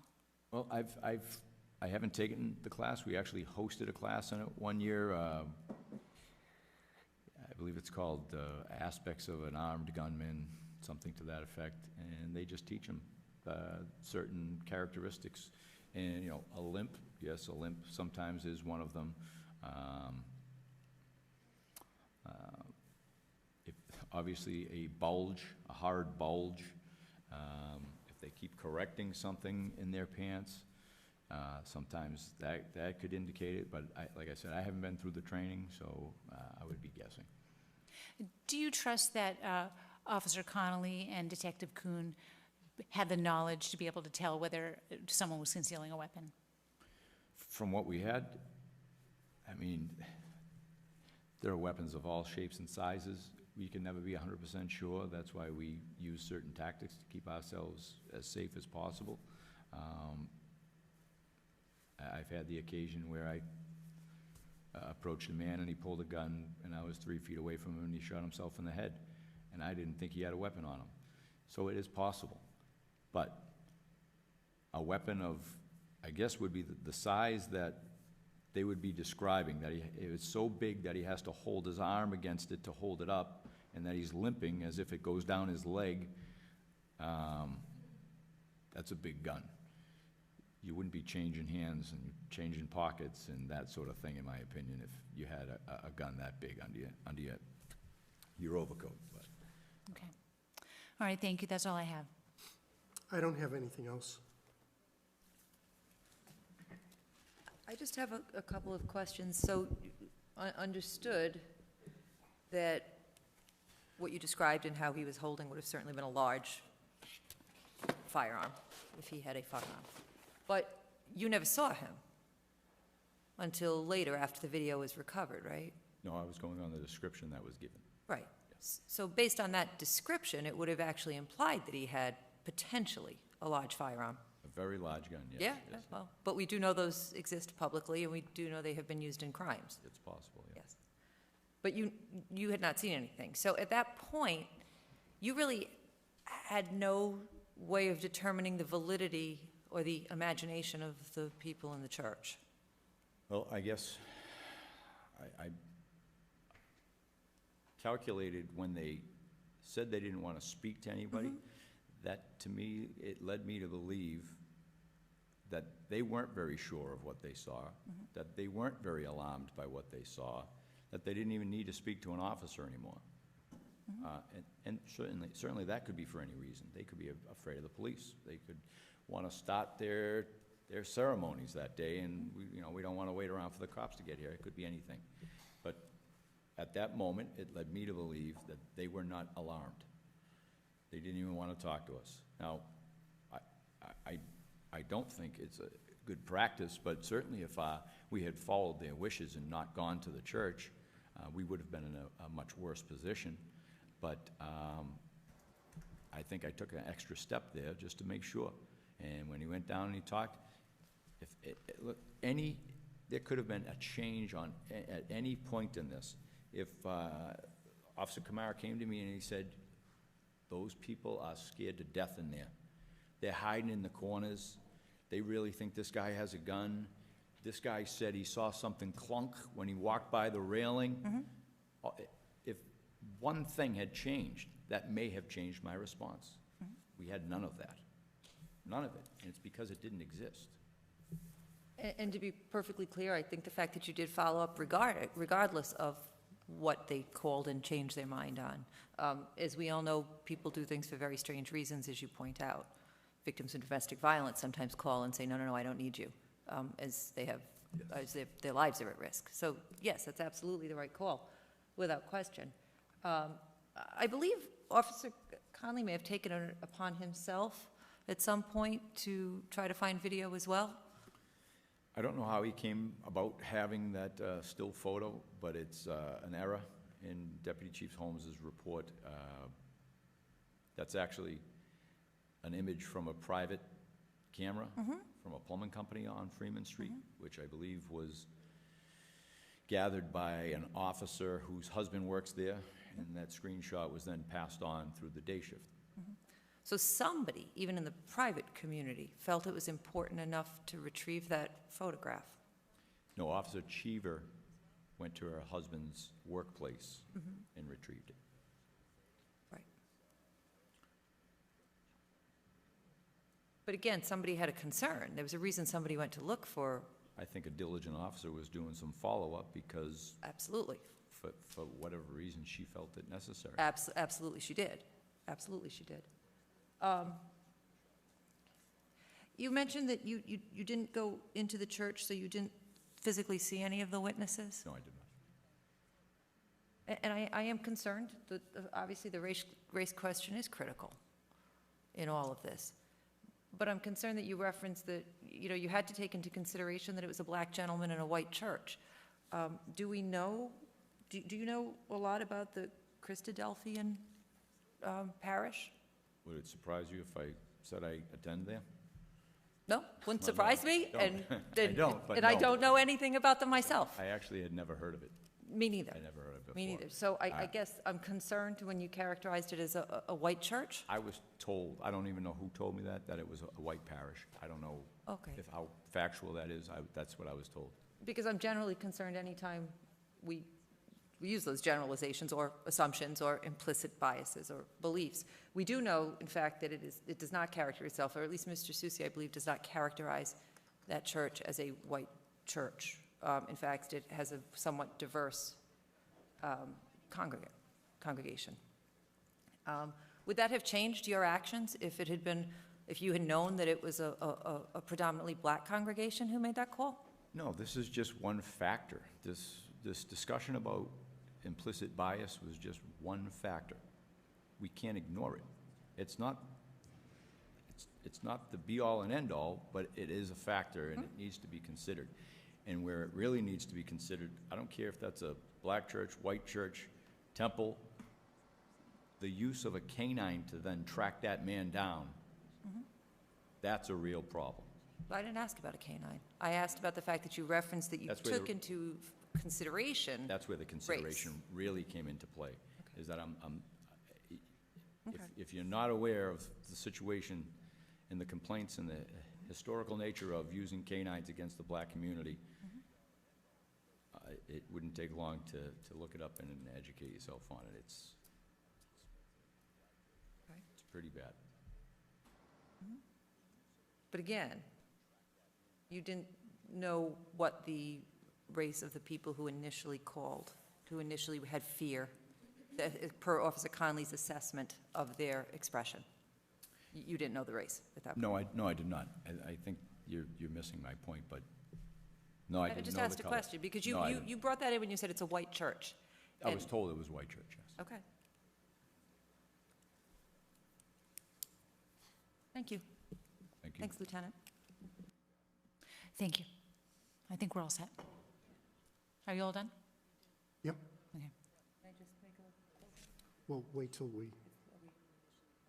why don't we excuse the witness? Could you and I talk, Lee, for a second? Sure. We'll go off the record. Okay.